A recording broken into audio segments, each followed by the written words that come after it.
All right, welcome to the Sae Bae Cast number 33 with Sekhon. Sekhon, very excited for this. We've already talked for about an hour and a half, but Yeah, finally getting and I into the also recording. did. Again, thanks for being patient. I showed up a bit late, so Well, I was the one that initially said, "Hey, let's start later," and then you were basically on time. I was the one yeah. delaying it. Well, still, thanks for being patient. Anyways, yeah. Yeah. No, that's I've been excited to do this for a while. Yeah, I think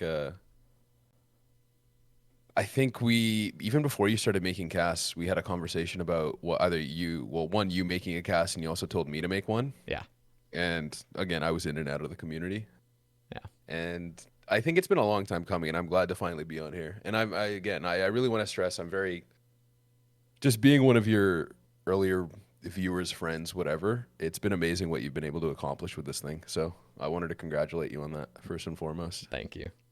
No, it's really cool, and that's kind of why. So for those listening now, I've Sekhon came into my stream over 2 years ago at this point now, and like basically we just you know he's basically the fucking homie, and so we just became friends, and then he started streaming, and then he was going in and out of streaming and stuff like that, but we kept in touch pretty regularly. We'd call each other or something, we'd chat and stuff about shit.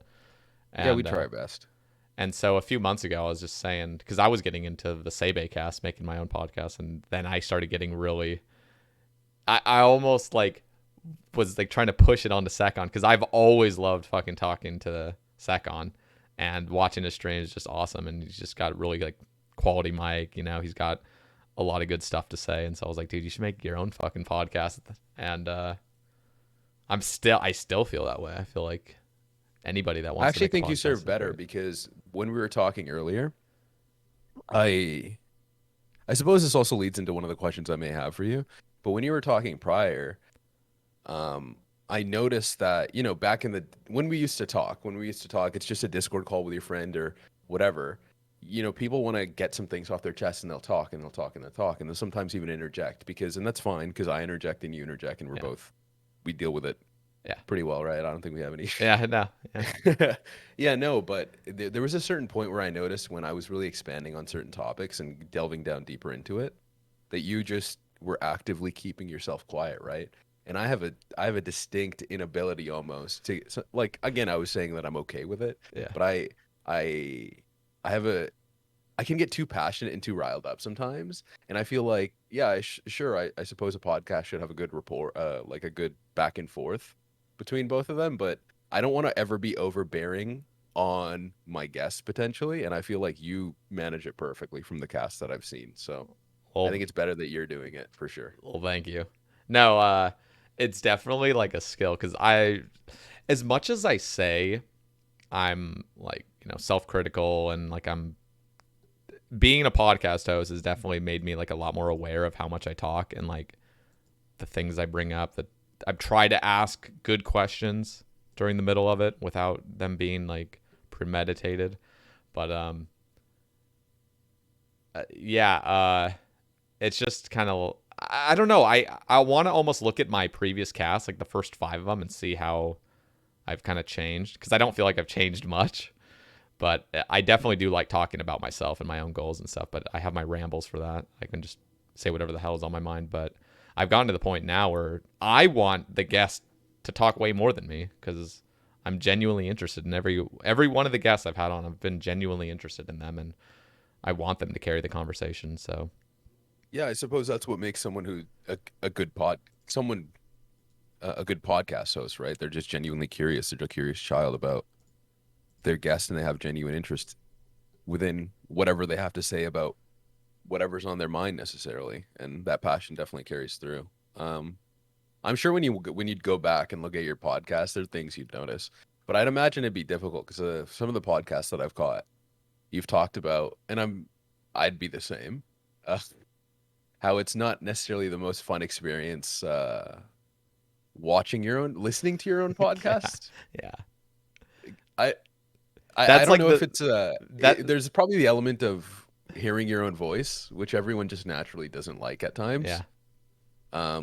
Streaming has helped with that. Streaming It has helped does with that help for with me. that, doesn't it? I don't Yeah, actually no, I mean, cringe that bad over my voice anymore. I remember when I first started, I was like, oh, I was self-conscious about anything and everything, be it my webcam, be it my gameplay, just Yeah. overly analytical, overly anxious. Every time like people would enjoy a certain, I remember I got like one of my first big clips, at least big for me. I don't really stream, the numbers that you and other people put out. Um, but one of my first big clips, I think I got a drop. It was a Slayer gem. You know what I'm talking about? Yeah. Are I'm you talking about blanking an right now for eternal gem? an eternal gem. Or okay. Sorry, my RuneScape knowledge, it used to be pretty decent, but it's definitely deteriorated because I haven't played for 2 years. Yeah. Um, We'll go into why as well, so people that are yeah, curious. because I think that's going to be a great topic Yeah. for a lot of people who are into RuneScape. Because at one point I would say I was as much as you can be as dedicated as that, right? Yeah. Um, but yeah, I remember I got this drop, the Eternal Gem. Sorry, I blanked on that. And I remember everything about the clip because it was my first clip that got views. I was just so analytical. I watched it back like 10 times. It's like, God, I hate the way I look. I hate the way I sound. I hate the way I did this. And then now I look at it, I'm like, why did I sweat that? Like, it's just what? Just this is not a big deal. Yeah. Like, it ain't that deep, Chief. No one's gonna analyze something as much as you. I You're your own worst know. critic, That is right? the biggest thing you have to realize is that you are your biggest like self critic, I guess. I look at there's like old clips that have commands in my stream, and so people type like exclamation this, exclamation this is like a clip like literally 2.5 years ago, and I can not watch it. Like I just actually can't watch it because it just makes me cringe because it's just like I don't know. It just beginning No, it's streaming. just that icky feeling, right? It's Yeah. like watching cringe. Yeah. You know that? Have you watched The Office? Yeah. Have you seen Scott's tots? Yeah. No, that's one of the most people I've read on like Reddit and stuff. Like people will literally just skip that episode, like when they're like watching through it again. I can't watch it, I man. can watch it. I can watch it. It's so difficult. But it's pretty It's so painful. difficult. It's It's a pretty good, painful. funny episode. Don't get me wrong. Yeah. Right? Yeah. Because The Office is pretty much cringe. Yeah. I don't know. Like a large element of it definitely is cringe. It's pretty And bad. Yeah. Oh my God. Yeah. No. yeah, no, I get it. That icky cringe feeling is basically what I'm saying. And Yeah. you get it for whatever reason, but I actively try to avoid that. So I sympathize with you. Yeah. Yeah, no, I'll actively actually think about social situations I've been in previously. I don't know, I'll be minding my own fucking business. I'll be at the grocery store, and all of a sudden I'll have this like flashback to when I was just being how do I say this? Being socially disinclined with my like one of my ex's aunts or uncles or something, and just completely putting spaghetti all over my sweater. And I'll think, I don't know, I'll get that cringe feeling randomly, and I'll be like, I have to snap out of this. So, yeah, I think it's about weird how it's something like when you're about to go to sleep and then you think of something really cringe you did and you're like, well, can't sleep now because I'm just gonna think about this. yeah, you know what I do? I just jump in the car and I go for a drive at that point. That's what I did last night when I couldn't sleep. Yeah, I don't. Yeah. I still, which is really sad, but I'm 26 now, and I still don't know what to exactly do with myself when I can't sleep. Sometimes I'll be like, you know what? I could probably just fall asleep in the next 30 minutes. I never can, but I'll just sit there and just almost hope that I can get some good sleep. But what I should You have really issues with what? sleeping? No, You not have really. issues with I sleeping? only have issues when I start drinking too much caffeine. And for Okay. those curious, I'll just briefly bring this up. When I had the Sae Bae Cast with Haybox Yonga, or Yeah. Max, as you guys know him, he just got 200 He mil off. recently, well, yeah. Yeah, he recently finished the game. So, and he got a Jar of Darkness. He was doing all his Scotizo. So I didn't know that. I just caught his 200 mil Yeah. stream. yeah, no, but he inspired me to stop drinking caffeine. And I didn't drink caffeine for a month. I slipped up twice during that month. It was like the last week, like last like 4 days. I had slipped up twice. Drank a can of Dr. Pepper twice, and but for the most part, it was really good. But I feel like when my sleep starts lacking, it's because I start not being, I don't know, I guess, conscious about like how much caffeine intake I'm taking, especially at night. If I drink something with caffeine at night, my sleep schedule's fucked. Like it just gets fucked up. And so I that's what tends to happen when I can't sleep is I drink caffeine that night. I react oddly to caffeine. It depends. I don't know what it is about me, but I feel my body physically just behaves differently during different. I mean, I suppose I kind of know the mechanically why that may be because, the brain soup isn't just in the right zone right now, and so that can really throw things off balance. But essentially, to boil it down, sometimes I can drink a lot of caffeine and have no issue sleeping at any point and get a restful sleep.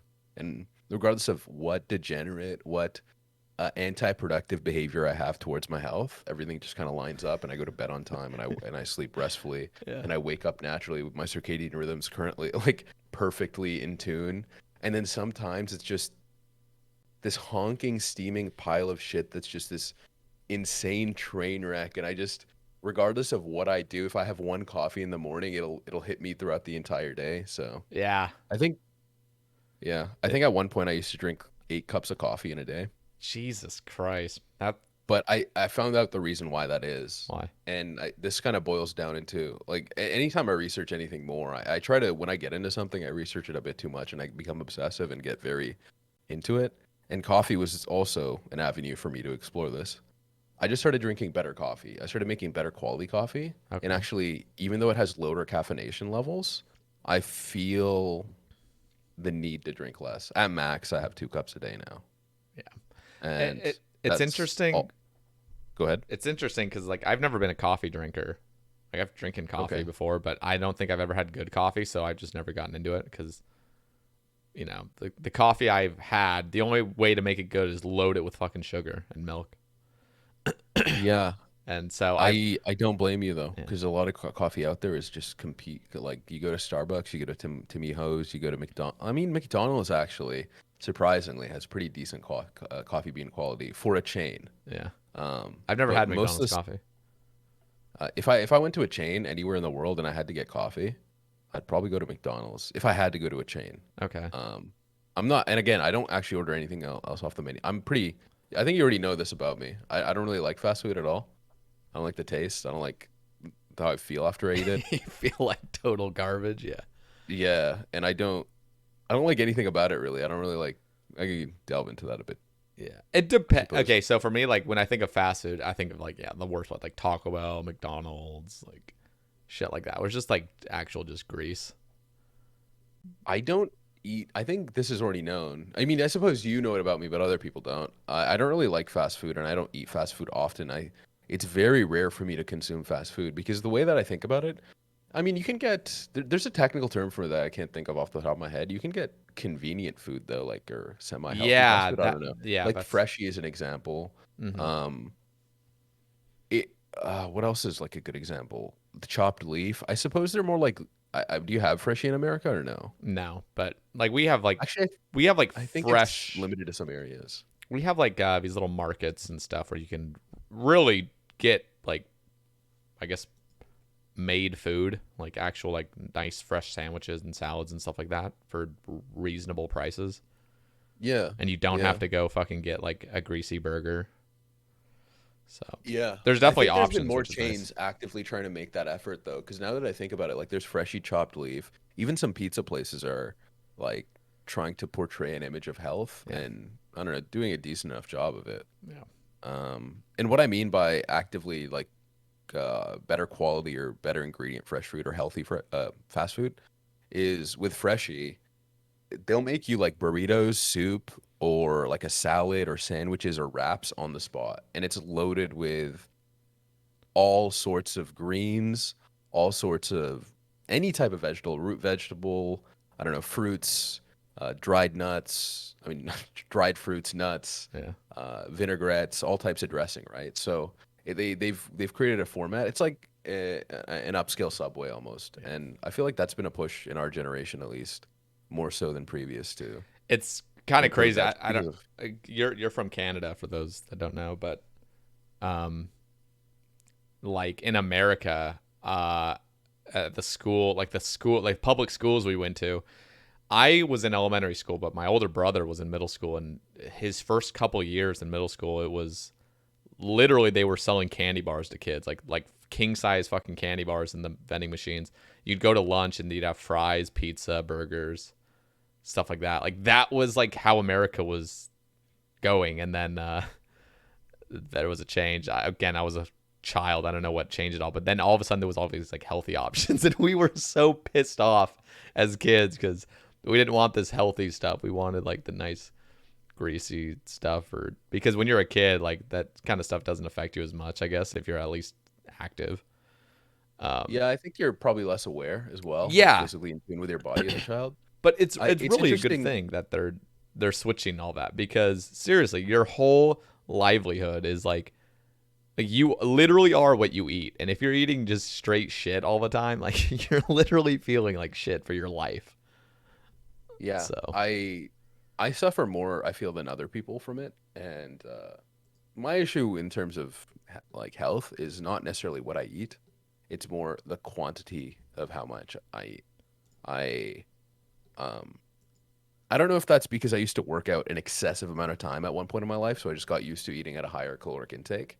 yeah, And it's just difficult for me to decrease at times now. And all it takes is I suppose you could habitually build the habit because I have at times, but that's where I slip up.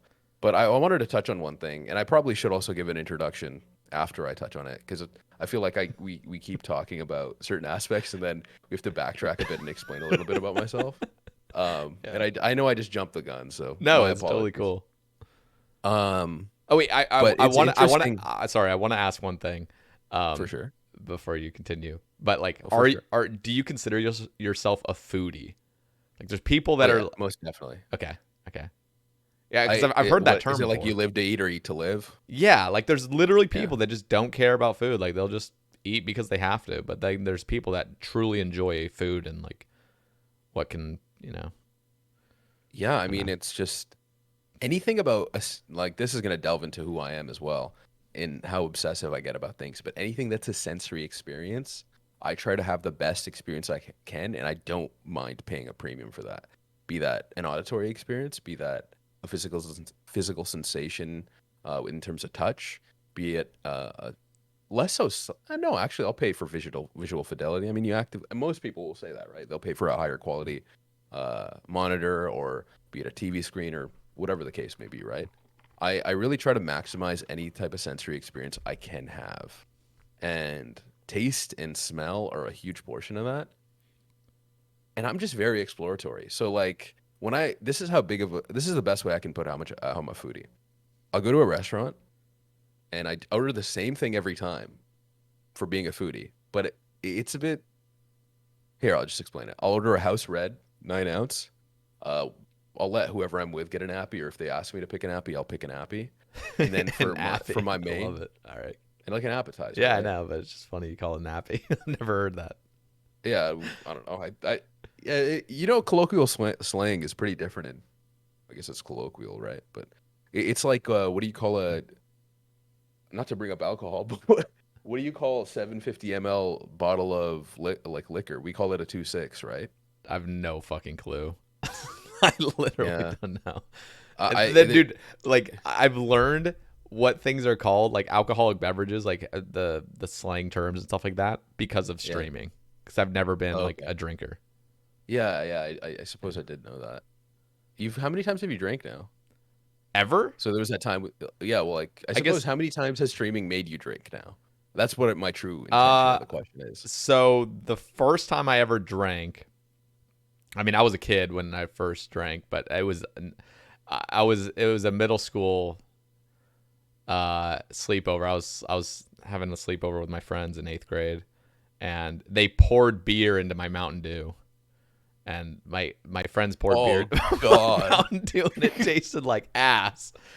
Um, and you know what? This sounds embarrassing and all, but I was actually just deeply saddened. I was kind of emotional. I feel like I was tearing up. I can't really remember it, but I was so sad because I had never drinking before, and my parents, um, like, like I guess my parents never drank, either. I mean, they had drinking, but they're like against alcohol. And so me having to explain to them, because I'm a kid, and so like, I trust my parents enough, which I'm blessed to be able to come to my parents for stuff. But like in that moment, I'm like, 13 or something at the time. I went to go tell my parents, and I was tearing up. I was like, I drank beer, but I didn't mean to. But yeah, other than that, I mean, there's been a few other occasions, but Man, I have to say, yeah, that's probably the mark of good parenting, though. I really think it is. No, I was very blessed to grow up with parents that, first of all, I could trust, because like, I could come to them with basically anything. And no, alcohol was never a thing in like our family, really. And so I was never really interested in it. I've drinking a few times over the past like few years, but I've just never been into it, and it tastes like garbage. So, and no matter what anybody can ever tell me, like, so I ordered this must have been like a year ago. I ordered a tequila at a restaurant. And it's like the one with like the salt rim. Like they put like salt around the rim. Margarita? Or something like that. Oh, wait, whoa. No, it was a tequila. It was like salt around the rim. Is that what they do? Yeah. Okay. Anyway, for some reason, a tequila, and probably with any other drink as well, they're really sweet, but all the sugar tends to go to the, I believe the sugar goes to the top, and then like the alcohol like kind of sinks. It might be the opposite way. I can't even remember at this point. But I took a sip, and it tasted delicious. And then they're like, oh yeah, stir it around a little bit. And so I stirred it, and then I got all the alcohol, and I was like, oh my God, this tastes horrible. Like, I'm nauseous. So. Well, margarita, like, again, with any mixed cocktail, it really depends on what type of ratio that they're going for. And like, if you did want to taste tasty alcohol, I got you in that sense, right? It's interesting how I talk about caring about your health, and they're like, yeah, by the way, you want to fuck up your liver? I got you. No, but I mean, I will admit, I've even read things, and I've listened to podcasts on like, I guess, the benefits of drinking alcohol. Obviously, there's a lot there's a lot of cons to it, but like socially, there actually are kind of a few benefits to like social drinking. And stuff like that. For sure. I just think that it's very easy to cross what is healthy with alcohol. Absurdly, like just to have to get the genuine benefits of alcohol without necessarily piling on all the detriments. It's like probably 1 or 2 drinks every 2 weeks. I'd imagine maybe every week. You can't drink that often, right? Yeah. I think maybe frequency is not necessarily. I know frequency is actually not necessarily the big killer. It's even if you drink 5 times a year, once a year, if you binge drink, like consume copious amounts of alcohol, that is seriously what is damaging, right? So social drinking is actually not as damaging as just binge drinking once a year.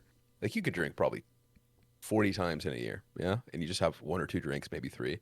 That's going to be markedly better than you just binge drinking once. But I really actually want to share this one thing about my, what I order, because you asked me if I'm a foodie. Go for it. I order a house red, 9 ounce, and then I tell them to get me anything on the menu. I do this every place I go to without any deviation. Like very rarely would I deviate from that, just because I'm willing to eat anything that you put in front of me. And the best way I could possibly explain this is when I lived in China for a little while. It was just a few months. I went to a village. It was in the Hunan province, and it was I forget how long we went to the village for, but it wasn't like an extended stay. It was more touristy in that sense. Yeah. Like we were just visiting, right? Just to see how other people lead their life. Yeah. In a rural area in the middle, we're closer to central China, and we stopped at like in the Indian version of it, it'd be called like a dabba, which is just like a restaurant on the side of the road. It's not even like a restaurant; it's just like a hole in the wall. But the food was amazing, right? Just because I'm gonna guess there was less processed ingredients available to them. It was all cooked from scratch, cooked from raw. But I remember the person who was serving us obviously didn't really speak English well, and they actually barely spoke it. And maybe it was like lost in translation, But I remember asking what's in these bamboo shoots because these bamboo shoots that were being served to me had like sticky rice in them, and they had some sort of meat. So I was like, "What type of meat is this?" And the answer I got back was animal, and I did not stop eating. So I don't know what I ate, but that shit was Animal. good. Yeah. Okay, listen. My dad does the same thing as what you do. Oh, really? Yeah, Yeah. Is he a says foodie? he'll just say, he's interesting because there are things he hates. Like Okay. there's like certain foods he hates, but whenever he goes to like a restaurant, and I guess I was reminded because I went on a trip to Miami in February with my brothers and my dad. It was a really nice trip, Yeah. and we went to a restaurant, and he every single time we'd go out, he's like, just whatever your favorite thing is, give me that. That's what he says. He says, give me anything, like whatever your favorite thing is, give me that.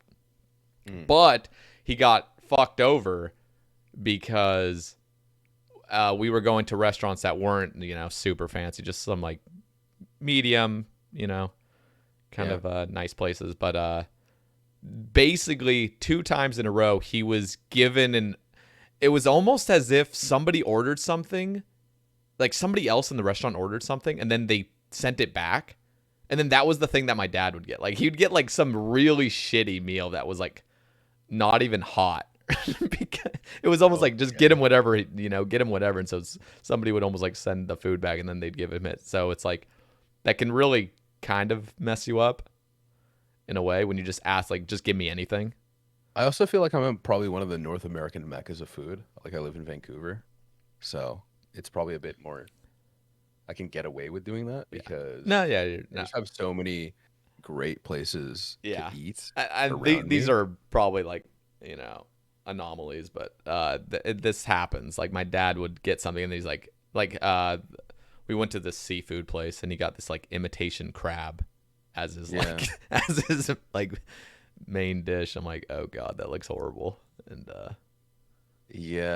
I've never really actually had a bad experience by doing that yet. That's good. But I can imagine when it happens, it's probably catastrophic. I'm not really a Karen, but I have no issue just because I used to work in the industry. Yeah. My favorite job was being a server, actually. Yeah. I would, even if I'm 50 and multi-billionaire, trillionaire, I don't care, man. I would go back and be a server again. And I'm probably going to do that. Really? Regardless of, yeah. That's cool.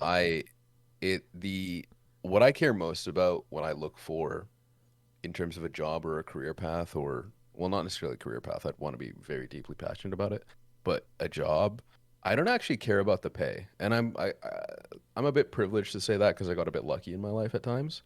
But I also have been unlucky. I should probably talk about that later, but yeah, I really just do enjoy the team aspect of any work environment. That's good. Yeah. Should I probably give an introduction now? Because I feel like I keep. Yeah, let's go into you. I would briefly, just to finish off my point, was when you say give me anything on the menu and then they do serve you something shitty, the last thing you can do is be like, I don't want this. And so you're actually you're actually pinned into a corner if you're gonna be polite because you're like, shit, I asked for anything and now I don't want this. Well, no, like, so I suppose if you get something that you genuinely just don't like out of preference, but it was cooked well and everything about it's fine, I suppose I don't really have that issue. But you asked for like, anything. I genuinely will eat anything, right? Yeah. But if I'm served something that is just made incorrect, like, man, I'm actively paying to get something that was made well or made to the standard that like your establishment's known for. Like, I'm not a Karen by any means, but I'll let them know. Yeah, that's good. But I'm not gung ho about it. Let's just say, right? It has to truly be an issue for me to bring it up. If it's just a preference thing, I don't really suffer from that really. Okay. So, all right, let's get into you. So, Sekhon, who are you? I guess if you have a way to start out your story. Yeah. So I don't know why I provoked this because the only question I was dreading the entire time was this one, actually. Because it's good to know because there's definitely a lot of listeners that probably don't know who the hell you are. Oh no, for sure. No, but just because I don't know what to necessarily say, right? I'm a former member of the community coming back. I've intermittently been here. I used to game pretty hard. I'm just like another human being experiencing shit who's very passionate about the game and at one point was a bit too passionate, some may say, but no regrets about that. Just a human being having an experience. I suppose what I'm known for in the RS community is just being.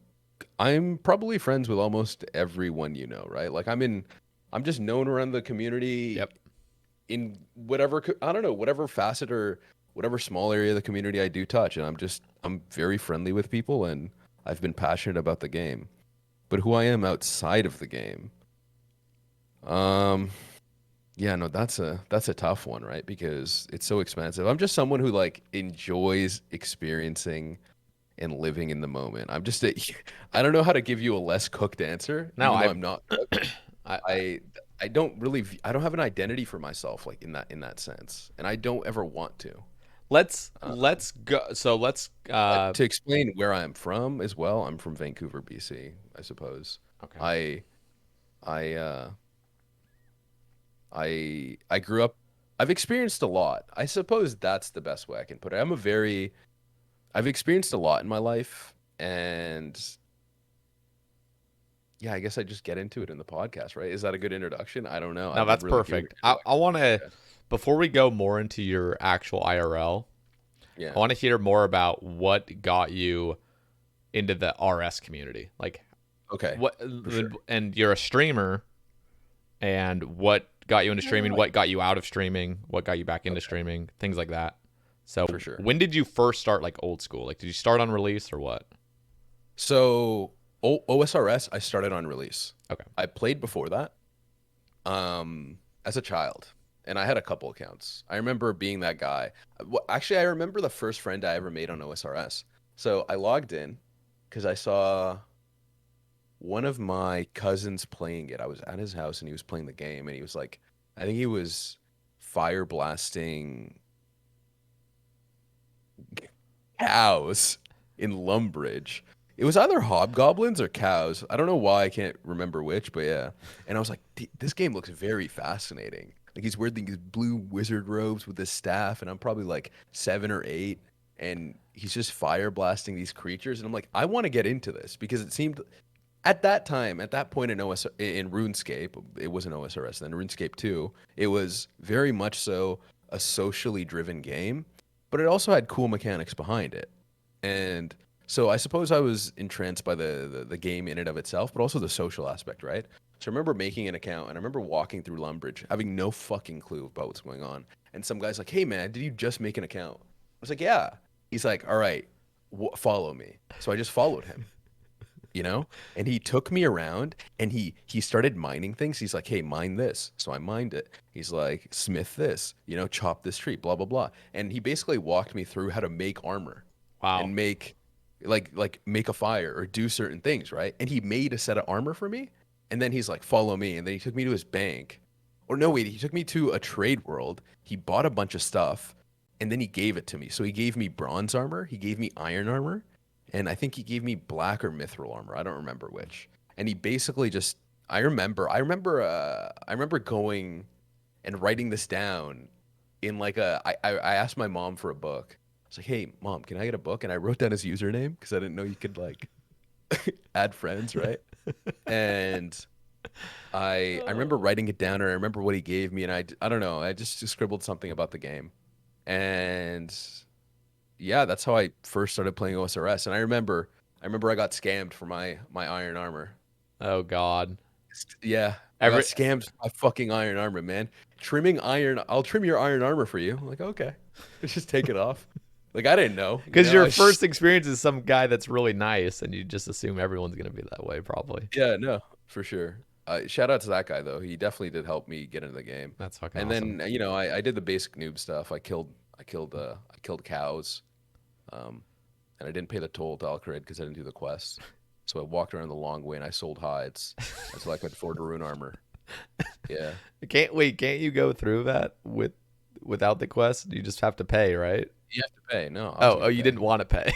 Yeah, no, come on. You think I'm gonna pay 10 GP? So you walked the long way. The Alcaridian government is trying to scamaz me, man. Jesus I'm gonna Christ. I'm gonna spend. Look, I did the math. Young Seki did the math. Okay. Yeah, no, I obviously should just pay the toll, but Yeah. yeah, no. At that point, then I was loosely into the game here and there, And I remember I was young, I didn't have money, so I had to beg my parents for membership. And my parents, we were very affluent. Like, I'm not going to deny that, right? But that changed down the line pretty drastically. We pretty much lost everything. And that was a great experience, and I wouldn't change it for a thing. But they were very much so, I don't want to say stingy, but they tried to, not spoil me. Yeah. And so even for membership, I remember this being like, no, you know, like it's $5 or $10 a month or whatever it was at the time. Yeah, They're like, five no, you have bucks. to you kind of have to like learn the value of money, or you have to earn it or some way. And I remember begging them for years. And I was intermittently in and out of the game, but one summer, I think things just weren't going well, so they just bought it for me. They're like, "Fuck off, we don't want to deal with you. Yeah. Just fine, go play on the computer." And all I did for that summer was, oh, I remember vividly standing at Taverley gates and finally opening them, Yeah. right? Going from Falador into Taverley. Incredible. And the music It, changes, the music track changes and yes, everything. Oh my God. yes. And I remember walking from Taverley, and I remember walking to Castle Wars and playing Castle Wars. Man, that was such a great time when you're like discovering this expansive universe that you can almost escape in, right? Like Dude, this, I just remember and walking into Ardoin and I used yeah, to call it Ardugny when I was a kid, Ardugny. And Ardoon, Ardugny, yeah. I think it's pronounced Ardoin now. That's at least what I've, I say Ardugne. No, it is Ardoin. yeah. Do you say I know I don't want to interrupt, but No, do go. you say uh w- uh what I don't know why I'm drawing a blank. Just go ahead. Okay. Still think of it.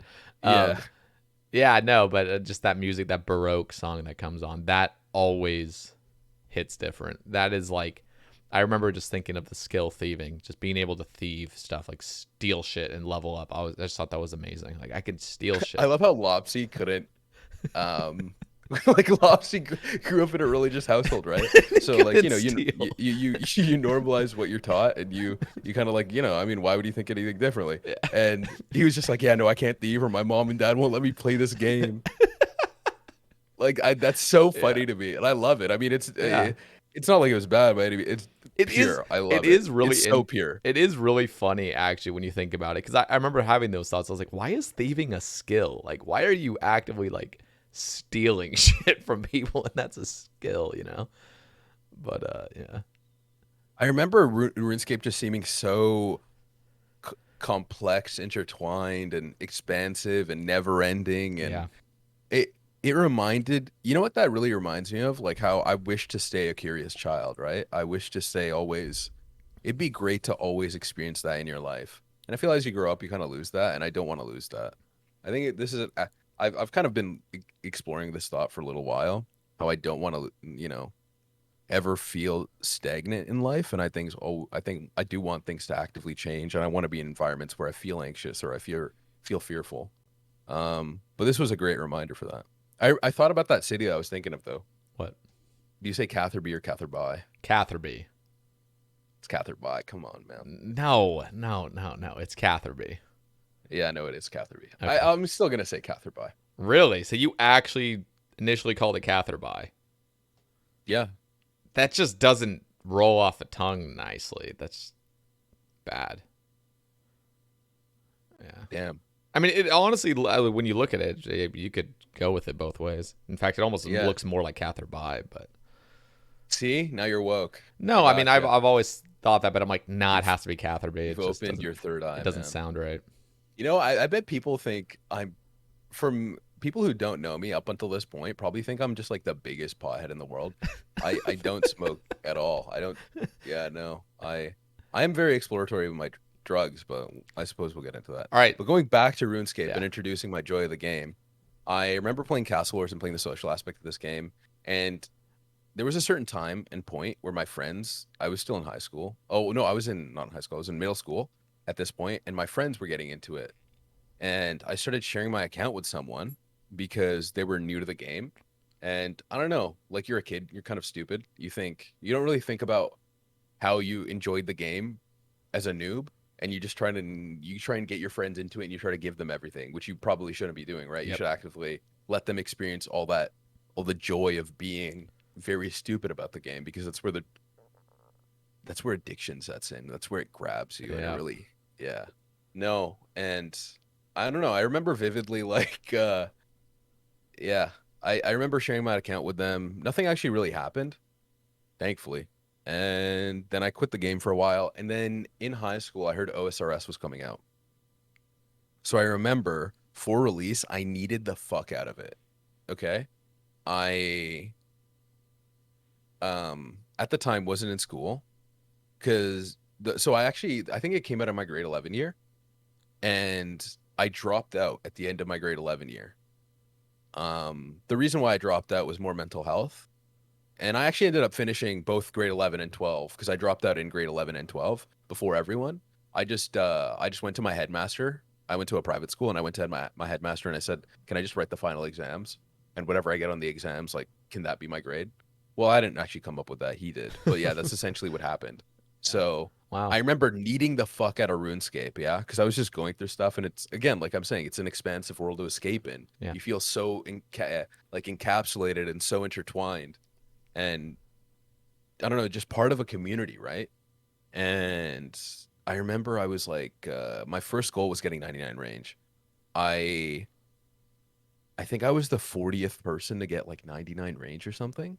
Damn. What did 42nd, you rank? something What like did that. you shoot? I got chins. Okay, so just Yeah. at the Monkey Um, Madness cave tunnels. yeah. Okay. Yeah. I Huh. used chins. I think we were using, I used any chins I could get, be it gray or red at the time. Yeah. I Beast. think they were only gray or red. And I played that for, again, 3 months. I got a girlfriend, quit the game. And then 2 years later, 3 years later, I'm in second year university. I I you have a lot of time in uni. No, I was in first year uni when I started. Yeah, so you have a lot of time in uni, and I was just like, how can I just fuck my life up now? I just had a lot of time, and I decided to log in again because I mean I spent so much time, grinding out that game and getting 99 range, at least at that time, at that point in time. In the beginning stages, it was a bit more difficult. There was less knowledge, so you had to spend like 3 to 4 times the length that you would now to do simple tasks. So I think I spent 3 months, 4 months trying to get play the game and bring my account up. Now looking back at it though, we could probably do that in a week on a main, right? Yeah. Like less than. But yeah, I remember spending a lot of time on it and I had a lot of free time, so I started playing the game once again. I met someone named Homepage eventually because I started joining PVM clans. Um, I actually met Homepage prior to that, and I came back and Homepage was still playing. And so Homepage is rank one fishing and rank one defense for people who don't know. What a fucking We king. don't talk as yeah, no, he's a fucking gamer. Yeah. And he's in med school right now. Shout out to Homepage. We don't really talk as much anymore, but Is he still I playing, will or does he focus more um on you know what he does? IRL? He logs on 428 and he stands on one tile in the GE. That's all he does for, like, I'm not joking. He's a PMod as well, right? Yeah. So when you talk to him, he'll respond back. And the way that started is funny. Have you heard of Tex? I think you know Tex. Yeah. Yeah. Yeah. Texman. Texman. So he's like the nucleus of a social circle that I'm a part of. And The one nucleus. day, I think he was just like sitting, like he was bank standing on one tile, and he banks it again on a tile again. And for some reason, some kid noticed, so he made it a thing. Like, I'm gonna stand on this tile and bank stand all fucking day while I'm at work. While I'm doing any activity, I'm just gonna bank stand. I don't care. I'll tab back, hover my mouse over the client. I'll fucking bank stand just to fuck with people. And that's how it started. And now I think Homepage, Booty, and Tex do it. I think Yeah. Tex probably does it less I'm now, trying to think if but they're it's carrying Texman the or torch. Booty that wears the like shitty void with the flippers and the Oh, that I don't know Is who that Booty? started that. Yeah, everyone wears that. Okay. I don't know It's who like started the that though, and I don't want to worst, speak on it. the fucking Uh, worst outfit, I swear to God. That's goated. That's a great outfit. That's a It's great so outfit. bad. No, no, Oh my no. That's God. that is one of the goated outfits. Yeah, no, those. So It's a scythe I with normal void with flippers. With a scythe with a normal void max fit cheese. Max with a cheese cape. max fire There we cape. go. Max Max cheese fire cape. cape. Yeah. You have to have the max fire That's cape, it. man. That's it. I And was then I forgetting think you that. wear a halo with it as well, if I remember correct. I haven't seen it in a while. Nah, it's some shitty helmet. I'm trying to think. Is it just the There's hood? probably a picture in BB. I don't think it's a halo. I'm not sure. I'm sure maybe you're allowed to switch that one up. Maybe that's where you can be creative and Yeah. mark your identity. Yeah. Yeah, no, I don't know who started that, but I know I see Menzie wear that a lot. So I don't, again, I don't actually know, so I don't want to say anyone's name, but yeah. So I came back and homepage noticed I logged on, and he basically told me like, "Hey, welcome back to the game. Let's start gaming." And I was like, "All right, let's go." And this was right around the time that I was doing my finals, my first ever. No, sorry, that was second year. So I started playing in first year, and by second year, I remember just being pretty like I wasn't maxed or anything. Homepage was already maxed. He was obviously he's a gamer, Yeah. and I remember him taking me to like God Wars and us like duoing or trioing Sarah. And back then, that was the method you used Verax at Sarah, and you would like switch aggro on the southern wall, um, or you would trio it, and basically someone would tank a hit, and then she would spec, I think, and then you'd run away, and the other people would do damage until she switched aggro, and then that person would run away while the other people attacked her, right? Yeah. And we would go on like 16-hour trips. And how this would work is right. We didn't want to get KC again, so we would hire people to get KC because our armor would break. That was the biggest thing holding us back, right? Because you got super stores and brews through Sarah, don't you?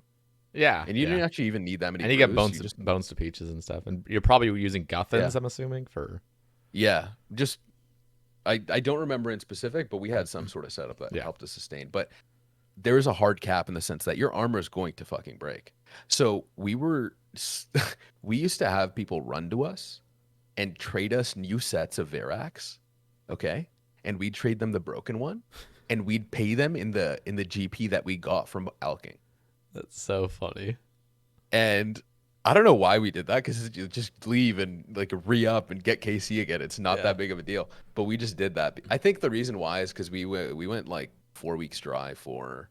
I remember we were just trying to get a hilt because they were like 60 mil at the time, and 60 mil had some significance and value. Yeah, damn. And What was the most expensive item in the game then? an Ellie. Okay, yeah. I guess Yeah. besides an Ellie. The reason why I know this is I'll get to it. So we did a bunch of God Wars though. We did Kree and all that, and I wouldn't say we were gods at the game. I was pretty shit. But we had Max minus an Ellie, but we always wanted an Ellie, right? Yeah. And so how I ended up quitting, Dude, having an Ellie, thankfully. oh my god. Back in 2015, I Yeah. was thinking, so fucking. Yeah, it was you were a beast if you're walking Yeah, around you were a with an Ellie. Chad. People are like, holy shit, this man has this much RSGP. He probably has a fucking huge cock, drives a Lamborghini, has 30 girlfriends. Like, Jesus Christ, I want Yeah. to be that guy. I want to hang out with that guy. Yeah. Yeah, no. So we started going to the duel arena, Oh god. Munga S. And I remember what would happen is one of us would get cleaned, okay? And then the other one would just chuck their bank, like the whole bank. And if they won, which we just won a couple times, like 4 times, we would give all the money we got to the other person, and they'd buy back their gear, and we'd go back and do God War Central. We'd be like, okay, we're not gonna do this anymore. But then we finally both lost. Oh god. It was very endearing though that we used to like chuck our bank, right? And then your homies lost everything. So what do? You chuck your bank, and if you lose, you quit with them, and if not, you buy back their gear and you start the grind again, right? And yeah, we did that for a long time. And I think the reason why we even got into staking is because like there is a destructive aspect about RuneScape, right? Yeah. For some people. And I think we at that time were recognizing that we wanted to do a bit more because we were just I mean, look, it's not the healthiest thing in university to spend a couple days doing Sarah for like 16, 15 hours a day. You know what I mean? That's gaming though. Yeah, that is gaming. Yeah. I mean, it's funny because like I always hear about like man, you should be doing something else with your time, but like in the moment, that is exactly what you want to do. Like that's exactly what you chose to do. But I and just everything, mean so. look, yeah. there's nothing wrong with playing the Health-wise- game. I health-wise. actively support the positive qualities of this game. And I think there is a fine balance. And certain people can play 15, 16 hours a day because it's not being detrimental to their life and their desires and their goals, but it was actively being detrimental to Yeah. my goals and homepages. Because I was in university, man. That, like, I'm not gonna say it requires a lot of time and attention. Because I'm gonna be honest with you, university is a fucking okay. Maybe not. Actually, children, Some don't listen to my advice. some degrees. It's very easy, Yeah. right? To get good grades, it's easy enough. Yeah. But you still do need to put in some semblance or some market effort of time, dedication, commitment, whatever it be. And when it becomes detrimental to that, that's when things become an issue in my eyes. Game, man. Game 15, 16 hours a day. I would pay no mind to, oh, what else can you experience? You got time for that. You're enjoying what you're doing. If it's not negatively affecting you, keep doing it. Don't listen to anyone else tell you to lead your life the way that they want you to lead it or they think you should lead it. Lead your own fucking life. You're going to be sitting in your deathbed and thinking about all the memories that you built, not necessarily. I mean, again, like I'm saying, if it becomes detrimental, don't be worried. Yeah. Don't be afraid to just cut it out, right? Like if RuneScape ever became something that was actively negative and preventing me or preventing anyone from doing something, I'd say maybe you want to reevaluate that. But Yeah. if it's not and you're happy gaming 15, 16 hours a day, like shit, keep doing it. But yeah, so I quit then because we both got cleaned. Very endearing, I want to say. Look, most staking addicts are much more cutthroat. And yeah, I came back randomly 2018 November. I was in a down period of my life. And I logged in. I logged in a few times. I won't lie. I was looking for a homepage. And when I finally saw homepage, I messaged him. I'm like, "Hey, like how's it going? It's been a while." First day he took me to Chambers, he took me to theater. I was like, holy shit, this is so different from the game that I used to play, right? And I love it. Like there's raids. And then I remember getting back into it and just being a TOB slave really. I'm not gonna deny that. I was just a TOB product. Yeah. And yeah, that's how I got back into OSRS, and here we are. And I suppose how that leads into me in streaming. In 2018, I got back into the game. In 2019, February, March or something, I made an iron. So I'd been playing for 5 months. And in that time, I got pretty decent at TOB. Not that great, but, you know, I probably had like 600 KC. What made you start an iron? I actually got banned. I got permed on my main. And the reason why I got permed is I was account sharing. And look, I'm not actively going to deny this because I've made some mistakes. I've RWT'd in the past. Okay. Yeah. I mean, I have a lot of friends who actively are part of that scene as well. So I'm not going to say much more on that. But what happened at that point was not me. I was account sharing. Yeah.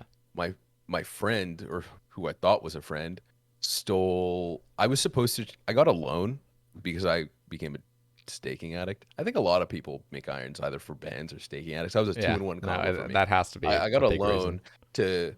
because I lost all my gear. Because you know when you become a TOB prod and you know only 500 600 KC, but I get it. But TOB just came out. You know what I mean? And I think I did like 200 of that KC in a week, or like a week and a half or 2 weeks, some very short amount of time.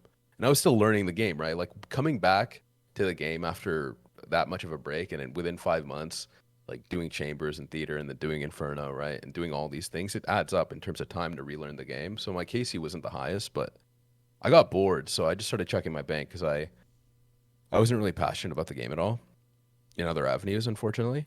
And, you know, I was like one of those idiots who are like, yeah, fuck skilling, blah, blah, blah. And that thankfully changed, but I got cleaned. I got a loan from, well, I suppose he was a trusted person. I wouldn't say friend. I say friend to everyone too loosely. Basically, I trusted the wrong person to give me the loan, and as collateral to the loan, he had access to my account if he ever wanted to pull the gear, or if he, you know. And I forgot to change my password, and essentially, I just did a bunch of TOB, and I hate to say this, I staked my way back up, and I had like 8 or 7 bill again, and at this point, I started actually playing the game. I started skilling. I was like, I'm going to go for max. So I remember I bought all the buyables and I started skilling, and I'd gotten like 3 or 4 99s in a short amount of time because I was just doing the buyables to get into it. And remember logging in one day. I think I was finishing up Herblore, or I just finished Herblore the day before, and I logged in, and it's just like, you've been banned. I was like, what the hell is going on? So what I can Oh only fathom God. is he stole. He either RWT through my account and stole everything to it, or he just RWT through my account and didn't steal it, which wouldn't make sense. So I think he just RWT through my account, Mm. and I got perm for that. And the reason why I've put in appeals, and I think the reason why it doesn't get accepted is because that he's logged into my account before, Yeah. right? Yeah. And a few times. And so to them, and he lives pretty decently close by to me actually. So maybe to them it just, I don't know how their ban system works or their appeal system works or what they do to measure like, yeah, this is definitely you. But yeah, so I got permed, and I had a friend named Arco Kickable. I don't know if you've heard of him, Yeah, I've but heard of him. yeah, Not much. Just he's a gamer. Let me tell you, he's a gamer. He's one of the few people. He made an iron, I think, and I don't know if it was mistaking, but I love Arco. I haven't talked to him in a while. I love Homepage and I love Arco. I love Booty. I love Brenzo. You know Brenzo. yep. I haven't talked to him in a I haven't long, talked to long, Brenzo long in while. forever. Yeah, He's a mod in my he's kind stream. of he plays the game, but he's a Chad now, IRL. Yeah. I mean, he's been a Chad. He's just out there doing. He's pretty big into nature, so he kayaks, he Okay. bikes. That's good. Yeah, yeah. Anyways, I wish I was adventurous. yeah, Sometimes. I mean, I know that's not me. Like, that's not my personality. Like, I can, but that's yeah. not what I like thrive. Like, I'm not like thriving in that. But I always. Yeah, no, I mean, you could if you wish it, and it But seems that's the like thing. you're I like don't there's like. a little bit of could. Yeah. It's like if somebody asked me, "Hey, let's go on a hike right now," I'd be like, "Fuck that." But like, it's always like. So you want the identity, but you don't want to. I don't even You don't want want the to actually identity. do it. Like, there's just Okay. sometimes I'm like, man, that would have been cool to have like an outdoorsy sort of personality and really love doing things and because I do. It's I not to say I hate it all, but yeah it's definitely not what I'm like passionate about. yeah for sure. I It's get it's that. it's I almost also weird. It's think like it takes. why am I trying to why am I even saying that I want to be passionate about it if I'm not passionate about it? Like it's strange.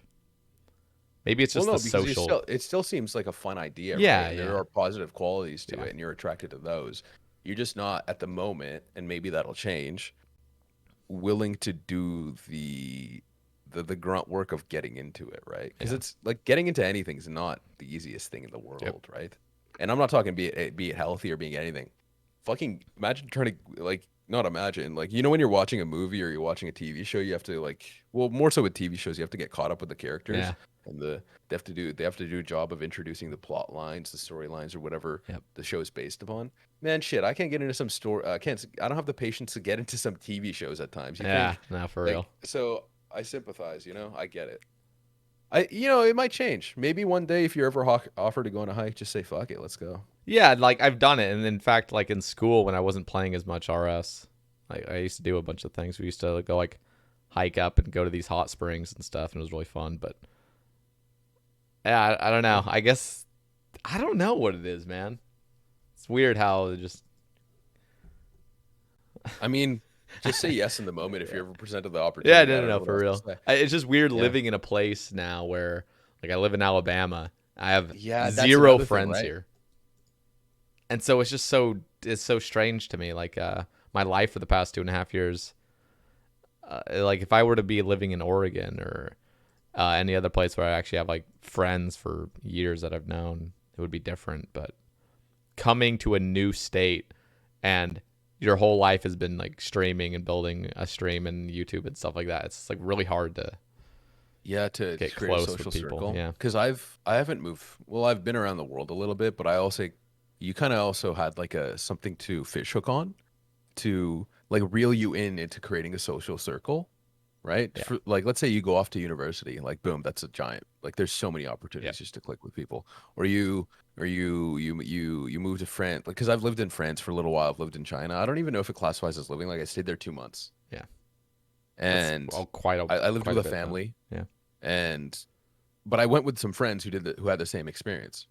It's like I went to school there, and then it was like a sister school type situation. So my private school had a sister school in China, and in France and in New Zealand and in different parts of the world, and Okay. we'd go there and stay there for 2 months. But you have something to fishhook on, right? Yep. So it's very difficult when you're going to a new environment and the fishhook you have is all like the you don't actually have one, you know? You don't have anything that ties you into Yeah. the community or ties you into, but you can actively seek out clubs or even go to the gym, right? Or even being involved in any part of the community will give you an opportunity. It's just much more difficult. I definitely agree and Yep. sympathize. You know, apps like Tinder, Hinge, Bumble. Yeah. Yeah. I've used I all of mean, them actually. yeah, I've deleted all of them. But oh, I okay, also used all of them. I used all of them. okay. I even mentioned it on my stream like probably like 5 months ago or something. I guess I was in a lonely state. I've had these lonely states where I'm like, man, it'd be kind of nice to have like physical friends here. You know, we can like hang Yeah, out. no, for sure. And so Handedly. like 5 months ago, I was like, you know what? Even if it was just to get friendships, like to build some friendships here, because I Yeah. have a few friends, but they're from my brother's work, and so I have coworkers. I even have one of my brother's coworkers' husband watches my stream, and so we went over there for like a dinner, and they were talking about my stream, and they watched. I'm like, this is strange for somebody to meet me. You're gonna have to normalize that I if you know. know if this is the line you're gonna go down, I right? know, People are but gonna be like, it was just strange at the time because I had never met somebody who initially met me from my stream. You know, like who first like their first interaction with me is through my stream, and then I meet them in person yeah, because I'm not the same person. I mean, I am the same person, but I'm not like you're a as hyper. you're a version of yourself. You're an enhanced Yeah, version of I wouldn't yourself even of say certain enhanced. I'd qualities, say right? like, You're augmented. yeah, it's I just Yeah, I'm trying to entertain. Why, as in yeah, like when I go to a dinner party, it's like, you know, I'm more polite and just yeah. No, laid I back, I think what guess. I'm trying to say though is you enhance certain qualities about yourself when you stream, right? Like, because Yeah. that's you're trying to entertain, so you have to bring those qualities out a bit more. Would you say But you, like you as a streamer, like would you say you're any different than you would interact with people outside of the stream? I feel like it's less so with me in that sense. Like, how do I describe this? I feel like with many people that is the case, and everyone that is the case. But I think it's less prevalent with me because I don't have a filter, and that's not necessarily a positive quality, might I add. And my again, like, I guess I am a streamer. It's just weird for me to say that. Um, I stream very. I don't know. Sometimes I feel like when again, you should be probably analytical of what you're releasing out to the world, right? Yeah. Actually, there's a great video on this, or great, uh, you never know what it's gonna make you a hit, so you should be cautious about what type of videos you release to the world because you don't want to be known as that guy. Because there's someone, not to make it dark, some musician, uh, what was it? Was it? It was some cherry pie. I don't really listen to rock. Cherry pie, cream pie. You know what I'm talking about? Some song like that. And he got very famous for it. And he actually made a lot of beautiful music. Yeah. And but to him, he was known for that one song only. Okay.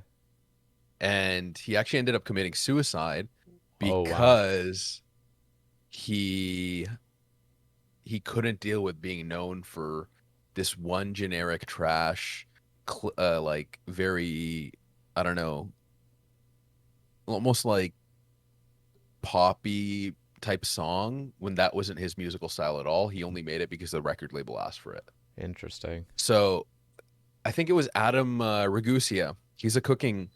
He's actually a professor in I forget what university, but he has a cooking channel, and he releases very interesting content. It's cooking focused, but he also talks about how his claim to fame was very quick. His like rise to fame, sorry, was very quick in the YouTube sphere, and that's a very interesting video because you should be more cognizant of what you put out to the world because you don't want to go down the street and someone points to you, hey, that's the guy who said that he masturbates 73 times a day. Like, you know what I mean? You don't want to be famous for Yeah. something like that Yeah. necessarily. Yeah. Like, you don't want that to become your identity. Yeah. But yeah, no, on stream I have no filter, so I feel like it's less prevalent with me. Um, Yeah, but it's still most definitely a thing, right? I try to be the most energetic, most um there's certain qualities of myself that I do bring out. I don't deny that. I So think I am a pretty good version of myself, though. Do you think I change much? Because I you've don't talked to think me so. in Discord. But I Okay. do I change when I'm talking to you compared to stream? Like I'm actually I curious think you're because able to be open. I look at sometimes I get a little self-conscious because I people will come from my YouTube and then they'll come to my stream, and then my YouTube's way more. I can't even say serious, but it's just I'm not as hyper and I'm not Yeah. interacting with people. I'm just doing my own thing, you know? Yeah, you're reclined. You're Yeah. rambling. Yeah, my rambles especially, because my rambles is just me on my own. Like in the Sae Bae Cast, you know, I'm talking to another person. There's interaction. But if somebody comes from my rambles and they come to my live stream and I'm goofing around, Yeah. sometimes I get a little bit, I guess not self-conscious per se, but I just wonder. I wonder what somebody's thinking when they first come over there. They're probably No, I expecting understand. a more serious like environment, and then you know, some You're just being analytical about how you're perceived by any audience member. That again, you're trying to be yeah. you're trying to make it as a streamer, as a content creator. I think I can understand though how you may feel. But that's why Uh, I ask I'm you curious. is because Okay, am I different when I'm talking to somebody off stream compared to my stream? I think you're allowed to be open. That's the only thing that changes about you, because it is smart to not. We talked about this actually before we Yeah. started the podcast. It's smart to just, again, and Lopsy talked about it in his cast. It is very smart to just not touch certain things, right? Yep. And I feel like when you're putting yourself out there so much, there's so many of these little opportunities. Like when you're trying to be, you're in the public. That's really what you are, right? You're Yeah. putting yourself out there in the public. You get so the amount of interactions you have in a day is exponentially higher than someone who just doesn't put themselves out in any social media or any public manner, right? Yep. Like exponentially. Imagine how many interactions you have just in your Twitch chat, right? Like thousands of people probably, and all in one day. Yeah. And you can have all these little things pile up of things that you just don't want to touch, but you want to talk about, but it's just not worth it Yep. to get into them, right? So that's the only thing that changes about you, in my opinion. I think you, as a qualitative, quantitative, whatever type person, you're still the same person. I just think you're able to. The only thing that changes is you're able to talk about things, and that's nothing. That's probably the way you should be doing it, right? Yeah. Yeah. I find you the same on stream and off stream. Obviously, you're being more I do have a entertaining. filter. Yeah. Yeah, no, I And do have. that makes a good streamer if you're trying to entertain. Yeah, I mean, I say I have no filter, but I do have somewhat of a filter, right? Yeah. Like I won't touch something that I don't know. I try to keep as much controversy as I can off the stream. But as you, it's also interesting for me because I at one point I tried to take streaming seriously just to see. Like I took it seriously for like what 2 months before my wrist broke. It did 3 months because I just started streaming. I suppose I should get to that. Arco was the one who basically, when I was a staking addict, he said make an iron. And I was like, I told him no, I'm cleaned. No. He's like, fine. So he gave me, he's not the person who gave me the 3 bill loan, who needed my password and all that. He's the person who just gave me like a small loan, still significant. And he said, buy gear and pay me back whenever. And the first thing I did was I am paying this man like in less than a week. He gave me, I think, like 100 mil, which again isn't that, like, you know what I mean, and Yeah. relatively now, Yeah. but like still it's a significant amount. Like I Yeah. don't want to owe anyone any GP at any point. So I remember I bought Vorkath gear, and all I did, I was a Vorkath slave for a week. I just, it didn't take me that long actually, but I Yeah. just kept killing Vorkath until I could pay him off. I think I paid him off in like 5 days. So, but yeah, he's been a positive figure in terms of me getting into RuneScape for the right reasons. I met him because he used to be in solitary as an iron. He got hacked and he lost all his shit. So he de-ironed that account. And then he joined some other clan. And I think I was in it. I think it was TE. and I did a TOB with him, and we were just immediately just being monkeys with each other in Discord, and we just clicked, right? Like it's like I found one of my spiritual long lost brothers. Yeah. And I think like I proposed to him by getting him like a gold ring or something at the end of the TOB, like I would ski, and then he like dropped it, and then he, he's just like, yeah, just you know when you do dumb stuff like that Yeah. with someone you just click with. Yeah. So he eventually, when I got banned, but I suppose I should hurry it up. By the time I got banned, it was essentially just like, Arco's like, well, this is your chance, make an iron. And I woke up, I was banned. 4 hours later, I was already making an iron, following Osiris like to the T, and just ready to grind. I mean, I'll be honest, for a week, 2 weeks, who wouldn't be sad, right? Like Yeah. this is an account. I know it's a main, no, blah blah blah, and it wasn't maxed, and I was still very deeply in love with that account at the Yeah. time, and it it hurts, right? When you put any amount of dedication or time or joy into something and it's just taken away from you. Yep. Like I can understand, like, look, and again, I didn't deny that I didn't do the most kosher things before, but I didn't do what I was banned for. That's what annoys me, Yeah. right? It's like getting a speeding ticket for going 5 over. It's like why? Like, Yeah. but I didn't actually even, I guess it's not, because you're still technically doing something wrong. Mhm. But you know what I'm saying? It's like, Yeah. Yeah. yeah. So I was really agitated, but eventually I just started grinding. That's how I got into an iron, to make an iron. And by making an iron, I got into streaming. And the reason why that is when I first, started playing again, I made a Twitch, I had a Twitch account, and I used to watch Pure Spam stream. That's the first stream I used to watch, and he hosted me. I think I just launched a stream because he was streaming, and I saw him streaming, and I thought, like, why can't I just stream? Never really thought about it like that. Yeah. And so I launched a stream, and he hosted me, and I got affiliate like the within the first week or the first whatever of me starting streaming. But it wasn't serious, right? It was just me streaming blase. And so when I was making my iron, I just thought, I'm here, like my original streams, the full screen was YouTube, and where you would have a webcam was my RuneScape client. And I was just blackjacking Menophyte thugs to 99, right? Because I followed Osiris to the T. Like I got 99 fishing. I went with the 99 thieving route as well. I went straight for 99 hunter. I tried to make my account. I tried to set my account up for the future, so when I got to PVM, it wasn't lacking. Yeah. And I spent hours. I spent like what 12, 14 hours a day playing. And through that I met you, because when you're playing so much, you're on Twitch. And well, maybe you're not on Twitch, but you have to consume something on the side. You just can't sit there, look at your screen doing one mindless activity of, Yeah. Thieving. And so I found your stream, and I think I had a couple Twitch alts at the time. And you were just very sus of me, and I think you banned me or something while you were doing Corp, and Exact was there. And Exact basically was like, why did you ban Sekhon? Unban Sekhon, free Sekhon. And then you modded me as a result. And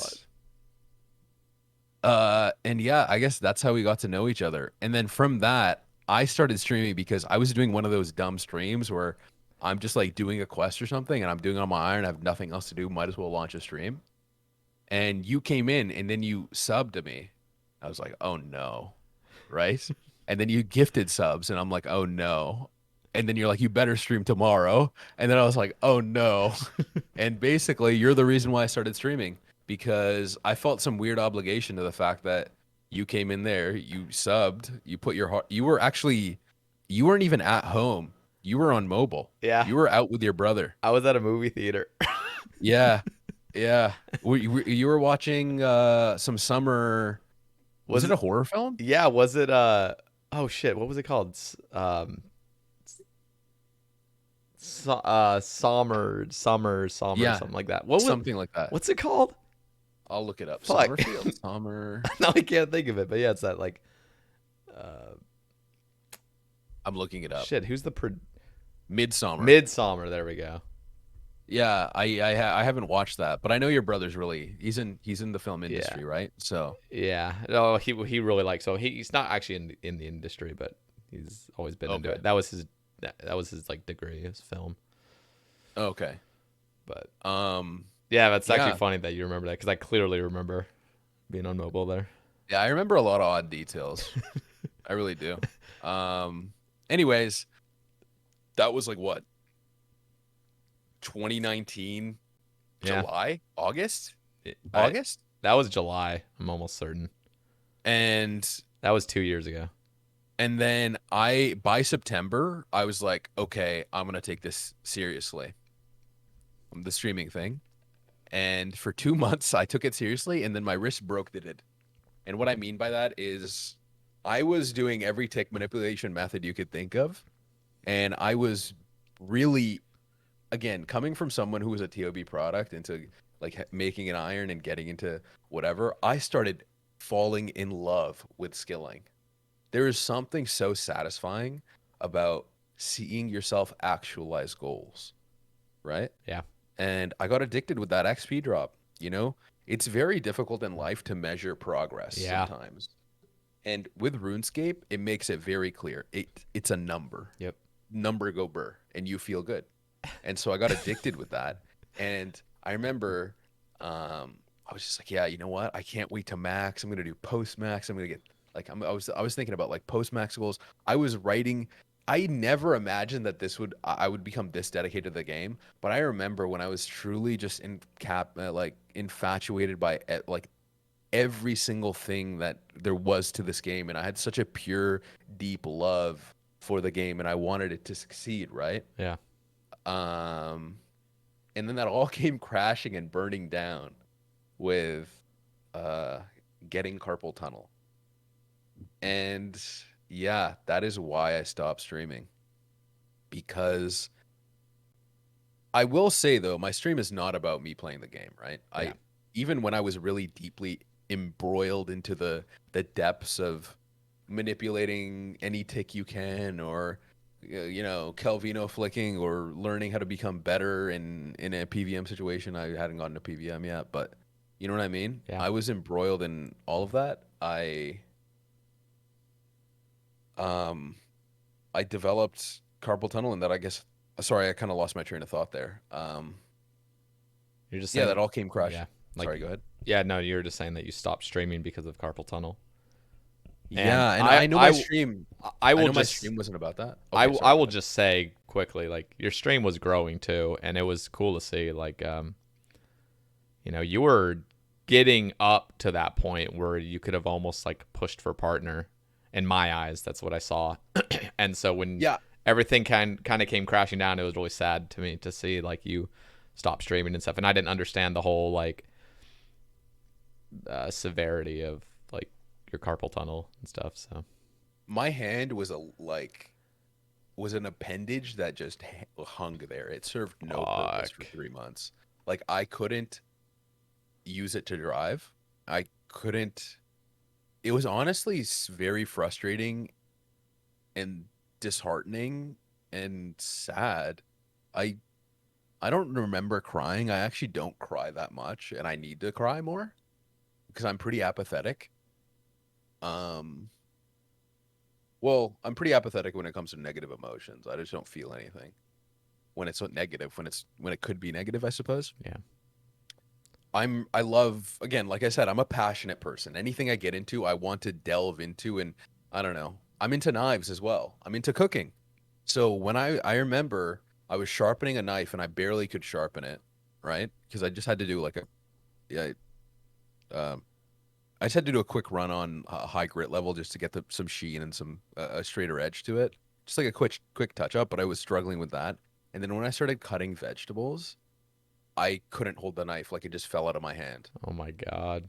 And I started dropping things, right? Like I remember trying to bring coffee up to my like gaming room, my office area at that time at that house, and just fell out of my hand. And I just didn't know what like how is this falling out of my hand?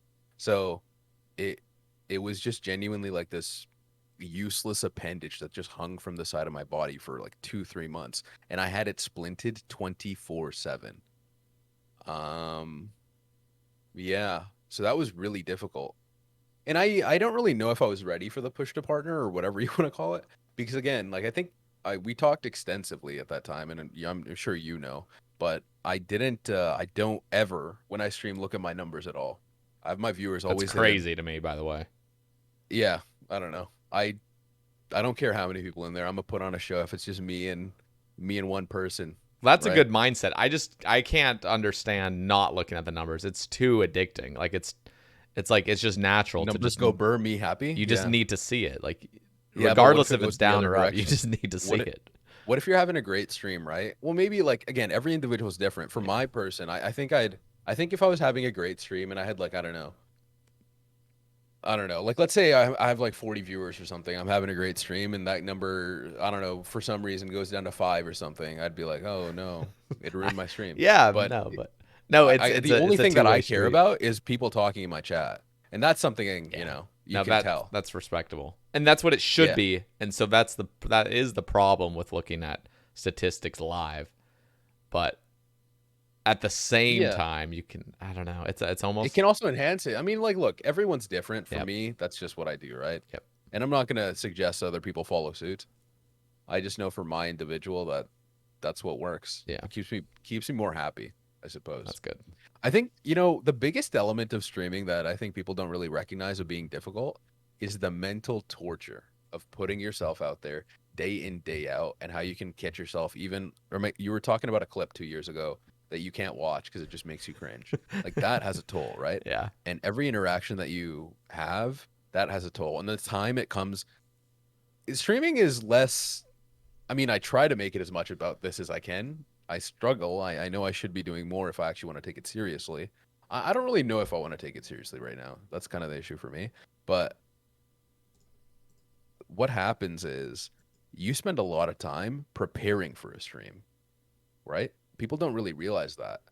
Well, it depends on what your stream is, I suppose. Like That's you true. can spend a lot of time thinking about being creative for your stream and bringing something new, but time adds up. It's much more difficult than people think. I think it's much more about the mental difficulties, at least for me, from my experience. But yeah, so my wrist broke it, and I was at that time. I was actually I was hanging out with Casey a lot. So all I did while my wrist was broken was I had my splint on. I started using a trackball in my left hand because my right hand was the one that's hurting, and God. I had 99 crafting banked, so I just got 99 crafting. Um, and I remember talking to Casey on Discord like the whole time. Like we'd spend 18 because Casey just Wasn't he the doing reason why my leagues? wrist He was doing yeah leagues, right? At yeah the time. so he was pulling like 40-hour sessions, which kids Fucking like gamer. he did that back to back to back, man. Like He's he such was a gamer, man. dude, I love Casey. I know. Okay. He in my eyes, Casey is first to all pets. You can't change my mind. You can't. Like he deserved first to all pets more than anyone else. That man is just categorically unfucking lucky and unlucky at the worst things. Yep. He went dry for Dark Core. He went dry for Bloodhound, obviously. He went dry for KQ back when KQ was a fucking grind. He went dry for pretty much everything, man. Let's just keep it honest. Like he went dry for the rune crafting pet as well, right? Bloodhound He went dry. alone was like even if nothing else had happened, that Bloodhound alone was the thing that made it categorically just so He unlucky. still doesn't have BA pet, and he's like 1900 gambles as well. Ugh. And like, yeah, sure, and that's not even 2 times right. Yeah. Like that man is just so unlucky. He went dry on the worst grinds.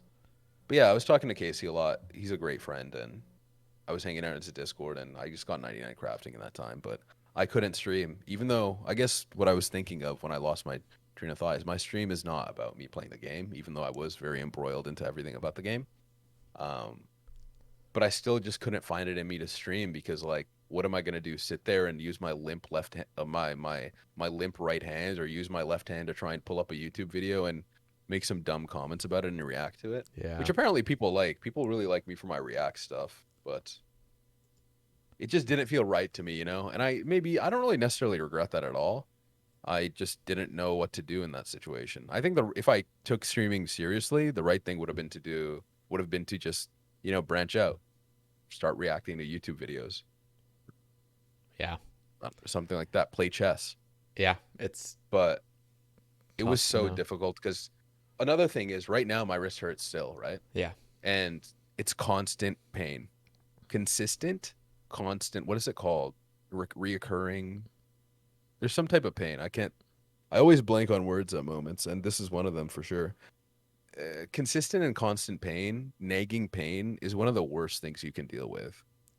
It's always ever present. It's always there to distract you, and it's like having a thorn in the side of your back, right? It's just always there.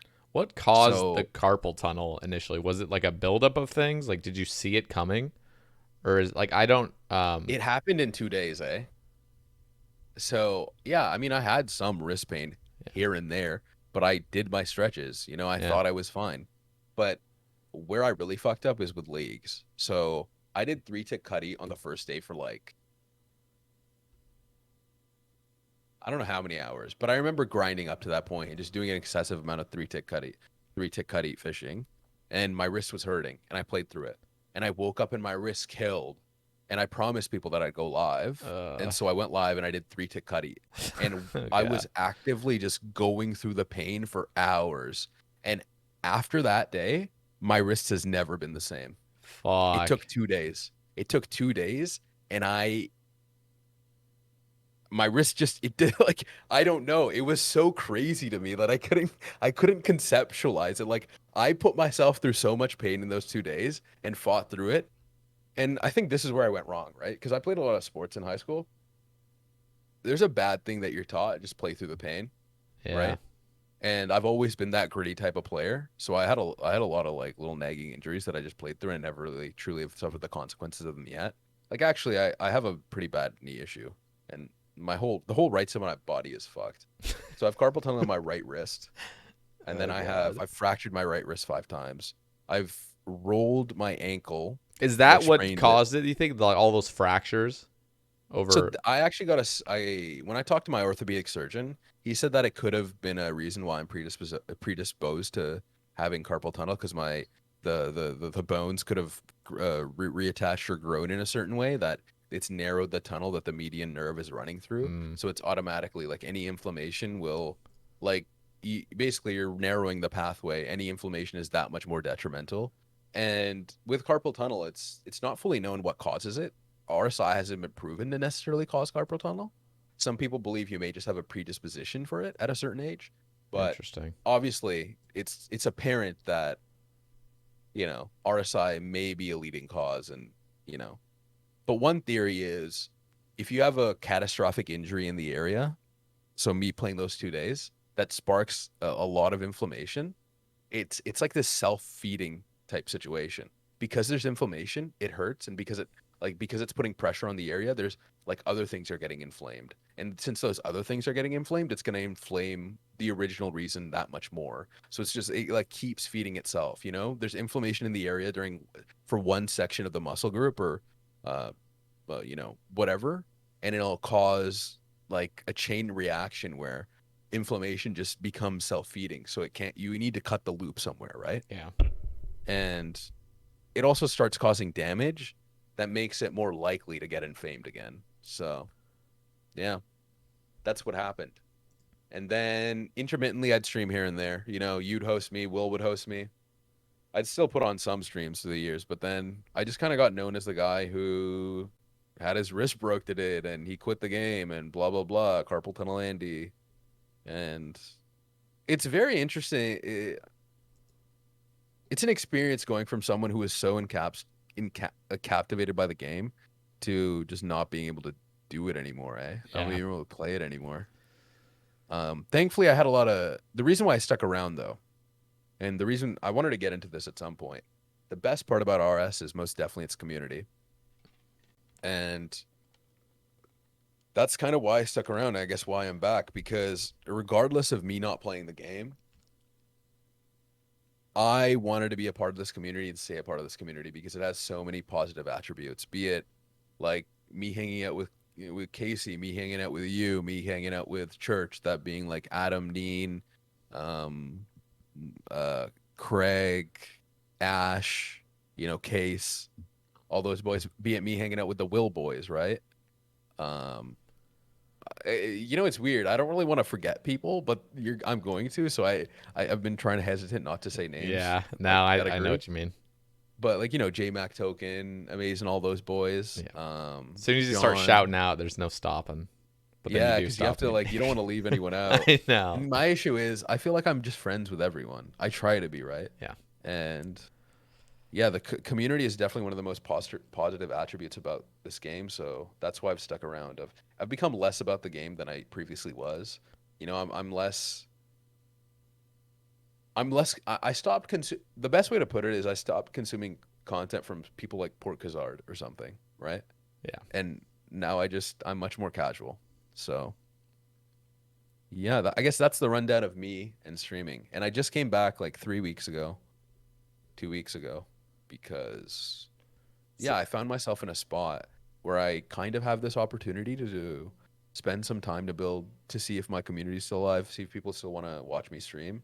And I said, why not, right? Because I want to live my life and lead my life in a way that I have a lot of opportunities. And I don't think necessarily maybe streaming does become something for me. It doesn't. I don't really care. All I know is I enjoy doing this. I'm gonna do it.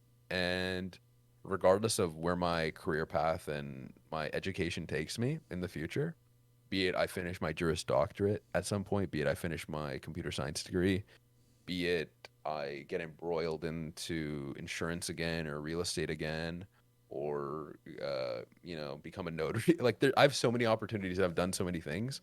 Um, I don't really care what direction my exterior life takes me socially or whatever. I genuinely hope that streaming is a part of it, and not in a sense that, oh, um, I'm just streaming for the boys. There's something about, well, I guess I am still streaming for the boys, but there's something about putting on a curated show almost, trying to entertain people that I just love, love, love, right? And I don't want that to change. I want to keep this hobby that is streaming. And if it becomes something, it'll be there. And if it doesn't, it doesn't. I don't really care. So, so 6 months ago, you had sent me a letter, which was very thoughtful of you. oh And you yeah. sent a bunch of people a letter, I think. Yeah. And it was kind of you just saying like, I'm gonna be taking a break from the community, or just just taking a break from like RuneScape in general and like Twitter and stuff like that, and kind of focusing more on IRL. Well, That's the impression I got. okay. And so I don't I can know. understand that. Yeah. And so I'm just curious, like, because like I've always known you've enjoyed streaming and stuff. I'm just curious, like what keeps you coming back, and like I don't So know. my intentions were never to leave when I sent that letter. Yeah. It was just I was at a point in my life where I just wanted to thank people and appreciate people and, you know, send love and positivity and energy. Oh, damn, dude. I sound like some weird hippie pothead right now. But no, I just genuinely wanted to show appreciation for the people in my life who have been influential or who I've been friends with or whatever the case is, right? Because you lose friendships through time, Yep. right? It very well could have been a possibility that I don't be a part of this community going forward, right? It's I didn't know where life would take me at the crossroads I was at, and I just wanted to reach out and say, "Hey man, I'm glad I got to know you and I'm thankful for like I don't know everything that you taught me and all the experiences that we shared." And I just wanted to put that out there. That's why I wrote that letter. It wasn't like, "Oh yeah, I'm leaving. See ya." Yeah. No, it It just wasn't like sounded like you were yeah. just taking a break. That's what it sounded like, and It may kind of moving on a little bit, but you're gonna keep in touch. possibly. Yeah. I do things in the moment. I don't really actually remember what I wrote, but it came from the heart, you know? Yeah. No, it was nice. And Yeah. but so I guess I kind of the reason I even brought that up is because like Can I also mention it was a handwritten letter. It wasn't like an email or something. yeah, it was a nice letter that was sent to my address, Monk S. Because I don't know. I think it's more. No, actually, I don't want to get into that. Never mind. Yeah. Go ahead. What were you No, saying? I would. The reason I brought that whole thing up was just you coming back to streaming. After giving it a few shots, and like obviously for things that were out of your control, basically like reasons you had to stop. Like, I guess like I don't know how to phrase this exactly, but like what keeps you coming back, and like is just Okay. streaming something that you just gravitate towards? It's like it's just I don't even know how to phrase this question, but I know Is it okay? I understand what you're saying and I understand what you're putting down. For me, quite simply, I enjoy doing it. On a completely hedonistic level, on a base level, it gives me joy, it gives me pleasure, and I can't necessarily explain why that is. But for the pleasure aspect, right? Um, well, I suppose I can. I really love the instant feedback that you get. I love the aspect of connecting with people. I've always been a very social person, and I love interacting with other people. I love the concept of bringing, joy to other people. I love the concept of, having laughs and shitting on the boys with other, you know what I mean? It Yeah. just it feels very fulfilling to entertain someone. And that's just a natural part of who I am, right? Yeah. It feels very fulfilling to interact with people actively and I don't know, possibly bring joy to someone's life or affect someone more positively.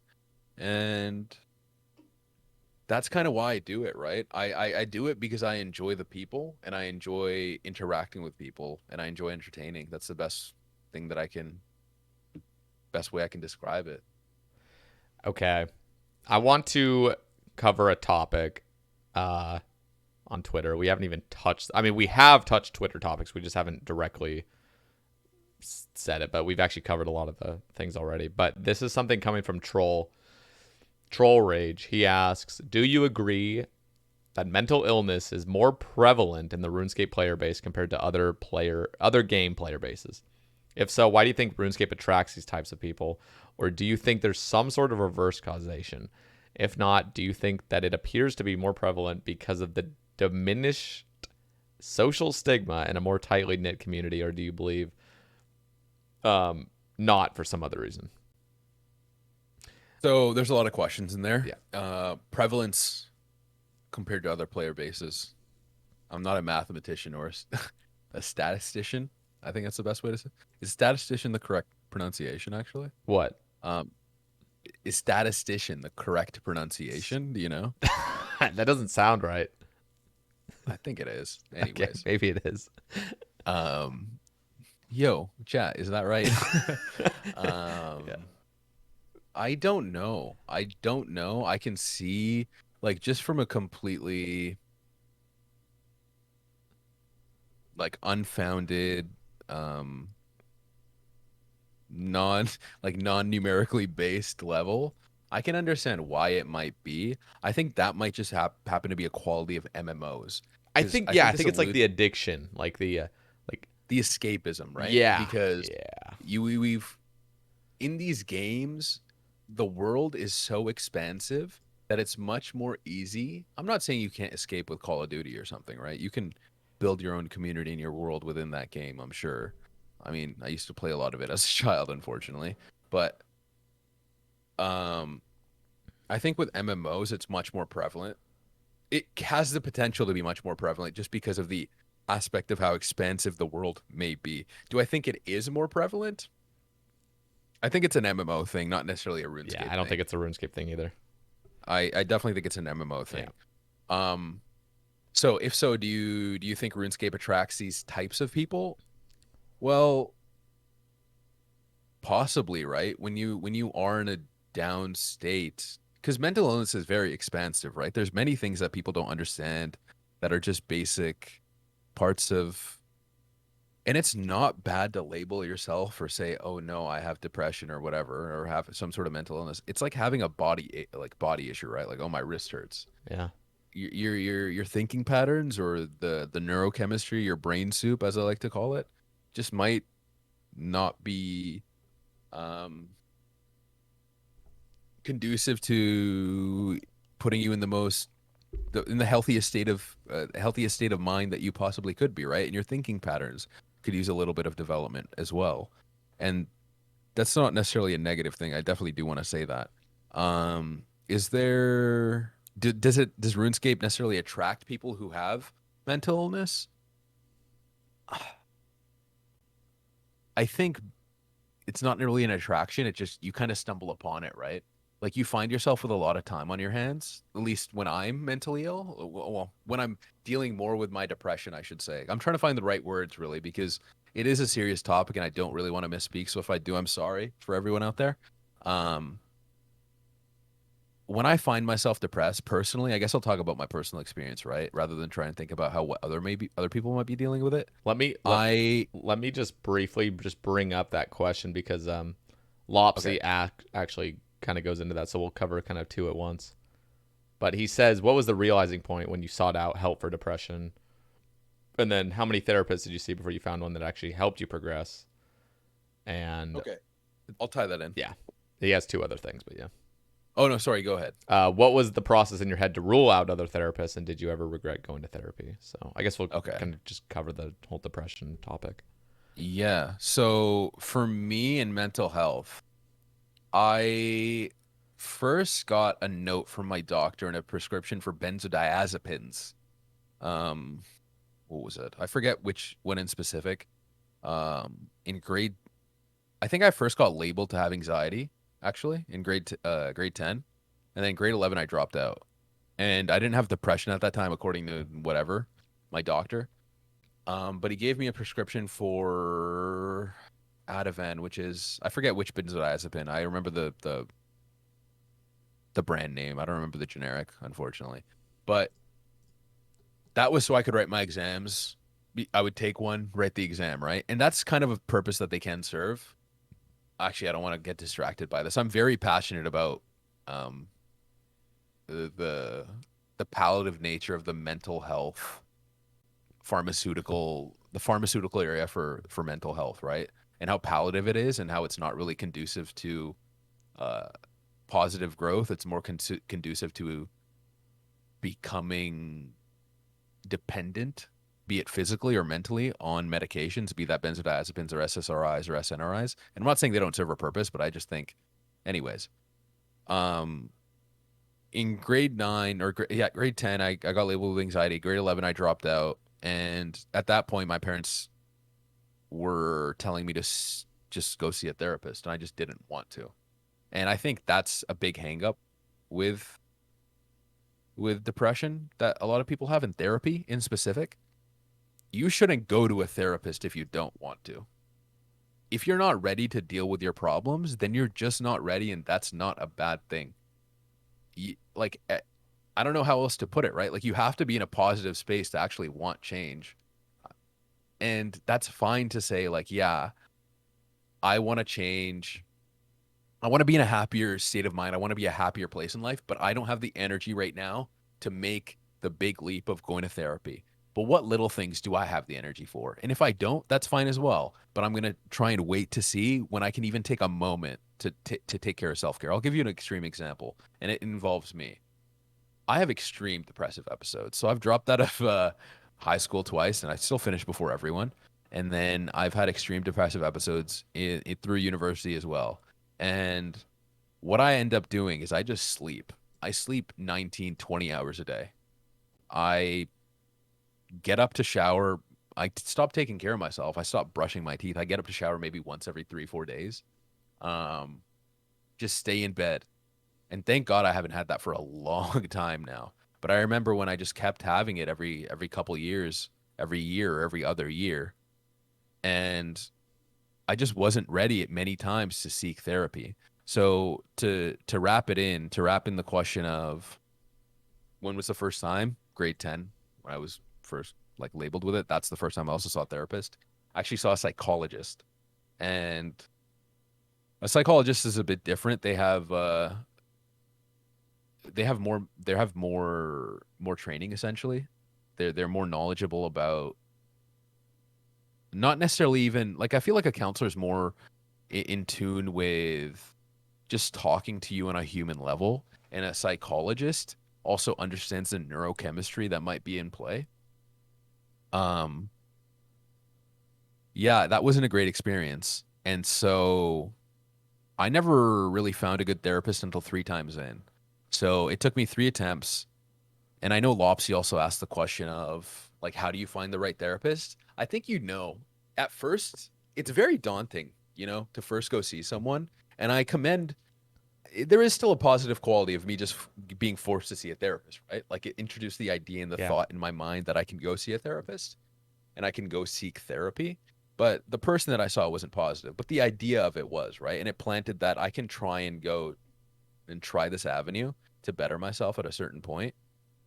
Um, so what it takes to find the right therapist is just what it takes to find the right friend. Like it's not like therapy is this awkward conversation that you're having with someone and it's very like regimented and it doesn't naturally flow. It's not like that at all. It's just going to speak to a friend almost. And it's different though because they're very knowledgeable about seeking and seeing certain attributes and qualities that you've normalized and you just think that are part of your normal daily structure and routine and habits, and they'll they'll take note of it and they'll bring it up at the right times when they feel that you're ready to deal with a certain issue. So finding the right therapist is just like finding the right friend. You'll know in like the first 2 3 sessions, and if you're not vibing, that's fine, and they don't take offense, nor should you, in telling them, hey, I'm sorry, like I'm just going to seek someone else, or can I seek someone else within your practice, because I just don't really like I'm sure you're fine, and they get that. You don't even need to say that, like I just want to see someone Yeah. else, thank you for trying it. Like Yeah, that's got to be kind of you're just awkward though. I mean, it can be Yeah. daunting for sure, but if you're a professional, you've dealt with this Yeah. Yep. before, and you're not going to hold a good therapist would never, and any therapist I'm sure would never be like, oh my God, I can't believe you're not coming back to see me. It's just like, Yeah. all right, this is a part of some people can connect with others and Yep. some people can't. Like, I'll give you an example. I can't connect with a male therapist at all. I was raised by Really? 4 women. Yeah, I was raised by 4 women, and I've never had a positive male role model in my life, right? Wow. Um, I don't. Can I go on a bit of a tangent here? Yeah, go for it. I It's the suppose. Sae Bae Cast. So I, it's really difficult for me because I'm trying to answer all these questions and I want to answer them and I keep thinking about how I can answer as many questions as I can with the rant that I'm going. So, but I'm just gonna go where it goes. So my father was and is actively an alcoholic. He was abusive, and I was raised seeing myself beat, my sisters beat, and my mother beat. And I've touched on this before, but we were very well off and very affluent. So I don't know. My mother necessarily probably didn't care because I'm not saying this is a negative quality to my mother. I love her to death. I just think that, no, I'm not going to say it like that. There's many reasons why you don't want to leave abuse. I should say, sorry. Um, and you can also there's also this weird thing where you start to love your abuser. So, and my mom also, like, you're dealing with so many things. I don't hold this against her, and I don't know why I brought it up like that. I think recently I just had a conversation with my mother where she highlighted something that was a bit interesting. Um, but yeah, I remember growing up with a lot of abuse, and I didn't think it was that bad until later in my life. And I still don't. I feel relatively unscathed about it. Like I wouldn't change a thing. I'd repeat that stuff all over again because it taught me a lot and it made me the person who I am. And I'm not saying that in like, oh yeah, I'm so empowered. Like look at me. I'm saying that in just genuinely like it grounded me and it gave me a good basis of who not to be. So my father was a role model in the sense that you don't want to be this guy. So do everything not to be this guy. So I remember nights where I was driving with my sis, I was in the back seat. I'm a kid, like 7 or 8, and I have 2 older sisters. I was raised by a nanny at one point, and for like 8 years in my earlier years. But I remember my older sister was sitting in the front. I think it was like one of the first Mercedes SUVs that came out. I was sitting in the back seat. Sorry, I like cars. And my dad was just swerving and purposefully trying to scare my sister. And then another memory I have is like I'm on the phone with my younger sister, and she's with my father. My dad's drunk driving, and she's crying and calling me, and I'm in like grade 6 or 7 at the time, and I'm on the phone in a car with my mom trying to find them, right? Yeah. And I actively hear them get into a car accident, Oh my and we're like God. 2 blocks away. So I drive up to the scene, and my sister's winded, and my dad is nowhere to be found. He's actually fled. Oh my God. And yeah. And I remember going to the car that he T-boned and ran the red through. It was like a PT Cruiser with a child in the back. and parents in the front that I remember seeing in the hospital, and I just wanted to say sorry, but I didn't also like even at that age, I knew like maybe someone just needs their space. Maybe you don't approach them and say, "Hey, like sorry for my fuckhead of a dad." Yeah, so he escaped because he didn't want to get charged with a DUI, right? Yeah. Because if you flee the scene, it's so fucked. The way DUIs currently work, and from my knowledge, maybe I'm incorrect, at that time at least, uh, if you get a DUI, it's actually not even that big of a deal, unfortunately. Like you can still keep your license and keep driving. Like there's some streamer in the RS section who I'm not gonna name, but he has multiple DUIs, and I don't know how he still has his license. But yeah, so my dad fled the scene. I saw him getting arrested. He was out. He had a lot of political connections at that point, so he was out within an hour or so, and he never faced any sort of repercussion for it. So, yeah, that was my dad, and that kind of influenced me to be the antithesis of whatever he was. Yeah. And um I've kind of lost my train of thought. Like what was I originally talking about before I went into this rant? Um, I guess It we was were talking about it was stemmed therapy. off a question off therapy. Yeah. Yeah. And so you So said you can have a male therapist. yeah, male therapist. Thank you. So that's kind of why, right? And you slowly learn to discover these things about yourself. And so just to make it less serious and get back on topic a little bit, that there's a reason why I don't like male therapists, right? Well, I don't vibe with male Yeah. therapists. It's because I've never really been able to have a positive male role model in my life. So and again, when I go to therapy or when I was finding my most recent therapist, um, when I was looking at their website, they offer like if you go to a practice, there's like 20 there's 20, maybe 30, maybe 3 people who work in a practice together, and you get a choice, and you can usually approach them and say, this is what I'm struggling with. Who is best tailored to deal with this? And then you can tell them your preferences. Like, I don't feel comfortable speaking with uh male therapists. Like I prefer female therapists. I just connect to them better. And again, I've had therapy. I've gone to therapy where I've just been in the middle. I've been like, look, this isn't working. Like I'm gonna pay you for the session, obviously, but I want to see someone else in your practice. And they're like, okay. So when I say I've had 3 therapists, that's more long term. 2 of them was people I very much so connected with, but I've had a lot more where I just went in for a few sessions and I just didn't enjoy. And the reason why that was um, mostly location because I moved around a bit, so I had to find a new therapist. So for somebody looking for a therapist, because I've honestly been um, interested in like seeing a therapist myself, and I think the reason it even got brought up in the first place because I don't necessarily struggle with depression, uh, or like anything really serious, honestly. But I feel like it would be Mhm. really good to talk to a professional regardless. And it was actually brought up by my dad, which is interesting because my dad, when I really look up to my dad, so I've been blessed to have positive male role models in my life. But like Yeah. when I saw him after 2 years of not seeing him, then he sees me like after my whole like you know streaming thing has Yeah. happened, and I don't know how he Your felt dad also exactly. subs to you, eh? Yeah, Like since day one. my dad primes to me every month, and now he's a king. But no, he was just talking about like getting a therapist and stuff, and it seems like overwhelming, kind of. Is there anything you could say to somebody that is kind of looking for a therapist but doesn't even know where to start?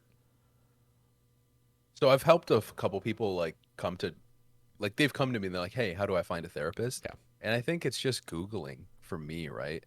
Again, it's so different because if you live in a different area, your local government will give you different resources. And the reason why I say government is because therapy is expensive. Right now, I'm paying for it out of pocket, and there's a lot of coverage that you can get. If you're in school, you're pretty much like if you go to university, you're probably pretty much covered. So you can go through university to find a therapist. If not, you can go to a local government website to first check out what insurance you have, what coverage you might get if you And the reason, even if you have insurance, you should still go to a government website because you can get extended coverage on top of your insurance from any workplace or any school or whatever the case may be. But you can also go through your insurance directly and be like, hey, what people do you cover? And see the list of, I don't know, therapists or practices that they have, right? Yeah. And it's very daunting for sure. But I would go through that and I would research um, each clinic you find that is, reasonably located, like closely located to you that you feel comfortable going with. And then furthermore, when you go to their website and you interact with any of the description. So usually when you seek out a therapist, you'll eventually be brought to a page like their website. And on that website, each clinician, each therapist, each even the administrative team or like a psychologist, maybe if they have psychiatrists, I doubt that they have psychiatrists, but they'll have a description of who they are, what their passions are about therapy, and what they feel equipped to treat and what they personally feel passionate about treating. Mm. And I would just read through that and see if you connect with anyone. It's like e-dating. It's like going on Tinder. It's like, yeah, swipe right, swipe left. But whatever, if you swipe right, like they'll respond. They won't. Wait, is it left or right? I actually don't It's remember. swipe Yeah, right. no, it's right. Yeah. Yeah. If you swipe right, they'll respond. So all the people out there struggling, like swipe right on a therapist. At least they'll respond. uh, Yeah, so once you find someone that you can somewhat connect with, you can say outright, even to the clinic, like, "Hey, I'm interested in this person." They're like, "All right, when can we set you up?" Or you can go to a clinic where you find that overall the overarching theme of what they describe at that clinic is something that you feel like covers what you're into. Okay. Um, then yeah, you just go to them. You go through the administrative team. They'll put you in touch. So previously, I'll explain what happened with me. My therapist didn't feel equipped to deal with the issues that I was having. And the issues that I'm having were particularly about like, I don't know, I'm a bit of a freak, okay? I think it's well known. I'm like one of the original Coomers in the RS section. We got I some made questions about I that for made later. ignoble solid, okay? All you ignoble freaks out there, I made that man. All right. No. Yeah, I'm one of the original Coomers in the RS section. And I'm a pretty big like I'm into some freaky shit, right? Yeah. And my therapist didn't feel well equipped to deal with it. So she's like, hey, let me find you. And this is my therapist I've had for like 6 years now, 7 years. Because I left the area and I came back. And since I was back in the area, I saw her again. Um, she's like, I'm not well equipped to deal with this, but I'll help you connect with a therapist or a psychologist or a counselor who is. So she gave me a bunch of resources that she gave me links to contact these people and I just researched them and I chose the practice. And when I went to the practice, I filled out a form about what I'm here for.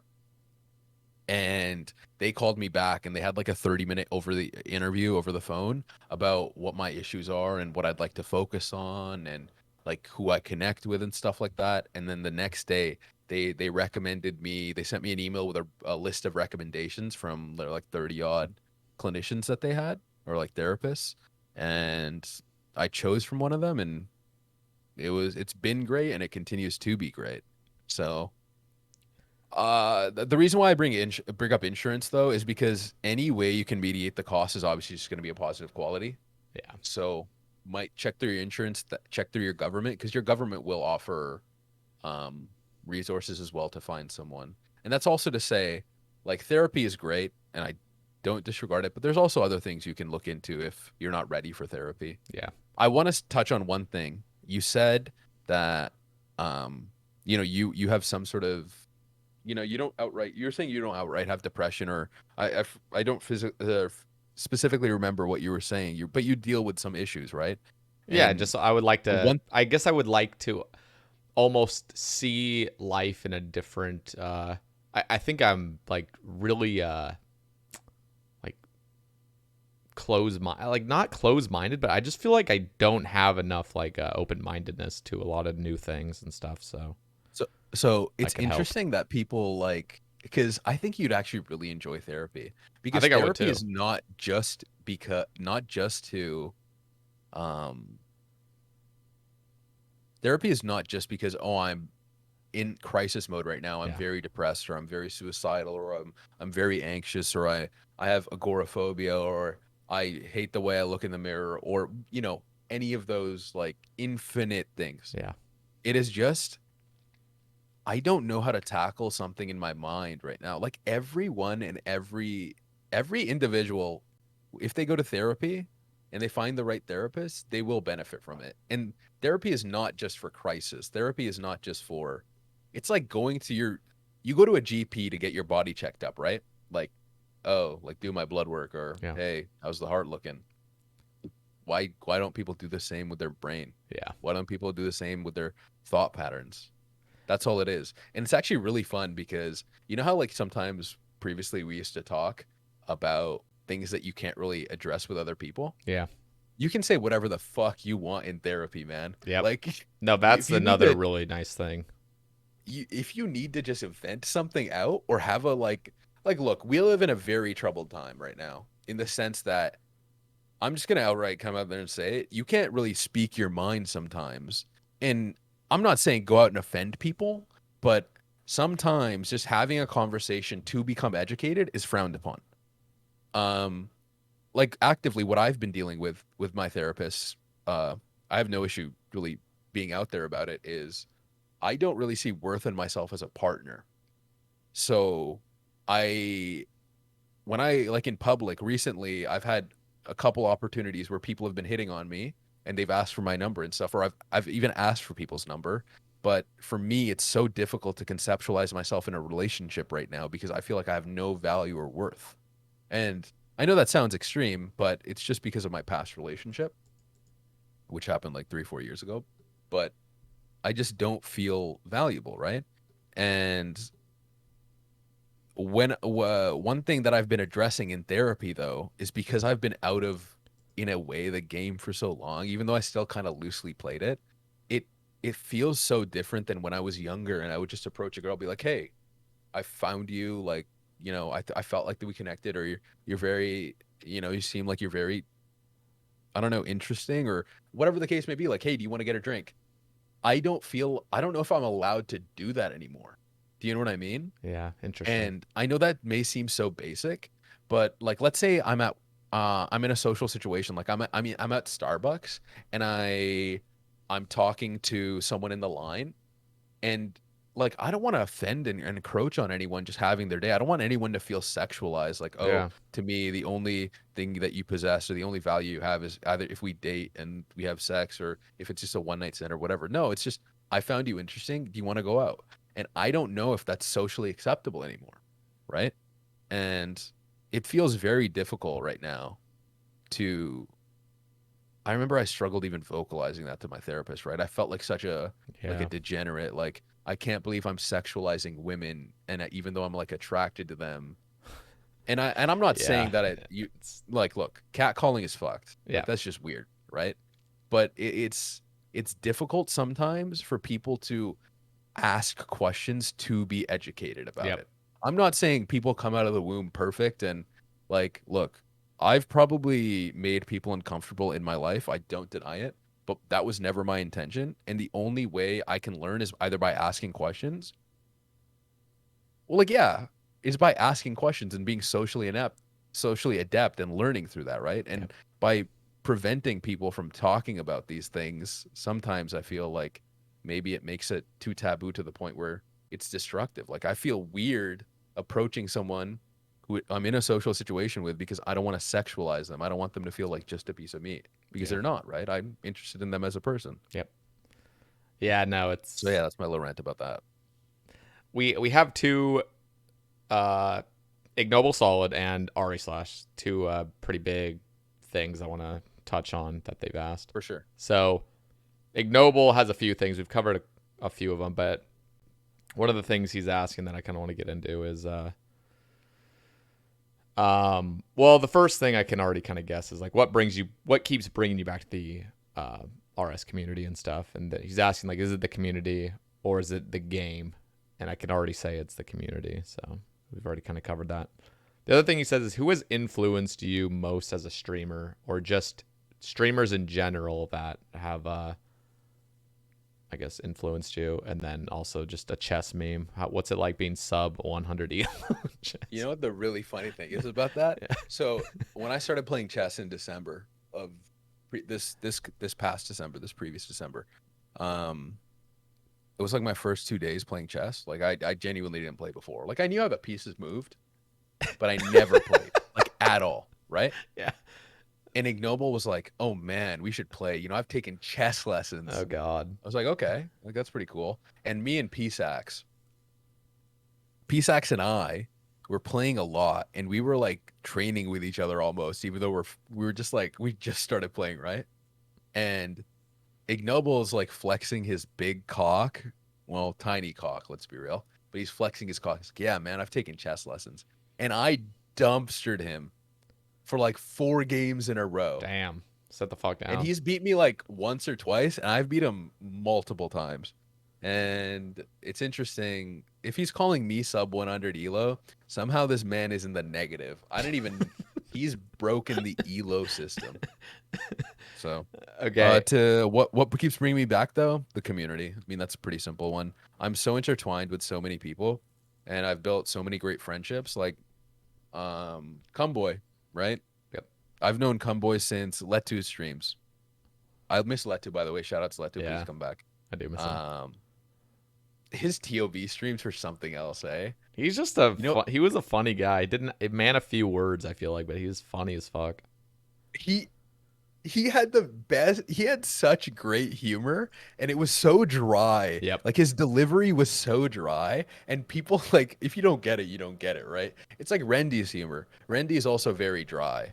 And sometimes people don't get that like stoic, dry, I don't know, type of humor. Yeah. But Letu's great, and I love these interactions with Little Dad as well. I don't know. I don't really want to get into some of the memes, but I wish some Letu clips were still up because I genuinely believe he is one of the most criminally underrated streamers in the RS section. He was. I wish it became something that he could have kept as a hobby. Yeah. But he's too busy being a doctor or something. Yeah. Saving lives. Like, come on, man. I can't believe this. Why aren't you streaming for us degens? Why are you out there saving lives? But yeah, it's the community for sure, right? Yep. There's so many people that I just feel connected to. You know, his streams actually really remind me of Tasty. Like Tasty's I was watching a Tasty YouTube video about the TOB. Yeah. Like acting like an asshole in Yeah. TOB. For some reason, like It reminded you of Leto. The reason why I did is because I never really enjoy TOB content these days. Yeah. I'm just gonna be honest. TOB's pretty resident. I don't know. It's just been out for so long, yeah. We just need something new. I think that the spin that Leto put on TOB by taking learners, like only learners and just him, was something that just made for a lot of comedic events in TOB. Yeah. And I suppose mixing comedy with TOB is what really reminded me of Leto. Yeah, no, that's true. That's what Tasty was saying, like really got him started off on YouTube on a really high note, was that video. Oh, okay. Just super popular. That's how he gained a lot of his popularity initially. Oh, okay. Yeah, because, you know, I've been gone from the community, so... Like, no, Tasty is so new to the community. Yeah. He started streaming in January, basically. I mean... He's killing it. Understandably so, though. Yeah. He has everything going for him, right? Like, the charisma, the humor, the delivery... The penis. The interactiveness on Twitch... His ability to create and be creative and create content, like picking, like, you know, hitting on people in like a RuneScape sense, essentially, like talking to chicks, like begging for GP IRL, stuff like that. Yep. Like his creativity, like he is just, there's some people who have this natural like panache to them that just is what people are after and seek, right? And he has it all. That man is a full package. And he is built like a machine. Yep. That man is fucking, oh my God, that man is goals. The amount of dedication he puts into his body. Yeah. It's insane. Shout out to Tasty as well. Yeah. We'll go into that then. And I recently met him as well. And in person? I recently talked to him. No. Okay. No. I was like, I recently met him as in like, I recently heard about him, I should say. Because I know, who was it? Who went to? I think Lopsy went to go see Tasty. Man, Yeah. I'm in Canada, right? So our Yeah, that's all I borders was are closed. curious. Yeah. And also with COVID, I'm double vaxxed. I don't want to get into this. I mean, I actually don't really personally care if people. Anyways, I am Yeah, double just vaccinated. yeah. I don't know. Like, I'm just gonna be honest. I hate getting involved and embroiled in politics about stuff. Like, Yeah. hey man, you guys argue all you want. Just leave me the fuck out of it, Yeah. please. There's a reason why I was a poli-sci major at one point and I dropped that shit. Arguing on Twitter, I feel like anyways. Yeah. Um Okay, so yeah, so we'll I'm double cover. vaccinated. I'm just cautious about going even traveling, right? So Yeah. I'm really looking forward to RuneFest 2022 is just what I I'm wanted to so say. fucking I pumped. feel like that's going to be my opportunity to meet everyone, even if they hold one in 2021 or a TwitchCon. There's no I'm way. I Well, would yeah, feel maybe comfortable TwitchCon, but going. no way RuneFest. In fact, I think Yeah, they're I don't having an event the end of this month for their version of RuneFest. yeah, I can't wait to meet everyone at RuneFest. Like I'm so excited for RuneFest 2022 and we're making out, right? Yeah. We tried many Ignoble's months, final right? thing was just who has influenced you, and you brought up Tasty, and that Well, I feel like anyone I watch, you try to learn something from, right? So who have I learned from? Pretty much anyone and everyone in the section. Like, let me load up the section right now. I see Adam streaming. Adam's obviously been an influence in terms of comedy and style, and just Bodhi has been an influence for sure. Uh, anyone I watched, I don't know what else to say. In terms of a large you got me started streaming. You've definitely been very influential. I think Fat Clouds has been more influential for the section than anyone else in recent history that I can in a different 100%. way, I suppose. He's changed the game. You know, Fat Cloud's changed the game. He really did. Um, but in terms of like, I feel like I don't really. I just be me. I'm just myself on stream. So in the sense of that's a hard one to answer, right? Because I feel like I just pick up little things that I see people do positive in their stream and try to add it. Be it like graphics, be it baiting, be it like little games that people play to be interactive with their community. Yeah. I think I'm consistently and constantly learning from everyone. Um Ignoble Solid has probably also even played a role, right? Like Yeah. I know the reason why I say probably is because I wasn't really streaming as much when Ignoble started streaming, and I did catch his streams though, so for sure every time I stream going forward, right, he's pushed the Coomer game to another level, and you know, we stand on the shoulders of giants, and I've learned from everyone I've watched. If I sat here and name called, like shouted out everyone who's influenced me, we'd be here for a long Yeah. time, for Let's sure. let's let's cover Ari Slash's question now. He's asking. Ari has been a huge influence. How could I forget Ari? Yeah. Sorry. No, I mean that's the thing. You're gonna Yeah. miss a million people because there's too many. Yeah. What are the Yeah. biggest lessons you learned during your time on Twitch and OSRS? Do you have any regrets from this time period? So I found myself in a very dark place, and I'm going to say the game and streaming intertwined in this question. The reason why I started playing RuneScape was I found myself in a very dark place, and I had no passion or no motivation to do anything. All I did was sleep. And the reason why RuneScape was so great is because it develops this. It helps you become goal oriented. Actually, one of the positive qualities about RuneScape is about like it helps you become goal oriented eventually, right? Like you're like, okay, I have a goal, how do I manifest it? I didn't have that in my life at all in any avenue. I literally just slept.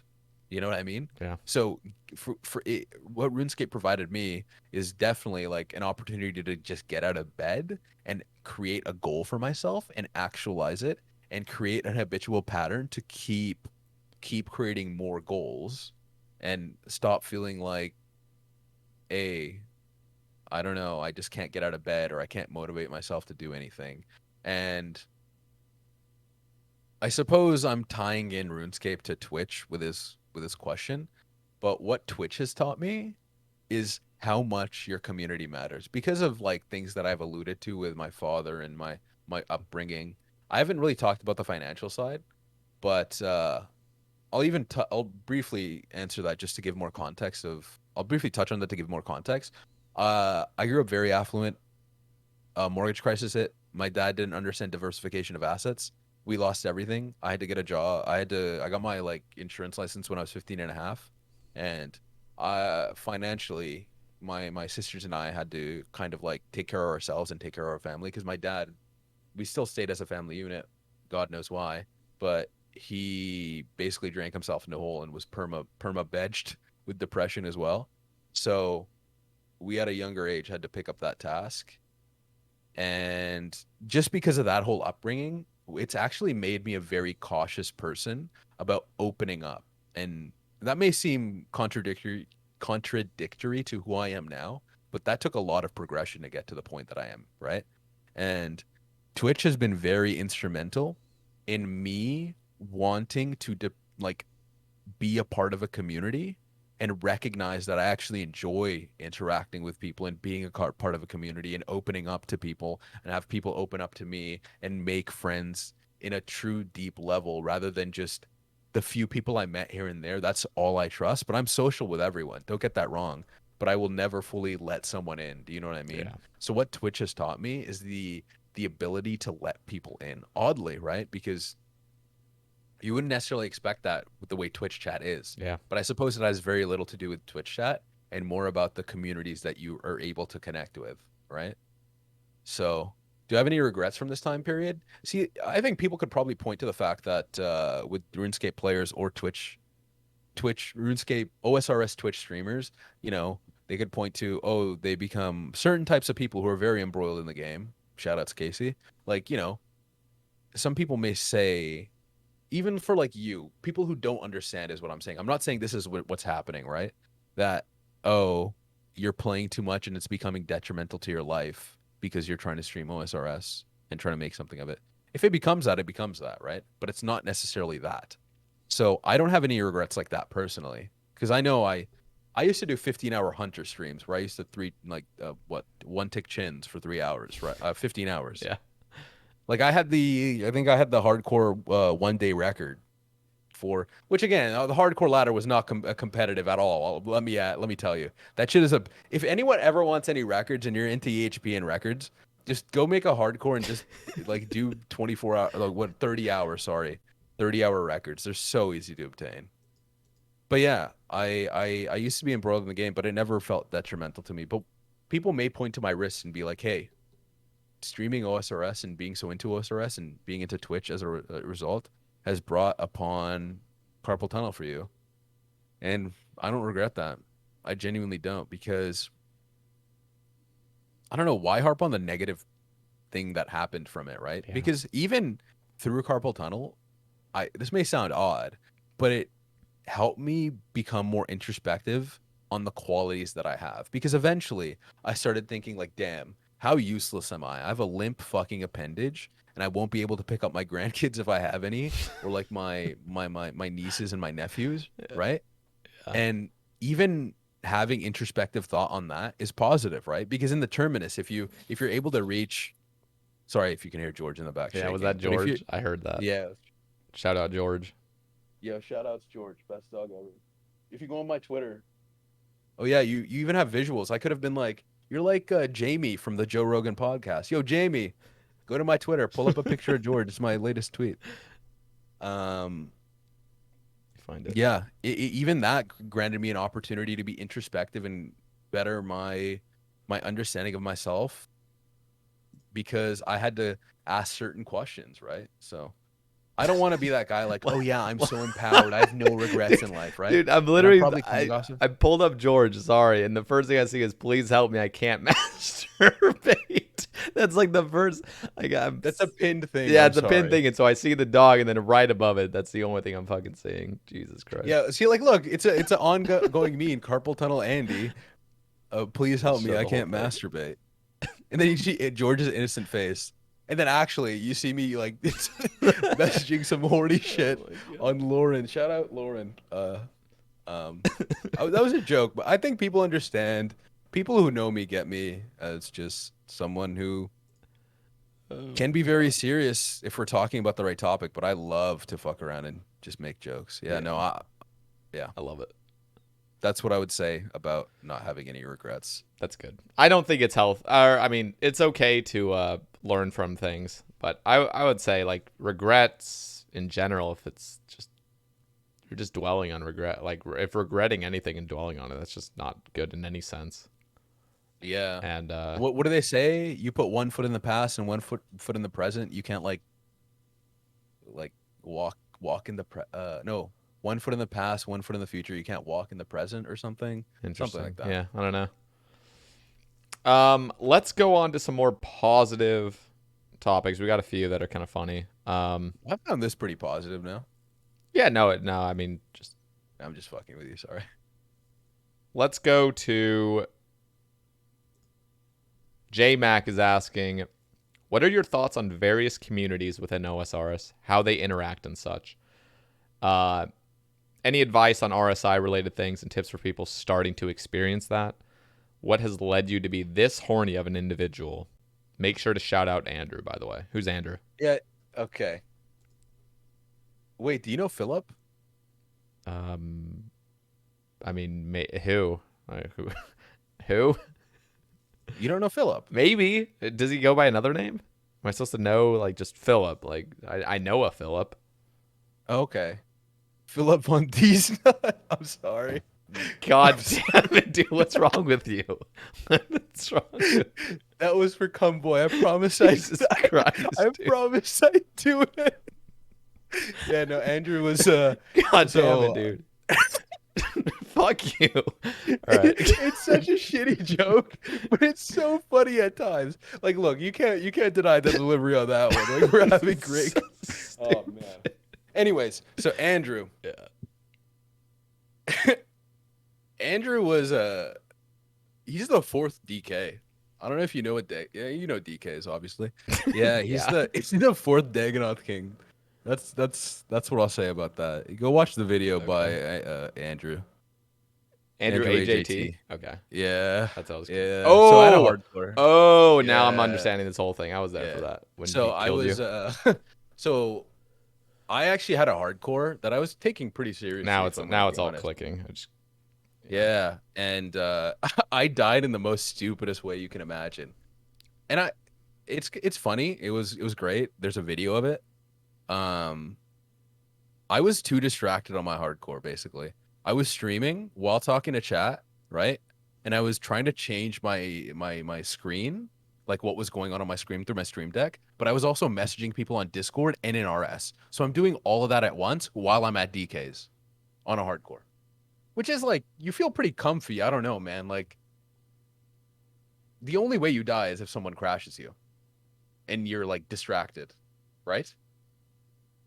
And that's exactly how I died. What he did is he took Prime's aggro while I was distracted and ran under me. So I saw him running at me and I knew he was in there. And I was actually messaging people in Oblivion and in TE and in like Heroes, like, hey, do you know someone named Andrew? Because his name was so familiar to me. So I was like, hey, if I can find someone who's friends with this guy, maybe he won't crash me. Because I just wanted to finish my trip. Yeah. Basically, if you're a hardcore, never do this. Never be greedy. Just the amount of time it takes to re-gear and get to DKs is negligible. Or re-gear and do anything is negligible. Basically, what I learned is I didn't have the right mentality for hardcore. I was too greedy. And so I was messaging people in RS and in Discord, and I had the wrong screen up. I'm like talking to Twitch chat, and I'm like, I type howdy. I'm typing howdy in RS to Andrew, and I don't really see what he's doing because like the load lines are like Prime wasn't in my load line. So you're just seeing these mage blasts coming. No, I didn't even see a mage blast. If you saw it from my perspective, I didn't see a mage blast until the two that hit me. So I'm looking at Andrew and I'm typing howdy as he's running at me and I'm all distracted and he stands under me. Okay. And he already had an attack queued up to come with him. So by the time he reached me, I think it was like nearly tick perfect. I want to say, I'm not sure, but it hit. And that's when I'm like, oh shit, I need to put up my prayer. But since he was running away from Prime and Prime's range is so long, he already attacked a second time. So by the time I put my prayer up, like I made a one tick decision, teleport or prayer. I chose the wrong thing, basically. I should have prayed and tick or Just click the telly. We're teleported. Yeah. Yeah. And when you're basically don't do what I did on a hardcore. So that's shout out to Andrew. Gotta give it to him, man. Gotta give it to him.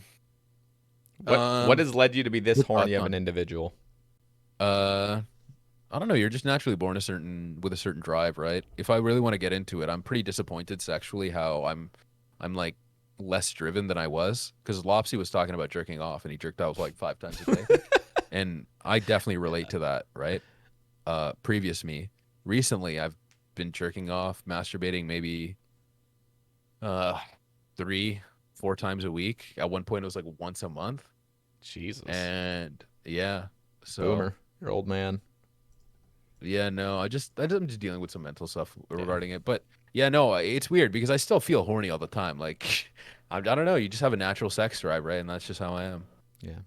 Any advice on RSI related things and tips for people starting to experience RSI? Treat it seriously. Don't treat it as a joke. That's my first thing. I think it's normalized to possibly, like, you may normalize it as your own self to be like, oh, everyone jokes about carpal tunnel RSI from playing OSRS, haha. But no one actually gets it, right? Like, haha. You're gonna tick chins and you're gonna manipulate. You're gonna 3-tick cutty. You're gonna like, I don't know. You're gonna flick bandos endlessly. You know what I mean? Any repetitive pattern and just using your wrist without taking breaks. It's like a joke almost. But yeah, take it seriously from the get go. Don't be afraid to seek out professional help as soon as possible. I think stretching for me was pretty much fucking useless. If I'm gonna be honest with you, get active. That's much more important in my eyes. Get active, go for a run, do yoga, do something to pump blood and also induce movement. So stretching is obviously a part of being active, but I think just doing targeted stretches isn't necessary at the current stage. I think it's much more important to spend that time to go on a run or do yoga or lift weights, because even with lifting weights, you'll find that, like, I used to lift, I don't really lift anymore, unfortunately. You'll find that you just want to stretch because your muscles get a bit tense. And stretching feels good, like delayed muscle onset muscle soreness. I love the feeling of DOMS. Do you like DOMS or no? Yeah. I mean, initially when you can't sit on the toilet, it sucks ass, but yeah. No, I love that feeling, eh? Like there's something When about it's bad, like have you ever like done like a workout after not working out for like 3 months? You do a full leg routine and you're just fucked, like your and you legs can't walk up the stairs. No, you can't even walk. Sorry, you can't even walk like horizontally. Like you just. Yeah, you know what I love? Fucked. I love not being able to get out of the car and using like your hands to drag you out or something and like struggling to find. I don't know why. There's something so satisfying about it. It's like, yeah, I really push myself to the limit to the point where I'm feeling this. What feels good is like after you're in the routine of working out for 2 weeks and then you're experiencing that, because that means you're actually like pushing yourself further. What sucks is when you stop feeling it and you're like, okay, this isn't good. Yeah, you plateaued. I plateaued a lot. So even when I was working out, I was pretty much working out in a plateau, but my focus was more cardio at that point. So there's a point in university where I worked out like 5 hours a day, 6 hours a day, but it was 45 minutes to an hour and a half of lifting, depending on what I was targeting that day. But most of it was just cardio, like biking, elliptical or running, playing ball. Yeah. But yeah, I'm far gone from that. I'm very pepo fat right now, and I love it. But I still want to change it.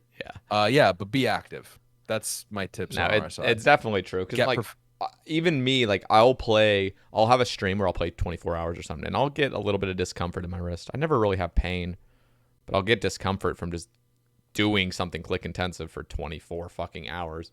But I will say, yeah, instead of doing any stretches or anything else or just not playing, the best thing to do is literally just exercise. Like that literally just cures it, basically. Like actual exercise. I mean, also add the stretches in if you can, right? Like for sure. I'm not saying they're bad to do. Yeah, like you said, though, the stretches just come naturally just from working out. Yeah, I just feel like that's what's been better for me. I don't want to tell anyone not to do something almost, you know, because what's the harm in it? But yeah. What are your thoughts on various communities within OSRS? I think I've already touched on that a bunch, so I'm going to skip over that. Okay, I'm just going to ignore that kombucha. Like, Dirt Nerd, just shout out to Dirt Nerd. That's all I'll say to address that. Yo, Dirt Nerd, I love you. Go check out Dirt Nerd. He doesn't really stream. He streams like once every couple of months, but he's a great time. He's a great homie. I hate playing Among Us with him. Don't ever play Among Us with that guy. Uh, yeah. He says, "Are you high right now? Do you ever get nervous? Are you single? I heard you fucked your girl. Is it true, Dirt Nerd?" It's a song thing. Yeah. He's basically saying a lot of people in that song, the song's about how like rappers are asked a lot of bunch of pointless questions. Um, just because they're famous, right? So I Mm. think he's maybe he's alluding to me being famous, obviously, being on the big Sae Bae Cast and being asked all these pointless questions. Fuck you, Dirt Nerd. Cumboy, how come your wrists start to hurt? How I come read your wrist this. started to hurt just as your hardcore died? I don't know. That is convenient timing, eh? Maybe this is all just fabricated. What do you think? Nah, I mean, be honest. Do you like, now that you're an Iron Man, do you actually like hardcore or normal Iron more? Do you miss being a hardcore? Fuck no. There you go. Yeah. I don't know what else to say. Do you All I like can really say, like who wants to? I'm sorry. Like for the current stage I'm at in the game, I don't want a hardcore. But if I was again really embroiled into the game, I would wish I played Iron fully through first and then made hardcores when I got to end game on the Iron and I just wasn't feeling it. Like, look, you know what I really respect Cody, and I think Cody was, tell me if this is a hot take. I think Cody is very influential into your goals in the game. Cody. Ozium. Okay. Okay. The reason why I say this is he makes up these dumb, stupid grinds for no reason and rhyme and rhythm, and he just does it because he wants to do it. I gotta He get. doesn't care. I'm Sorry. gonna give a quick shout out to Ozium. I was watching him back in like 2018, 2017, probably. Yeah, no, probably like early 2018, I'd say. I used to watch him a lot. Actually, no, 2017 was when I first started watching him. He was hunting his eternal glory. He was actually a big motivation for how I even started playing like active, like a lot more, was because of his crazy goals he was going for and just building a Yeah. dope ass account with like collections and stuff in his bank. Yeah, like some people can find like everyone finds a gold for themselves, and I'm not here to judge how you play the game. And I think Yeah. it's kind of cringe when anyone judges anyone for playing a game in a certain way or doing anything in life.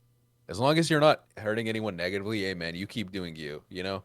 Don't tread on me, I won't tread on you type stuff. Yeah. And I think it's great to see people do different things. I think you touched about this a bit in the BC Guppy podcast. Uh, you know, everyone has weird, strange goals, and that one guy wanted to do crafting in a certain way without lunars and wanted to stay a weird combat level with weird, just keep playing the game how you want to play it. So for me, I feel like if I ever got to end game iron and I couldn't find a goal for myself, I think it would be fucking great to run it through as a hardcore. But currently, where I'm at, becoming so casual, it's crazy how much I actually leveled my account, by the way, in like what, uh, 10 months, 9 months. Yeah, I you're don't a know. fucking I gamer. was, and it's weird being like a casual now, almost. Well, not almost. I most definitely am. It's just the dichotomy is strange. But yeah, I would make a hardcore again, but it would be after I'm done with Endgame on the Iron, I think, because there's a lot of things I can just do on my Iron Man right now. But to be honest with you, I can also see myself just actually probably getting into hardcore again, just to keep dying even in the early game or mid game, because I love early game. Early game is one of the best things about OSRS. That is a good thing to enjoy, I think. I think that's a I I think that's pretty normal too, to also enjoy the fast-paced progression of starting over. Yeah, it's so rapid, but there's also so much freedom you have in the direction you get to take your account, right? Because what if you're taking your account somewhat seriously and you're just not going from random goal to goal, you're like building up to achieve something larger, right? And that's the beauty about making a hardcore that I feel like some people may miss. It's like, hey, you're not trying to make an account necessarily that is going to. I mean, I sure at a certain point you never want it to die and you want to complete everything and you want to be 200 mil all or whatever, right? If you want to and you somehow complete the collection log, right? Like that would be great. But that's not really what a hardcore serves as, I think. I think you set up a goal that you mainly strive for, and if you survive up till that point, anything else after that is just cheddar. So like So, people going for like an infernal cape on a hardcore. Yeah, like little tasks like that, or like, hey, I want to go complete top. You rush it, you do it whatever way you want. Go complete top. It's like, hey, I want to keep complete corrupted gauntlet. Fucking do it. You want to get an infernal cape? Go get an infernal cape. You want to do all the wilderness tasks for some reason or something? Go do that. You know what I Um, want to see? A hardcore yeah. Iron Man with the Zook helmet, completing all Grandmaster achievements without I dying. actually don't know all the combat achievements right now. Dude, it's stupid. So If you just yeah. take a glance at them, like you can literally click on that new quest icon, click on Okay. combat achievements, and literally just look at the Grandmaster list. It's actually like, I think the Casey, like, again, the Casey things that I've heard are pretty stupid in my eyes. I don't know why that's a combat achievement, if I'm going to be honest with you. no, I think I am okay with that. I do understand like Temperos. Like, okay, that's not even bossing. It's just fishing. You can't even get damage. Like Wintertod, at least you can somewhat say it's a boss because you can take damage from it. But like even that's like still skilling. But Complete hard mode 100 times. I don't know. I don't know. Is hard mode pretty death prone? Because I haven't played a hard mode TOB yet, right? I think the only thing sketchy about hard mode TOB is just the final like green ball at the end. If it targets you, it's not Yeah. just a 74. It's like you need to bounce it or you insta die. There's no tick eating it. Okay. So basically, But other than you that, I pretty much mean, just, I don't know, man. I would just, I guess you just have to have someone follow you. But yeah, I've no, also you have seen to. weird But even interactions. following, like the pathing can fuck you Yeah. up. That's what I'm saying, right? I've seen weird interactions with Yeah, the pathing yeah. So you and basically just have to have a team that's gonna play it safe and competent, right? yeah. You Like you base can't. basically you just decide like this is where we're meeting. Like usually it's like the Yeah. start of webs, like that tile Okay. area. You just run over there. Okay. So basically, you don't play with Dirt Nerd. Yeah, I've Yeah. never played with them anyway, but yeah, I could imagine. Do you remember this one great hardcore, um, that Zoran PK'd? Have you ever heard of it? You know about DJMX, right? No. DJMX 100. He's one of the OG gamers. Like that man, he had a hardcore. He was one of the first few, I think, that made it to TOB on a hardcore, maybe. And he had an infernal cape and he was fully stacked. And he was running some Theater of Bloods just as a joke with some friends that he met in like Zulu's Discord, I think. And that guy, one of the like OG gamers, that man can click, right?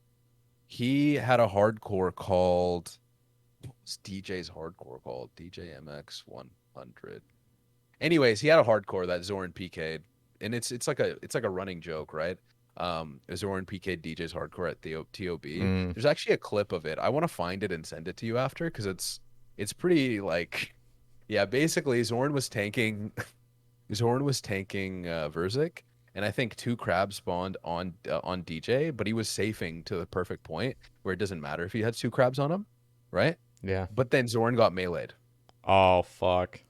Yeah, and it just killed him. Like there was actually nothing DJ could have done. It wasn't really in his control because it's like purples, I think, and the crab spawn, and he's in a weird situation where like Verzik is close by, and he's Zorn's tanking. Like, do you know what I mean? Yeah. Yeah. Like maybe he should have stood further away. I don't know. I think hardcores play it safe.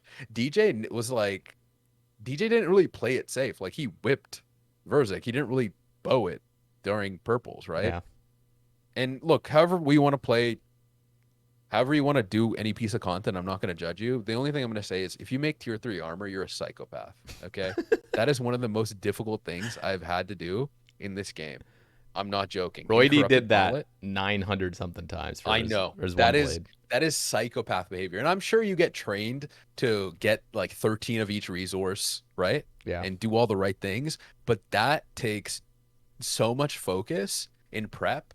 Like it would probably become second nature. It most definitely does, but getting to that point, man, you have to be a psychopath. I'm sorry. Like there's no way I around it. I look back. Okay, so the combat achievements came out, and I had to do a solo nightmare, a normal solo nightmare. The thing I did Yeah. for 9 months straight. Yeah. Dude, that was so fucking painful doing one of those.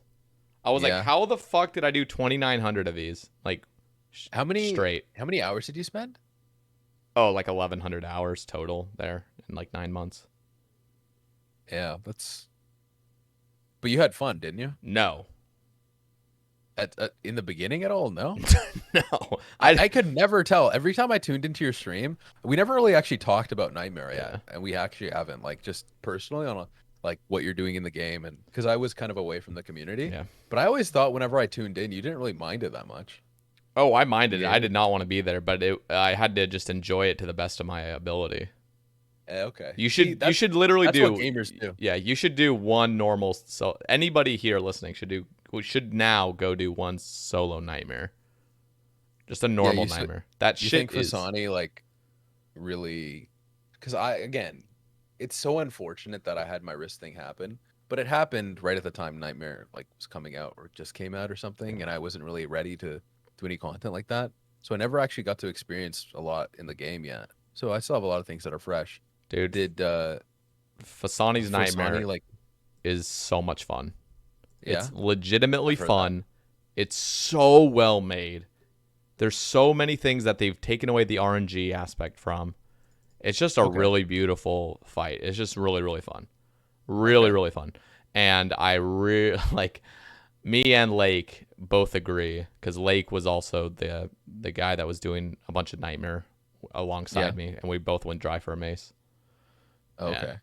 We basically got our maces a day apart, even though it was 2 months apart. But he got his mace basically on the day of the announcement of Fasani's Nightmare, and I got my mace on the day of release. So it was really funny because we were actually very, very close to getting it at the same time. But so you're basically saying, since you knew the announcement of Fasani, you were pretty much like, why do this? yeah, it was absolutely pointless because they were going to speed it up by 20%. But now it's actually, they say like items were sped up by 20%. It's even beyond that. Like, it's literally like 30% because of the new Sleepy tablet. Unless you go like Casey dry on the tablet. Casey did like 300 something for his Sleepy tablet that teleports you really close. But that man is clinically, people say I'm clinically horny. That man is clinically unlucky. You know, like, he did get a double drop from Nightmare in a 5-man, I believe, or even in a mass or something. I don't know what he was crazy. doing. He got a double. Both drops went to him. Do you know the chances of that? No, I don't know the chances, but I'm sure it's astronomically low. Like astronomically, exponentially, like ridiculous. Like, this is gonna happen once in the game type low. Yeah, no, it was crazy. I don't think anybody's ever had that luck happen to them. I want to say something. Yeah. So when you got your drop from when you got your mace, I saw the clip. Yeah.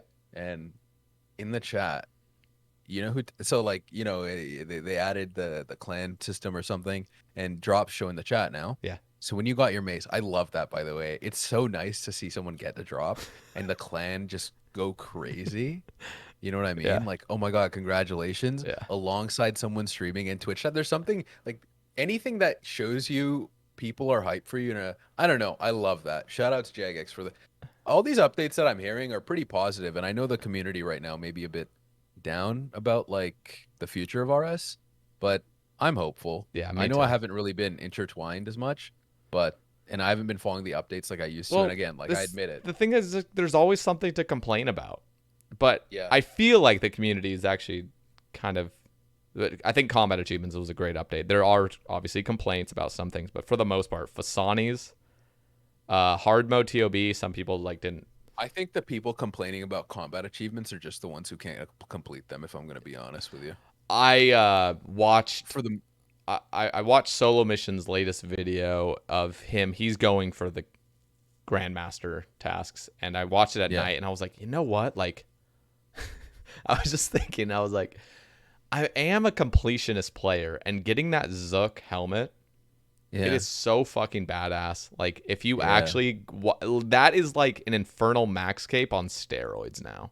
Yeah. Like, it literally is. Like, if you have that, you're a fucking god.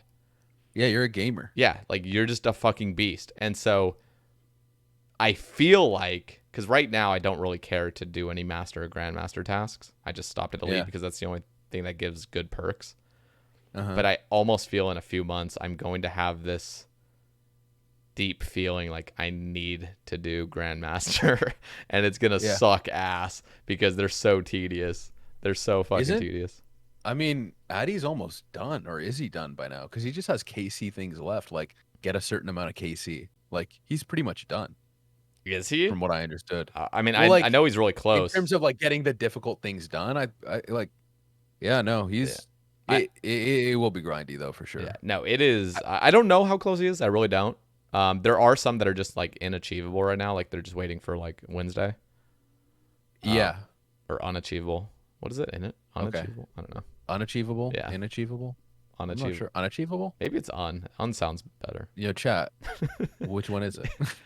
uh Yeah, no, but one thing that I actually wanted to touch on, yeah, and yeah. I know, sorry if I'm interrupting. No, you're not. I just wanted to say that the former gamer of me, like again, I looked up to many people, Osiris, Casey, yourself included, and maybe it's weird to compare you. You're definitely, I don't know, I see you in that category. Like even controversial figures I look up to. I'm not gonna say them because I don't want people to go fucking nuts for some reason.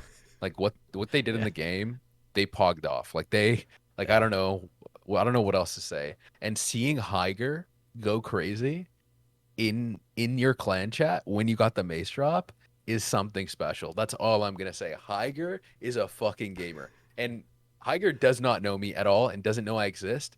But Higer is like that guy. I don't know He's what a else to say. god. He's a machine.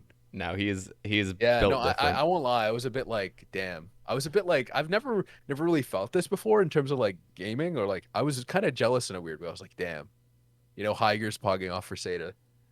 I wish some like you know what I mean? Like when you Yeah. embroil yourself in a community or really get attached to something, to see someone who is a certified gamer be like, damn, congratulations, man. Like you went through that grind and you got it done. Yeah, I wanted to touch on that. But yeah, going back to whatever we were talking about. No, I actually I appreciate you bringing that up. That's because I noticed him as well pogging off. But Yeah. no, I Who I else did you notice? Is there anyone else in specific that stood out to you? oh no, I mean just everything. Like the whole moment. Like I rewatched that clip. There's a few clips I can rewatch. Most of them I just try to avoid. I don't like watching myself, but that clip I had to relive because that was an 18-hour stream, by the way. That was 18 hours in. Oh, And okay. all I had done was learn You were this. so surprised, eh? Dude, I had no idea. Like literally, I was gonna do like one more kill after that, and then go to sleep. Like, and then wake up the next day and regrind it. Like I was literally expecting, in my mind, I was expecting to be at Fasani's for the next like 6 months, because I'd already been at Nightmare for 9 months. And like, there's no way I'm getting a mace day one. There's no way, like 9 months, like every single fucking day grinding it. Like it's a Yeah. lot of fucking days. And when you just And I really love with the clip that you aren't really, you know how like sometimes you're killing something like, okay, I'm gonna get the drop now. yeah. And I suppose at that point when you're that many kills in, it's like, yeah, I'm just grinding this shit. I'm a Yeah. slave to I Nightmare. forgot. Like, I'm here's just the gonna thing. live Like, here. I forgot Nightmare dropped shit. I was just killing it because I was going for rank one at that point. I was rank one in Yeah. the game, like on day one, by like Mhm. a decent margin. And Are yeah, you kind of do you wish you got the opportunity to go higher? It kind of I'm sorry, like this probably has to suck. Like Wasani is actually fun. Old Nightmare kind of boring for you and you hated it, dude, and then you get it so early into Fasani. dude, I would be kind of dude. It's literally like that is exactly how fucking RNG works. That's exactly how it works. Like, yeah, dude, just Gigax fuck you lives in your over so mind. hard until you like it, and then be like, nah, fuck you. We're gonna give you it now. But no, Yeah. I will say that night when I slept like a baby, and I woke up, and it was a beautiful feeling knowing I did not have to go kill Nightmare again. Even if it was Fasani's, which is a lot more fun, and the competition was fun competing. But the fact that I was no longer like enslaved to it, which was just such a good feeling. Yeah. That's And great, as man. much as I'm so as much as I regret just having done normal Nightmare for yeah. so long, when I could have literally just just waited for Fasani's like every other person. It definitely taught me a lot about the game, and like that I can actually do something that seems literally impossible. Like going Yeah. for literal, like going for a specific Nightmare item, like an orb or a mace or something, is actually, it was really fucking stupid. Like you basically had to be a Yeah. neat to like go for something like that. Yeah. And so I was just proud of myself. I could actually do Yeah, it. no, definitely. Like you can I don't know. I don't know how else to put it, but yeah. I suppose I've already crowned it off with the Yeah. comment of like, previous No, I mean current giants congratulating you. You know what I mean? Yeah. I'm so happy for you, seriously, like genuinely. There's nothing more. That's one of the best parts of RuneScape as Yeah. well, right? Yep. Actualizing an extremely long-term goal, even short-term goals, right? Like again, I was talking about it making you more goal-oriented. I feel like I know this is a weird tangent to go on, but things like this have helped bring structure into my life to be more goal-oriented like um in real life or have a. I think Manic was talking about daily routine, and I think this also kind of ties in a weird way, like RuneScape, right? Like it's taught me to create a goal and actualize it, right? The only difficulty that we seem to have IRL is well, I have sometimes is the delayed gratification is sometimes like not even seen, right? But with numbers, it's something that's objective, right? Yeah. So I think using my Hobonichi Techo, like my physical planner, and writing out long-term goals for myself has been such a positive influence in my life. And I guess to touch on my daily routine, normally, um, I'd wake up, I would, brush my teeth, shower, as one does, make my bed. You Um, make your bed? oh yeah, every day. Wow. George fucking destroys it, but I make my bed regardless. Oh yeah, someone was talking about the purple mattress in the questions as well. What If you what's the purple mattress? Is that a look, okay, I've only you're heard of about, the I'm about purple to, pillow. it's basically that, Okay. but as a Okay. mattress. Because I heard of the purple pillow. It's And like, is this the same thing? holy shit, man, it has changed. It has actually helped my carpal tunnel. Wow. Because one of the worst things about carpal tunnel is you wake up in the middle of the night with your hand numb, and Yep. it'll force you to Yep. wake up, and you'll wake up with it like stinging and Yep. like Pins and tingling and needles. stuff. Yeah. Yeah, and if that happens a lot, that's a telltale sign of you developing carpal tunnel, by the way. Mm. So watch out for that. But the fact that the way the structure of the polymer works is that it collapses if there's a lot of pressure or weight in that localized area, but it still supports the rest of your body without having the mattress sink in, and it being so plush, it's fucking amazing. It changes lives. Go Wow. get a purple mattress. Yeah, I recently got it, and I spent a pretty penny on it because in Canada we can't get the budget version, unfortunately. But I would do it all over again. And I'm saying even the budget option will do the job. Go to your local. I don't know if Purple has any affiliate. Like, I'm actually becoming a mattress salesperson. Um, yeah, no, I definitely try it out if you get an opportunity, and I'd just possibly purchase it. I will say upgrading from an air mattress to an actual mattress, like a hybrid mattress, was Yeah, was insane. It yeah, felt the yeah, first week and a half. I was like, holy fuck, I really have been missing out on just like genuine comfort. Like, holy crap. I had no yeah, idea. I did. yeah, I for probably did sure. have an idea. I just What about the really. chair? So I do have a Herman Miller, guys, now. But no, real talk. I used a Walmart chair for like 2 years almost. Yeah, And then I switched to a like Foley chair, which is like just an office chair. It was like $250. And it was good and all, but there was just something about it. I was getting just uncomfortable sitting in there for like 3 hours, and I didn't want that to be a thing that was happening to me. for sure. So I decided to just upgrade to the very best, and then if I didn't like it within 3 days, it was already pre-assembled. I could just ship it back. There are certain things with this chair that I'm not a huge fan of, but Hmm. overall, it is so much better than like the other chairs I've ever used. So which one did you get? I got the Herman Miller Aeron. Oh, okay. Yeah. Yeah. That I've so I actually have a Steelcase Leap V1 at home.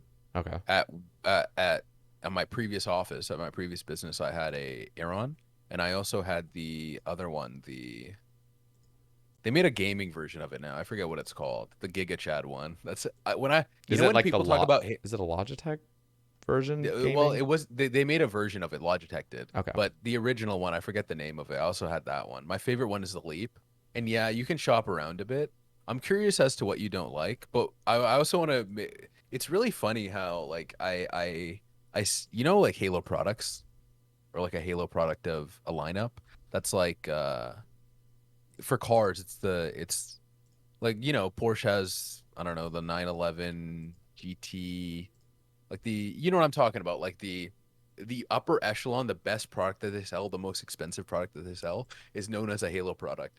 But for me, because I'm an internet degenerate, I call it the Giga Chad version. I don't know. Okay. Interesting. I Yeah. don't know. I wanted to touch on that. Yeah. Yeah, no, but I really do like the chair, and and it's expensive as fuck. Um, but But I will say the thing that made me just accept it was the fact that I am on my ass for over 10 hours every single day of my life, and it's um I don't yeah, know. It's no, just an for sure. investment. Like, It's literally just an investment. It's like I have to get a really nice chair because if I'm just fucking in pain or just like not enjoying the like not enjoying sitting down doing the thing I'm now doing for my life, like it's just not good. people, you put it the right way, right? And I think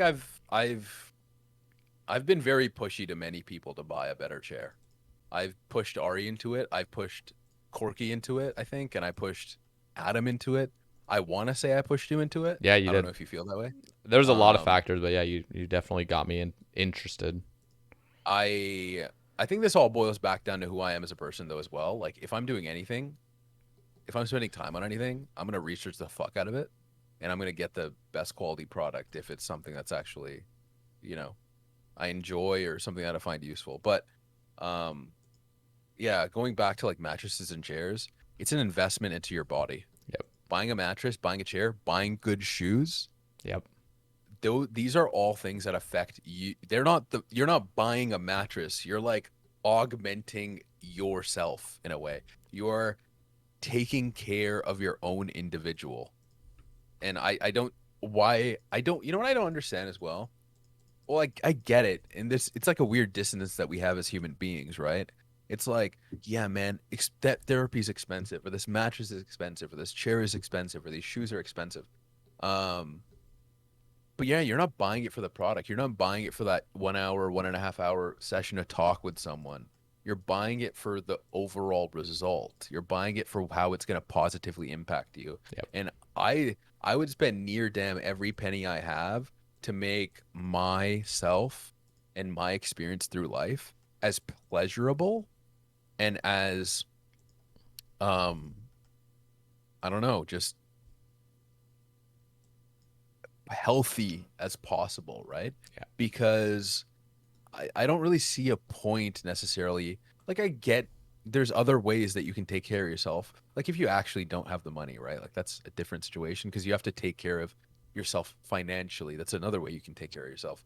But there's so many people I know who are very well off, but they refuse to spend any money on taking care of themselves because, like, they can't see past that therapy is not just paying for that 1.5 hour block, right? It's you're paying for the positive attributes that'll come for you short term and long term with a mattress as well, with your shoes. Yep. I guess I'm just saying, don't be afraid to take care of yourself. I Yeah. feel like self care is frowned upon as well, right?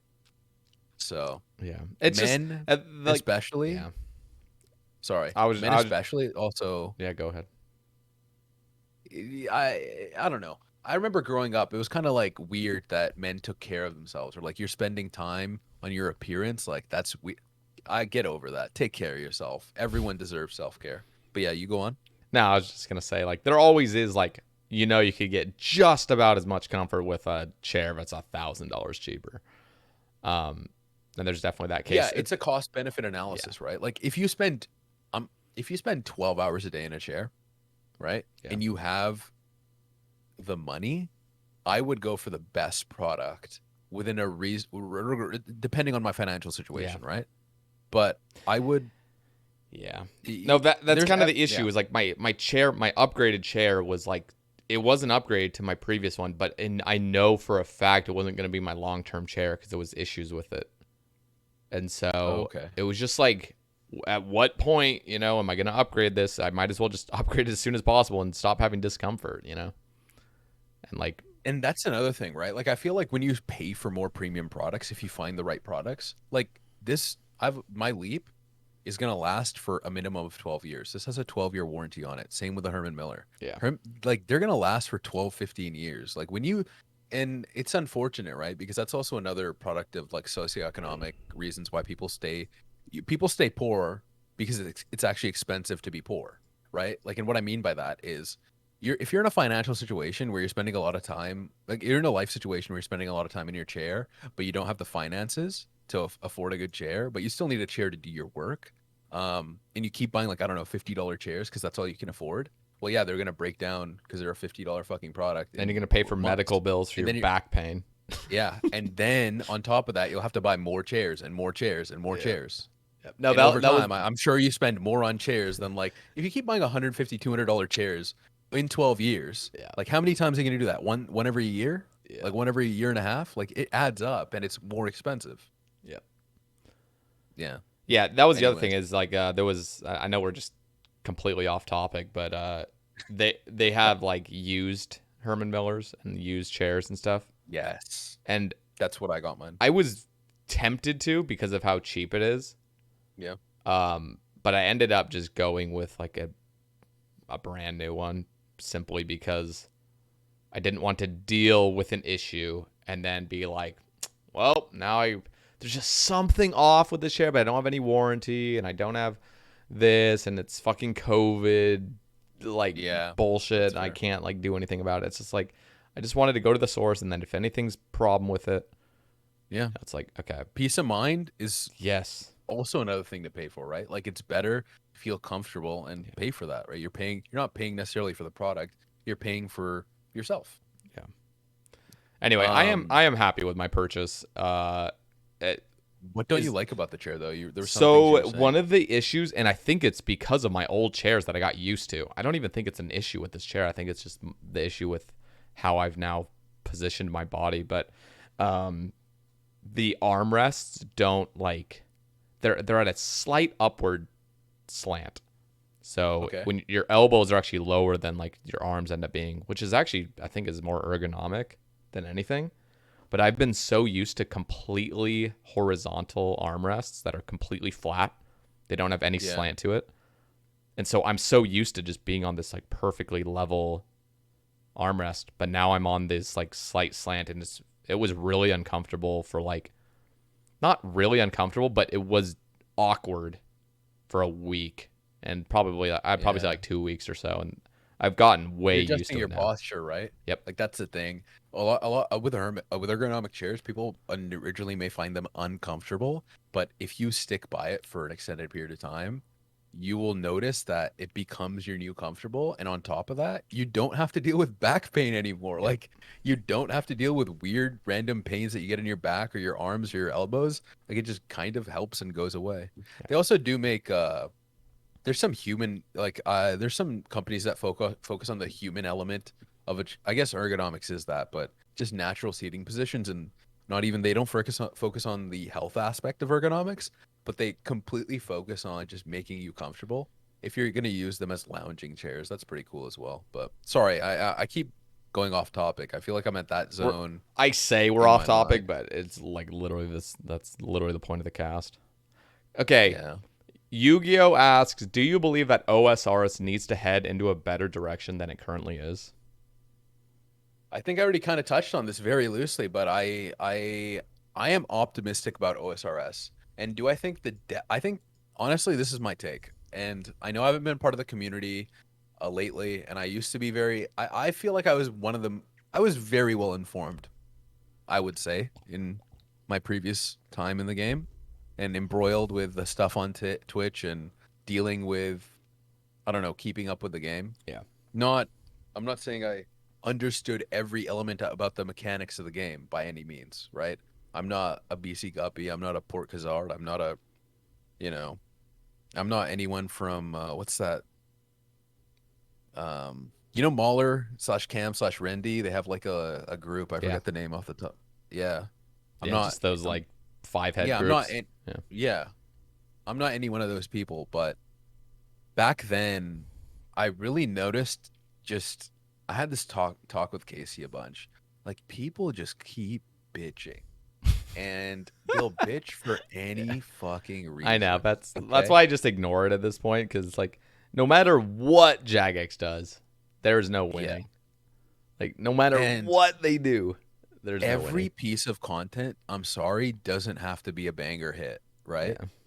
But the fact that they're showing interest in the community and like, I don't know. I hate I hate how devs get crucified. Like Mod G, man. Like Yeah. this is my take on the Mod G situation. When she released art, she was what, a junior art Dev. junior, she had a junior role essentially. There was a senior. She was new to graphics, new to the game and new to the industry, I think. And she had a junior position. So she clearly had people above her within Jagex who finalized and directed the artistic design for the game. Like they were part of the artistic direction that they want to take it with Priftiness, right? Yep.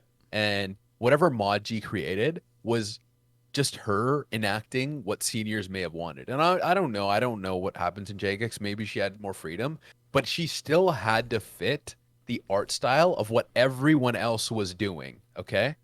Right? This is my take on it. And if a senior okayed it, why are you going after why are you going after a junior dev on Twitter? Just complain like I don't, and why are you making it a personal attack? That's my issue with Yeah, it. it's pretty But cringe. going back to the direction of the game, I'm pretty optimistic. I think some things do need to change. I think they should get rid of this might be very controversial, right? Because I do believe in the idea of the people being heard, but I don't really know how I feel about voting right now. Polling, the And polling system. polling, Yeah. yeah, I don't really know how I feel about that. I don't know. I I don't haven't feel like thought of any anybody other. knows how they feel about it, to be honest. It's in I such don't a know if, limbo.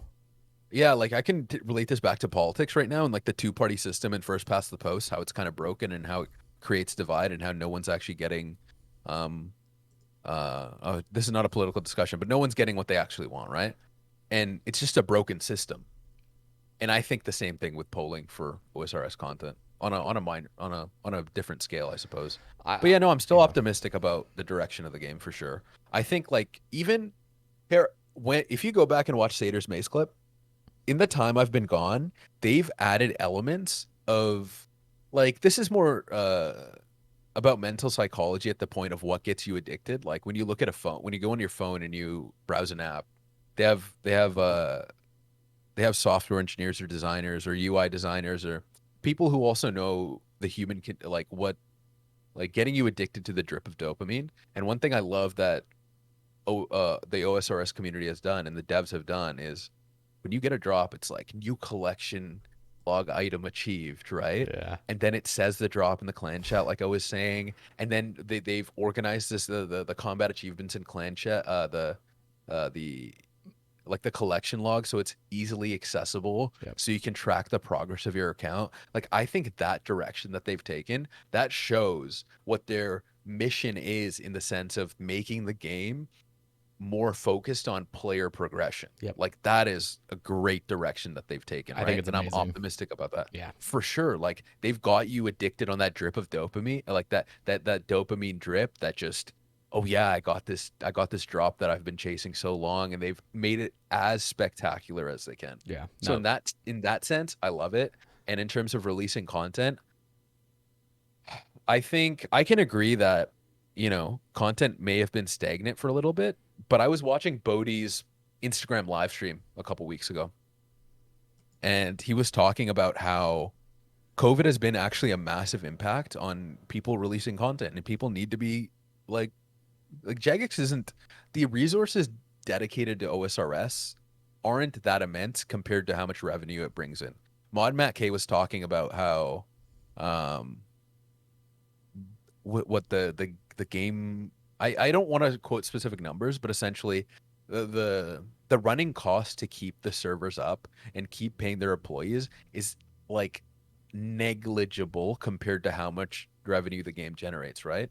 Which is unfortunate, but it's also owned by, I don't know if angel investors bought it out or Halo investors bought it out, but it's owned by some people who view the game as an investment, right? And that's just realistically what it is. Yeah. So financially, this is the team and the level of dedication and the level of human resources that we're just stuck with.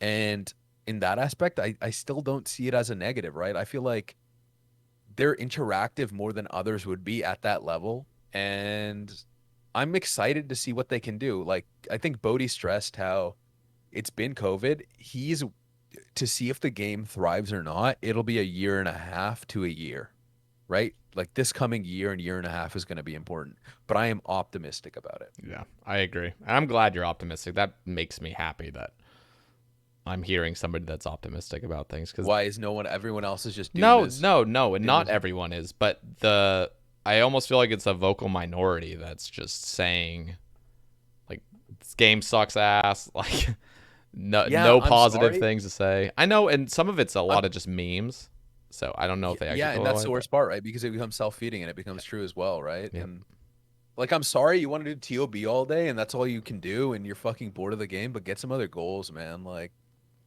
I'm sorry, I'm just making it. Maybe I'm serious, maybe I'm not. Yeah. But yeah, favorite tie says whale.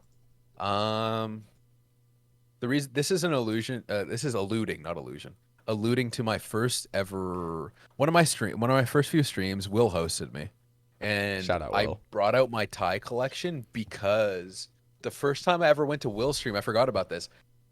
He rated my Tinder profile on stream. And he roasted my tie. So I busted out all my ties and I showed him how he has a lack of visionary exploratory taste, okay? I wear anything and everything. Like, I don't care. I haven't explored in like androgynous dressing, like wearing skirts or something, as you know what I mean? Yeah. Being more fluid with that. But I wouldn't mind exploring that actually. Like, I think I love the opportunity to be creative in any avenue. I don't know what else to say. I think it'd be pretty cool to, yeah. Anyways, that's just what I was saying. I was saying like, I had a bit of a funky tie on, and Will didn't like it. So, my favorite tie.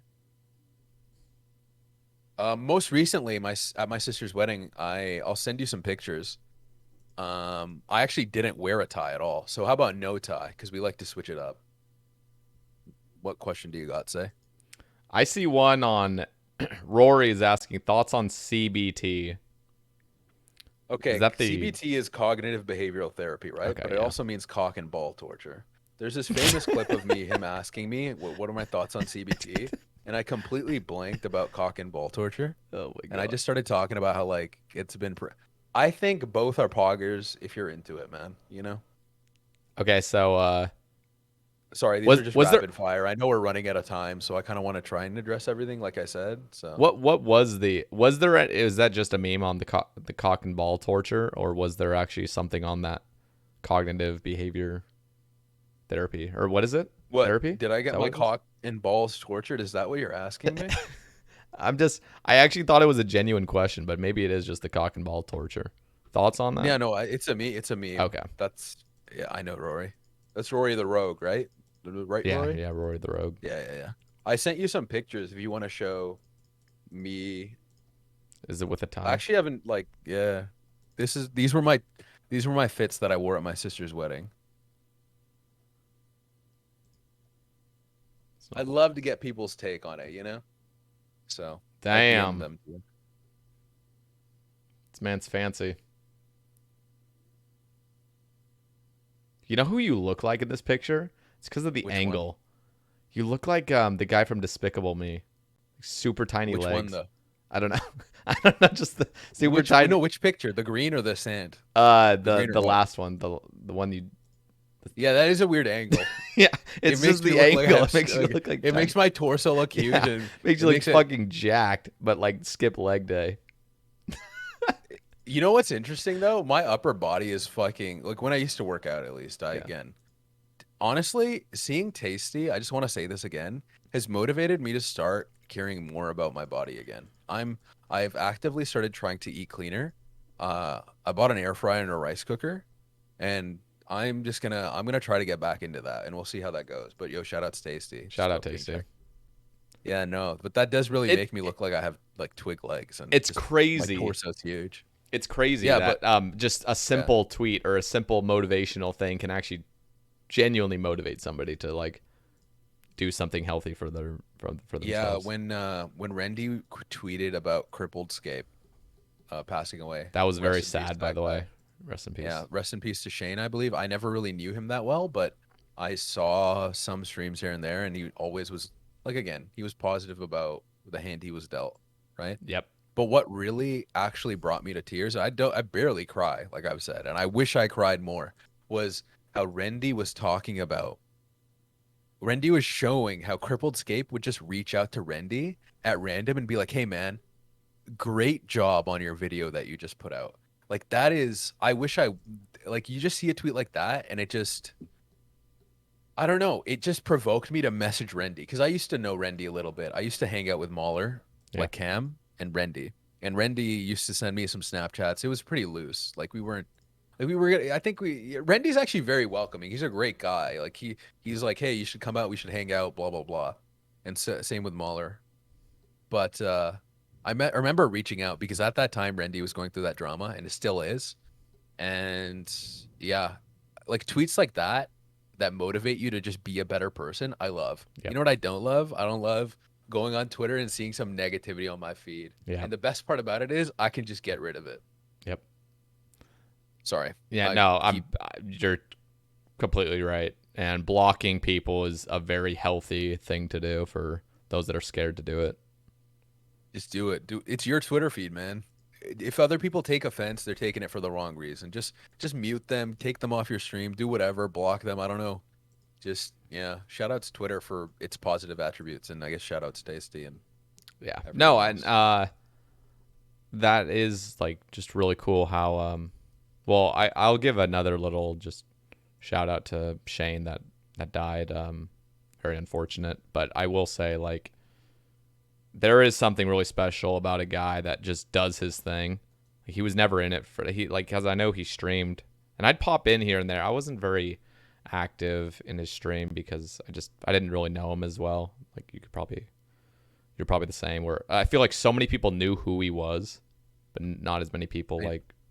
I Hung out. never got to know him, Yeah, but I knew of him. he Right? was just very, just humble to himself, did his thing, and again like did what he could in his situation, which is just really inspiring. So And I love that he just, it's just pick up the phone, pick yeah, up the phone, text who you need to, call who you need to. Because I've actually been in this situation before.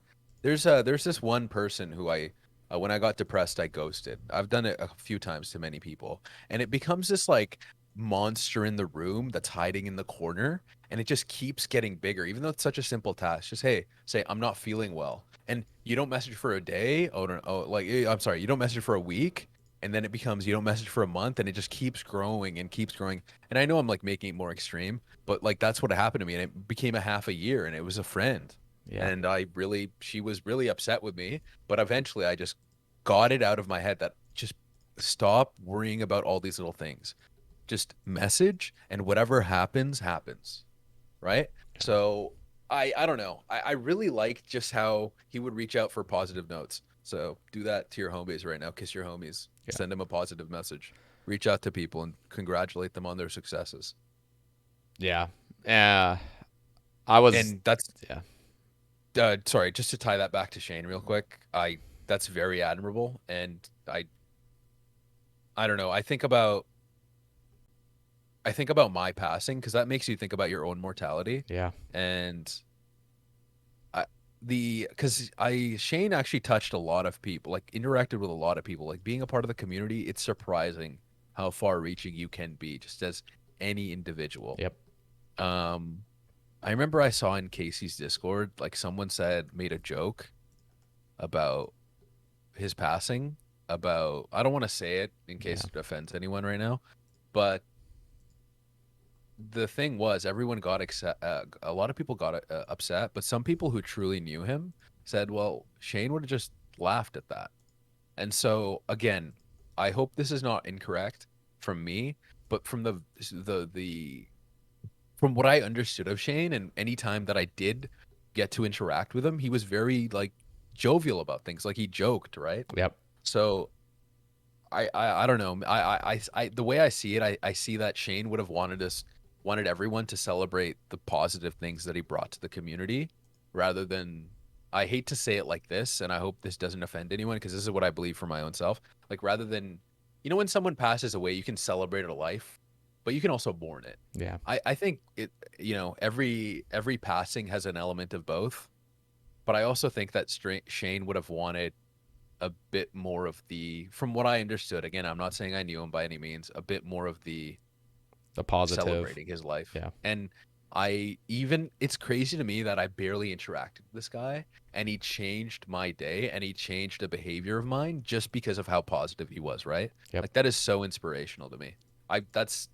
Yeah. Shout out to Shane for sure. And Sorry, I keep interrupting you. It just reminds, no, you're not. It just reminds me, and I imagine a lot of people, just how like fragile life is really, and like how one day it's just over. Like honestly, it's genuinely hard for me to contemplate that he's actually not alive anymore. Like it's like makes me sad, like makes me want to cry. But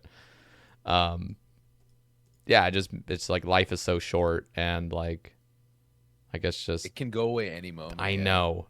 And you should, I don't know, it's so hard because everything just seems, all the trivial things in your life seem so important, yet like what's really important is like, uplifting somebody else rather than just tearing people down all the time. And so yeah, I suppose, sorry, if I'm no, you're not. I'm just I really worry about that, as you can tell. I have not felt that once that you're interrupting me. Okay. I don't feel that way. I do not feel that way often, so you're totally good. Okay. I would let you know. Okay, good. This kebab and beer is still on the fucking shore.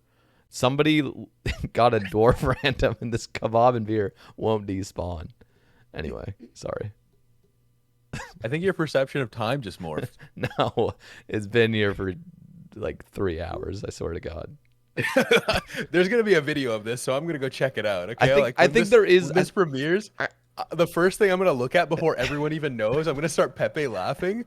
Is like there's no kebab and beer here, like literally like 30 seconds before you said this comment is when it appeared. No, it's been here. Okay. I thought they despawned in an hour, but it's definitely been longer than an hour. So I don't know. Anyway. Sorry for interrupting. Yeah, no, I really wanted to say though that it does, showing like the fragile nature of life also shows, like, we're talking about being positive and positivity and uplifting each other and all that. I do think that every generation, I think we talked about it a little bit before we started. Every generation should be, in my opinion, smarter than the previous one and learn from the previous one. And so, I say this a lot. We stand on the shoulders of giants. I even see some Zoomer hate now, okay? And I know they may talk like, what do they go? Sheesh. Jesus Christ, dude, that was loud. Sheesh. No cap on a stack, like anything. I would just promote you guys to be more. I don't know. You guys we were all the same at that age, right? And people judged us in a weird way. Man, shout out the Zoomers. I hope you guys are saving grace, I suppose, or the millennials, whoever. I just think keep putting it on the lower generation. Just like you guys solve all the issues. Yeah, you guys take. We've done our part. Like okay, we failed. Be a DJ. Yeah, no, but I suppose what I'm trying to touch on is, I think in the grand sense of when I pass, like, of course I have a terminus goal of being genuinely influential in a large scale in a positive way. I have a natural gravitation towards interacting with people, and I know I told you this, that I originally wanted to go into politics. But I think there's other ways to positively affect your community and have large-scale impact. And for me, maybe it's being a philanthropist in certain areas about mental health, be it about children who have no like true parents, be it about whatever. I'm going to find that passion and I'm going to impact it positively. But if I pass away tomorrow, and I'm not able to necessarily get to that point, you can still live every day to like who you are as a core, at the core, right? And that's what Shane kind of showed. He showed that even in simple butterfly effect type interactions, you can be what you want on a larger scale. And these little minute interactions, if you make one day's, like if I stream and I get one person to feel happy a bit better, who knows what that happiness might bring for them and how it might interact with someone else, right? So everyone I feel like a lot of people probably have this sense of doing good, and they may be failing at it, because that was a large part of my depression at one point. Like I felt like a failure because I wanted to, I don't know, I don't want to stroke my hog a bit here, but a lot of people expected too much from me in ways. Yeah. They at a young age, I was pretty gifted. And I feel like I didn't live up to a lot of people's expectations, Yeah. myself included, of my own. And I just wanted to, guess I say, like, yeah, I may pass away tomorrow, but you can live every day and just positively impact people. And it's kind of astonishing just how influential that in it alone, that is alone in it of itself. So, yeah. Yeah. Yeah. It was, That was good. what other questions are we missing? Find some. Go for it. All right. When is the Uncle Cool emote going into the Louvre? I actually suck at making emotes. I don't know why people used to come to me for emotes. Go to DJ. But yeah, I don't know. That uncle, Uncle came to me randomly in Alyssa's Discord, RSGF's Discord. Shout out to her and shout out to BF Rocket. When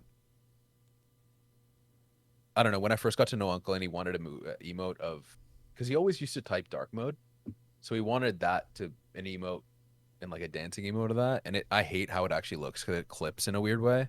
But yeah, I don't know. I don't think it's a masterpiece for the guy behind it, but not in the creation of itself. So the Uncle cool emote aesthetically could be better, but the guy behind it makes it and elevates it what it is. Shout out to Uncle as well. Shout out, Discourse Uncle. on teachers' love. I really wanted to get into this in depth, but I know we have limited time. So what I'm gonna say is one thing that I could be also passionate about and try to induce change in is respect for our teachers. I think that there's a reason why people become delinquents in life, right? And it has to do with nurture rather than nature. I mean, nature obviously has an aspect as well, don't get me wrong. But for me, when I look back at my childhood, I actually don't think about it in a negative way, by the way. I think about it in a very positive way, despite everything that I've been through. Be that like literally feeling like money is abundant and no stress at all, to, oh my God, I have no fucking, like, I don't have a house. I don't know where I'm sleeping tonight. Like what? You know? Yeah. Like, and being in a private school during that and everyone else around you is rich as fuck. It was so weird. And be it like every experience I had is just normal to me, right? I think we touched on this a bit as well with you having um a religious upbringing and how that's normal to you, and it's kind of like this dichotomy of seeing other people be like, wow, that's so strange and weird. Like with Lopsy, um you know, not wanting to thieve in OSRS. Anyways, but yeah, I wanted to. He probably wanted to. He knew that his parents would punish him if he stole from somebody in RuneScape. No, I can't play OSRS anymore. No, mom. Yeah, no. I guess what I'm saying is I had a lot of negative factors in my life, but I look at them positively. But when I look back at it and I think about what was my saving grace in between of me not becoming an actual delinquent, right? Yeah. But it was teachers. I've been so lucky to like really have no bad teachers in my life. Even the one teacher I didn't get along with, like he still had good intentions. Yeah. So I really wish we in North America, I genuinely believe this. Like I if there's any other belief that you have, I'm sorry. I'll die on this hill. Teachers need to be shown so much more respect for what they do and who they are. And also, I think accordingly, to get the best teachers in the role, I think you need to adjust their pay for sure. I think they need to be respected. They need to be paid appropriately, and it should be treated as a serious, like, yeah, there are bad teachers out there, and I think the way to get rid of them is by having higher standards and giving more respect to the job. It's a thankless job. Yeah. I just wanted to say that. So shout out to 42 for bringing that up. Aria wants us to talk about chess. Okay. What? I don't know. Yeah, no. Go ahead. I was just going to say, what are your thoughts on chess? What does chess mean to you? I love how the Queen's Gambit. I actually started playing chess before the Queen's Gambit. I watched the Queen's Gambit I haven't even because watched that. everyone watched. Yeah, The I Queen's haven't even Gambit, watched right? it, but like that's how chess Okay. kind of got this huge spike in popularity. Yeah, and then other people were playing it, so I'm like, I'm gonna play it. And since I played it, I was like, might as well watch it. Yeah. I don't actually like the Queen's Gambit, so The I think it's movie a trash or ass the show. I think what was that? or the movie or whatever or the Yeah, the show on is Netflix. it I a think it's show? I horrible. literally don't even know if it's a movie or a show. That's how It's a show. yeah. It's trash, Uh, but Oh, it a is lot of bad. people love Okay. it. That sucks. A lot of people love it though. I'm probably one of the few people who don't like it. I'm also very picky when it comes to shows Me because too. So I if rate you don't like everything. it, I probably won't like it. I rate everything against Mad Men almost. Like you need to have that, but again, some shows like I don't know. We're I can't do yeah. casual watching Yeah, essentially. no, Like Mad we Men, have so many good shows now. Like I think Better Call Saul is like one of the all-time greatest shows. it's really great. And so yeah, when you start comparing things to like the all-time greats, it just sucks because like everything else is just shit. Mad Men has so many accolades I started that watching they that by the fuck. way, but I only got to the end of season 1. I don't know Man, what stopped I me. know it's a bit slow when you originally get into it, but when you rewatch season one, after you're like getting into the show, it's a very slow show, and I understand why people can't get into it. But holy fuck, do they care about that show to every little detail? I'm sure that they planned a piece of dust on someone's suit. Like that's how much details in that show. I'm Jesus. obviously like Yeah. being hyperbolizing it, but they care so much. And once you get to season 3 or even in 2, man, 2 is when it really like you start getting captivated if you can't find your way through season 1. I It's slow, but again, it's great. To get back to chess, I promised Arya I would make a chess Discord for the OSRS chess players, but I've made a lot of Discords in my life. Like, why can't someone make one for me? Like Addy has made the Inferno speedrunning one. Why can't someone who is smart and actually talented like Addy? This is an idea for someone. Hello, please make an OSRS chess Discord. Yeah. My thoughts Dude, on chess. I love the game. I, I wish I played it more. I got a quick shout out, Adicon. He's a fucking beast, and I think he's underrated. Yeah. I mean, he gets Actually, I'd he agree a with lot of that, people yeah. know him, and so I like, he, but I still feel as though he's underrated. He is like a fucking goat at this game and very humble and just a gamer. He's And him exact.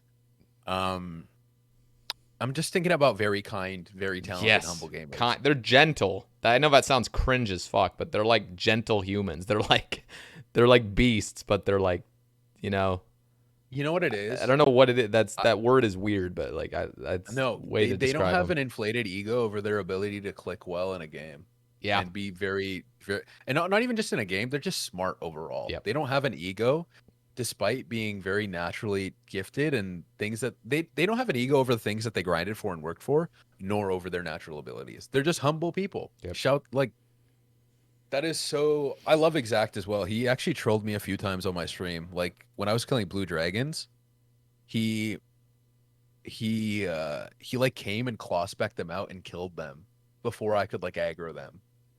I don't know. Dude, Like I was doing Exact helped me lure neck reels like a year ago. I was doing like 100 brimstone key opening. I just needed he the did last the few. same thing for me, That but he did it for Abbey Demons. he just comes in, and just starts helping out. Like, bro, Yeah, like like he's go do the Inferno or do your big brain like stuff. it feels like dude, you're like man, I get he's just a person and he recognizes that he's just a human being, but for some reason it's like, hey man, like go influence the game and go change Yeah. like the way people see RuneScape.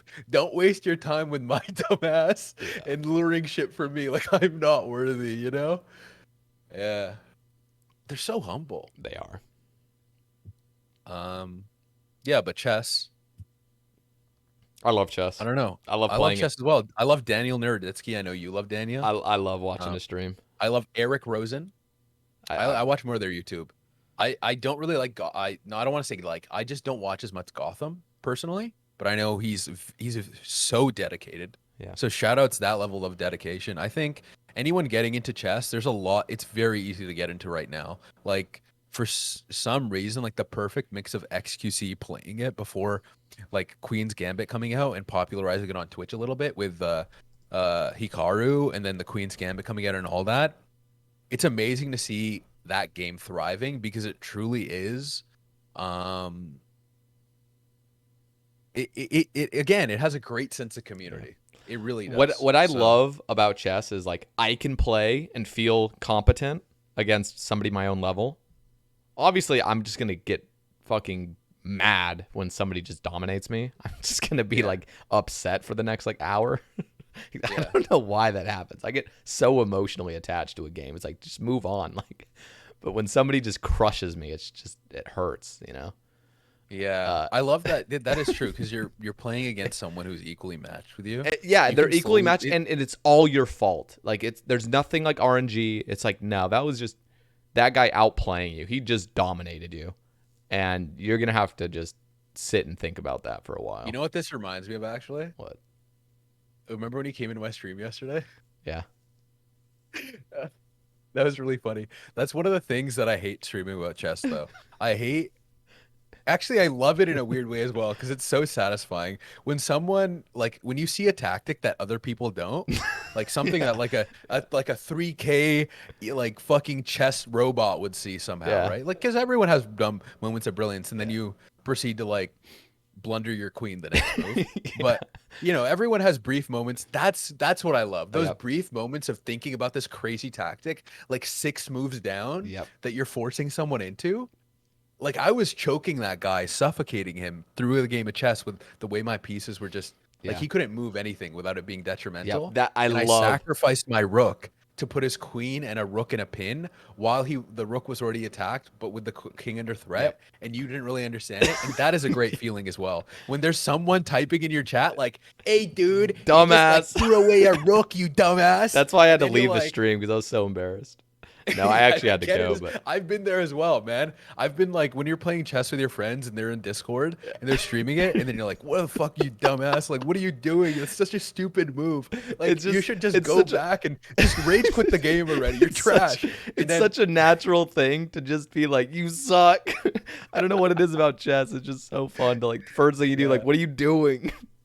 Even if you're like not even paying attention to the board at all, you're just like, "What are you doing?"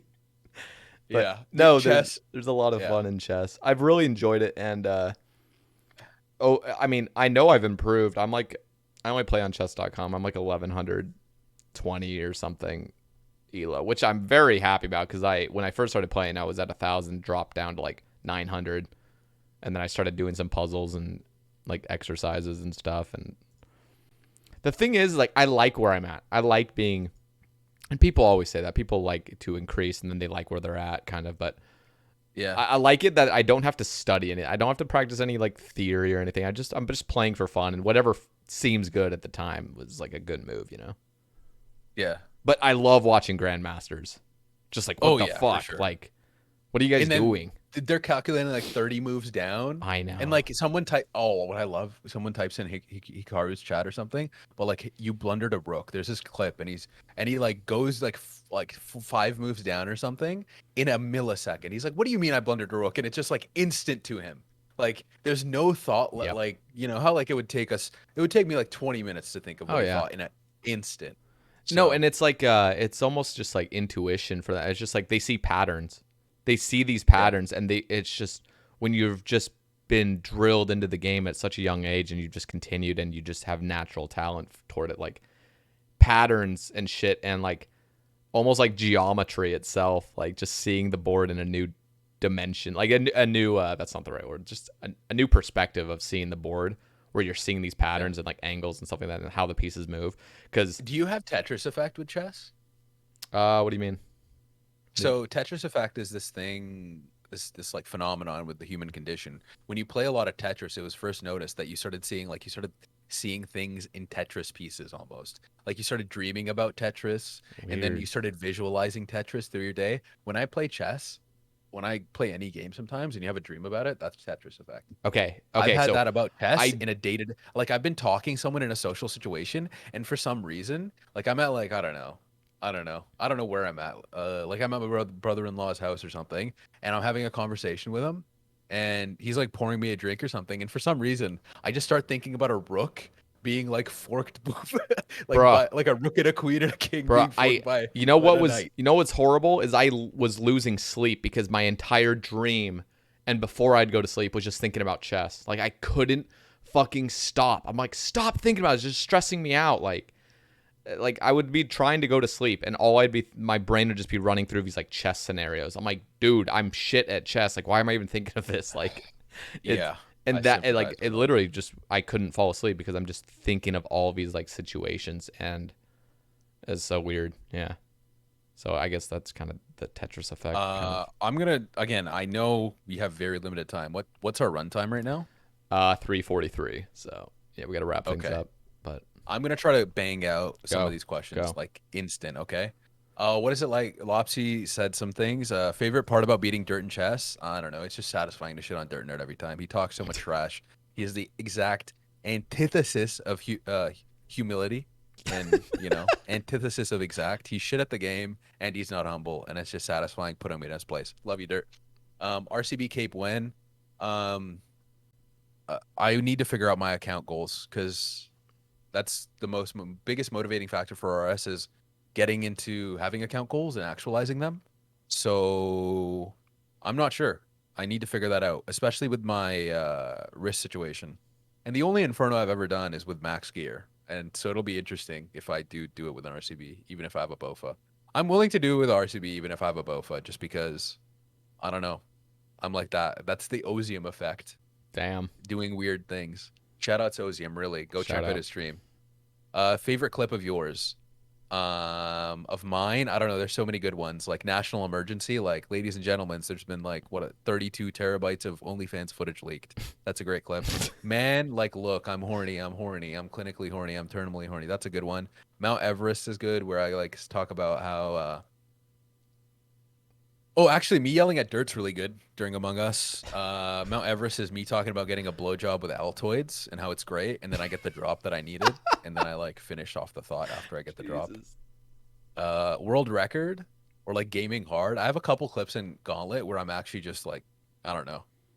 I'm just, what? Sometimes you get into the zone and everything clicks and everything's just going so smoothly. So I'm like, just, you know how like, you embellish things just to be funny and be like, oh, look at me, I'm so good. Yeah. I have a couple clips where I'm like, man, I'm fucking gaming right now. And I instantly die. So those are pretty good. But yeah, one of those, I'm not sure. What does streaming mean to you? Community. Favorite drug? Uh, this practice very safely in the sense of getting it drug tested. I love ecstasy/MDMA. I love it for the party effect as well, but I also love it for the therapeutic, like have it with a friend or have it with your significant other or have it in a safe environment where you guys open up to each other. Great for that. My favorite drug is Psychedelics. caffeine. Okay. Anyway. Caffeine pogs off as well for sure. But yeah, I think all drugs should be legalized. I'm not even joking. Like this is not a meme. This is not like a 420 streamer meme. No, my brother feels the I same way. I don't talk yeah. about drugs on my stream, but yeah, I mean, there's arguments for I it. think I don't want to get too political, but I think it has a lot of positive effects and shout outs taxing the fuck out of drugs and uh the healthcare industry would have an easier time because they know what people are putting in their body. You'd have less people overdosing. There'd be a lot of lack of criminal revenue going through like gangs now. Um, it's been proven that less people would end up using drugs and abusing them. A lot of taxation could go towards helping people fight addiction and also just, I don't know, help our roads be better. Shout outs legalizing drugs. Damn, Lopsy has a lot of questions. What's the realizing point? I already answered that. Do you ever regret them going to therapy? No. Do you think therapy is for everyone? I think everyone should attend. If when they're ready to attend therapy, they should go because again, I've touched on this. It's not just for when you're down bad, right? Everyone goes to a general practitioner to make sure that they may not have diabetes or something or like some ailment. You get a regular routine checkup, right? Why not for your mental health? There's always something you can do with a therapist. Has going through a low point and having deeper perspective on depression created a different approach to attaining your goals? Oh, for sure. Younger me, like again, I don't want to stroke younger me's cock, but I was like at points very driven in a almost dangerous level and way. Like I was very inconsiderate of other people at times, and I was too goal oriented. Like that arc that archetype of someone who's just an asshole and like high driven and I don't Yeah. know, fucks bitches, does coke or something on his Yeah. off time and just doesn't care about other people. I could have easily seen me going down that path and just being very materialistic and being very just motivated by the wrong things, I feel, in terms of experiencing the beauty of humanity, right? And I'm glad that, you know, allowing myself to be more introspective. I think that person is actually suffering from a lot of issues and that person needs to attend therapy. It's interesting, right? Because like high functioning people think he's attained excess. Maybe he has a Lamborghini, maybe he has 40 trillion dollars. It doesn't matter. That guy is actually suffering. He's doing these like destructive behaviors for a reason, right? So, yeah, I don't know. What's the biggest regret you left too long to correct, and how do you get over mistakes you made in your past and you can't change? I ignore them to the best of my ability, or I address them and move on. And what I mean by ignore them is like, let's say if I have a flashback to me being cringe to, I don't know, some random person, like there's no point in thinking about it. Just Yeah. I actively just I yell for George. I'm not even joking. When I get stressed in real life, I just start yelling George. Oh my I'll be god. this might seem weird, but I might be driving and I might get a call and I might get some bad news and like I'll just be driving thinking about it.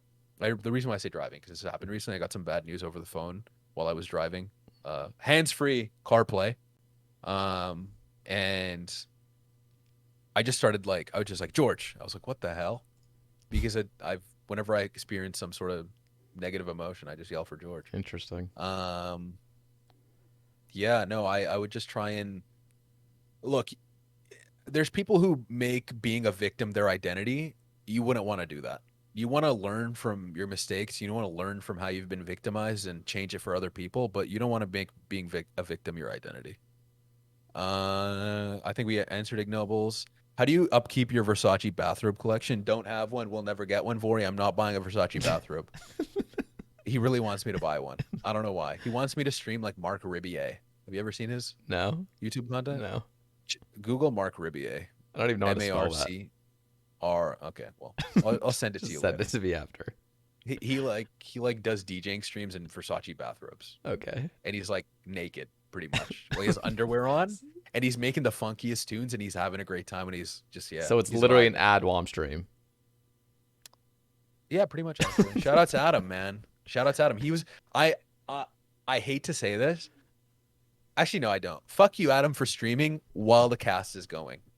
You rarely stream now, and you rarely hang out in Discord with me and Neen and the boys and Craig and everything. Fuck you, Adam, and fuck you, Neen, and fuck you, Craig, and fuck you, Billy, and fuck you, Case. Fuck DJ, fuck all the boys from church. See, Fuck we you, usually Abs. do shout outs at the end, but I guess the fuck yous can be a new Yeah, no, that's ritual. how you know I really love you. Um, how many gauntlet deaths do you have? So when I was learning, I had 10, and by the time I learned, so what I mean by that is I had like 50, 60 completions. And then I stopped, like I intermittently played during that 2 years on and off. And what ended up perspiring is every time I streamed, since it was so rare, I would just drink because I'm like having a social situation almost with chat. And I thought it'd be a good time. And it was a good time. And it was fun. And I was Yeah. doing Gauntlet. So I kept doing Gauntlet. So when I looked at my board after I got Bofa, I hate to admit this, I had like 107 KC and 150 deaths. I went from 50 to 60 completions and 10 deaths to that. Oh Like, god. that is just bad. Like, how does that happen? And so I made an active decision in the past week and a half, 2 weeks since I got Bofa to just try a bit harder. And, also I started just streaming regularly. So I don't drink every day. Obviously, I drink like once a week, twice a week. So naturally through that, I think I raised it to like 20 deaths and I've gotten 150 completions in that. So I'm happy with that. Um, that's quite a stark difference. But yeah, hi George. Hi George. Thoughts on the new Kanye? It's not even out yet, man. Kanye promises an album and he doesn't even release it. Consistently happens. How much did the OSRS community change? Everyone's still bitches. Everyone's still the same. Favorite hot sauce at the moment? Mine'll always be red Tabasco. Okay. I'm gonna Original say Queen Tabasco. Majesty, Scotch bonnet, and ginger hot sauce, or the blueberry and Oh, ghost pepper hot sauce. damn. Yeah, I have a lot of hot sauces. I've shown them on stream. That's why. See, like, if you've noticed one thing about me, if I get into something, I fucking get into it, right? Like I don't know. Yeah. Like I got into keyboards. I got into keyboards. I really delved deep. Shout outs to Cum Chalice.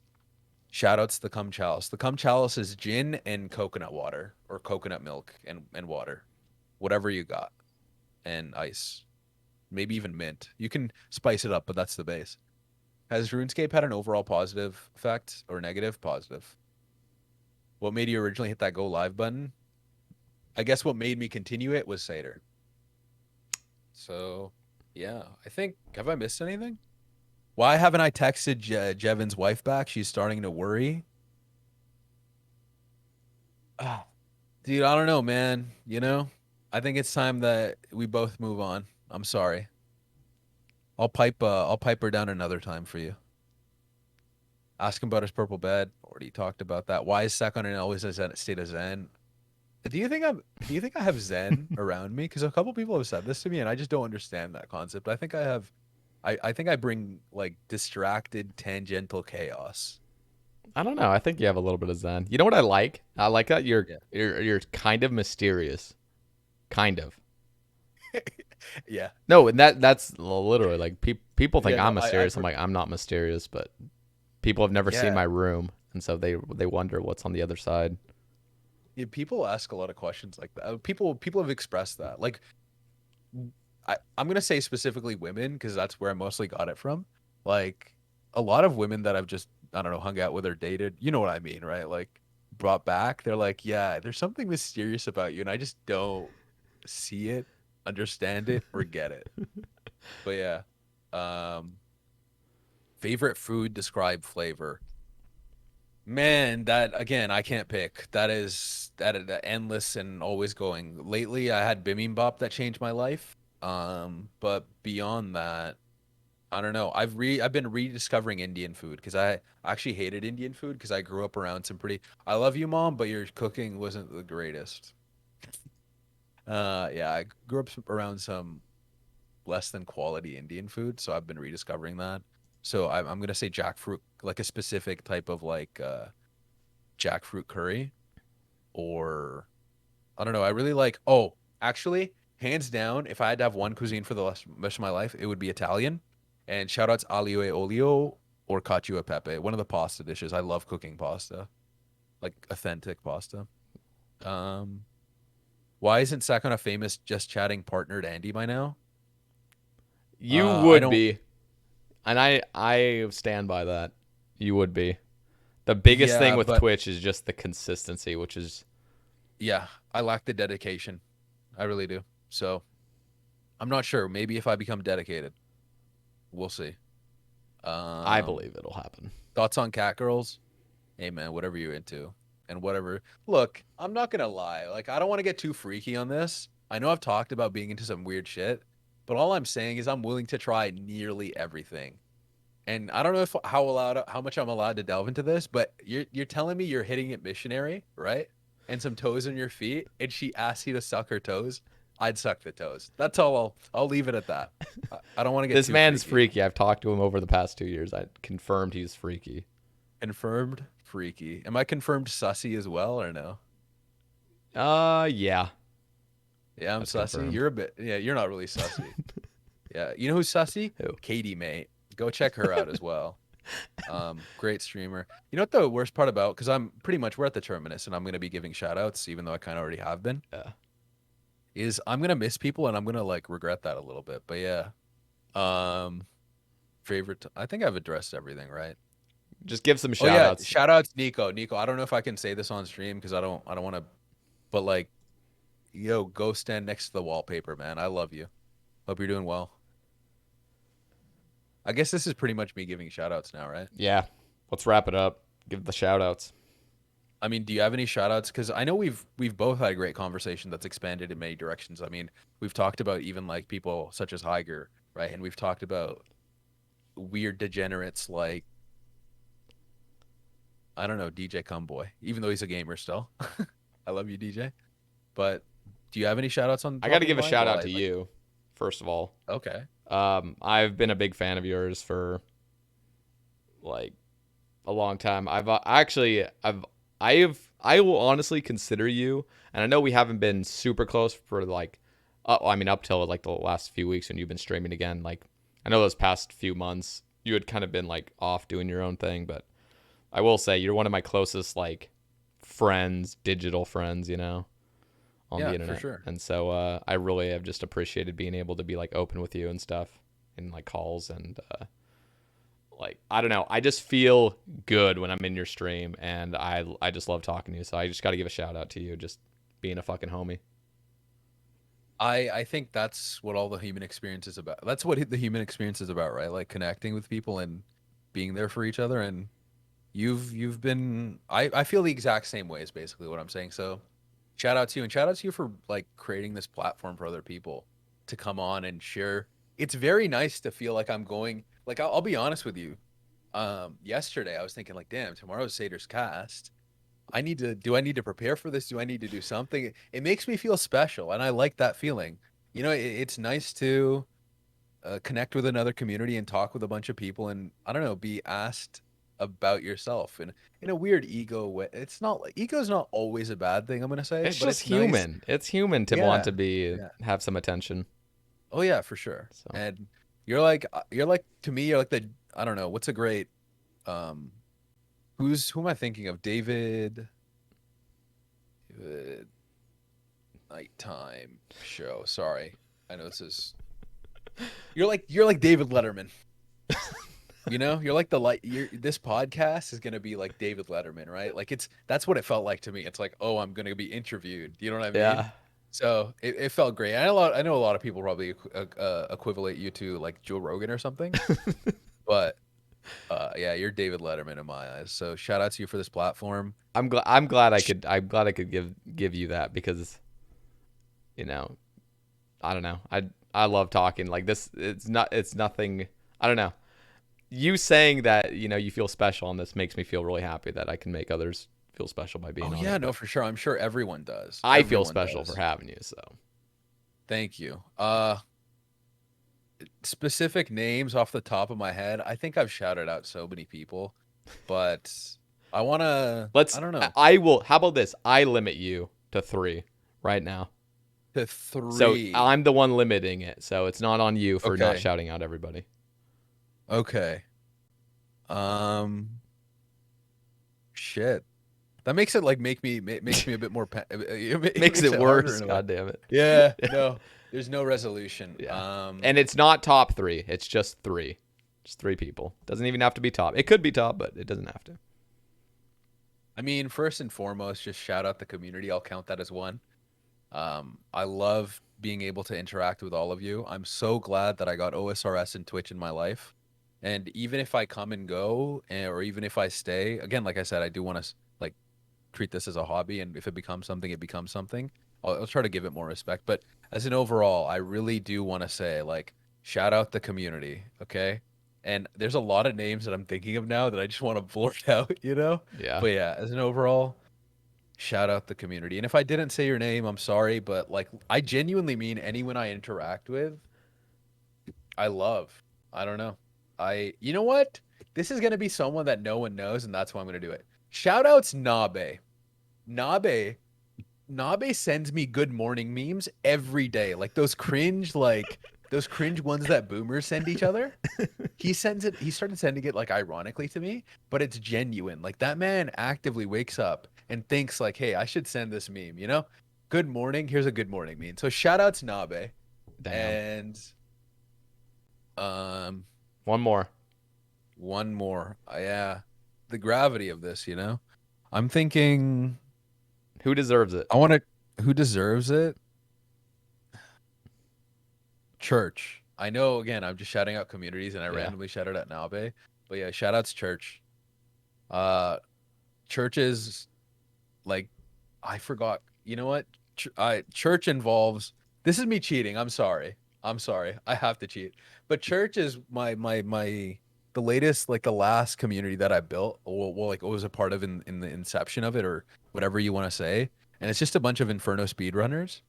And I don't know, like being able to be a freak degenerate and be open and be like, they've helped me so much in so many ways, and they don't even know it. But I remember I've been going through some rough times, obviously, as everyone has, and they've been there for me all the time. So I'm gonna cheat, and I'm just gonna say Mick, Neen, Chris, Adam, Swang, uh, Craig, Nico, Case, Billy, Corky, DJ. Yeah, I don't think I'm missing anyone else, but yeah, shout out to all of you. Ash, did I forget? Yeah, shout out to Ash. Ash has been going through it, and he's been an actual chat about everything. So shout outs, church. I just cheated. I don't care. Thank you for having me on the Sae Bae Cast. It's been a pleasure. Sekhon, you're a fucking Yeah. king. Thank you for being on it. Listen, guys, if you guys enjoyed this cast, go in the description right now. I'm going to have Sekhon's Twitch and Twitter. Anything else you'd like to have linked? No, I don't think I can put my OnlyFans there. So You'll have to search for that manually. yeah, yeah. Twitch and Twitter, Sekhon, seriously, thank you so much for being on it. Definitely one of the longest singular episodes we've had. And next week, guys, it will be an off week. So there's no Sae Bae Cast next week, but the week following, we're having Foe on the cast, the streamer Foe. And then the week following, so August 10th is Foe. August 17th, we're having Rendy on the cast. So look forward to it. And if you guys would like to directly support the Sae Bae Cast, there will be a Patreon link in the bottom, and you can unlock exclusive deleted scenes. And there just might be some deleted scenes of the Sekhon cast. So stay tuned. And thank you guys for listening. We'll catch you on the next one. Peace. Peace.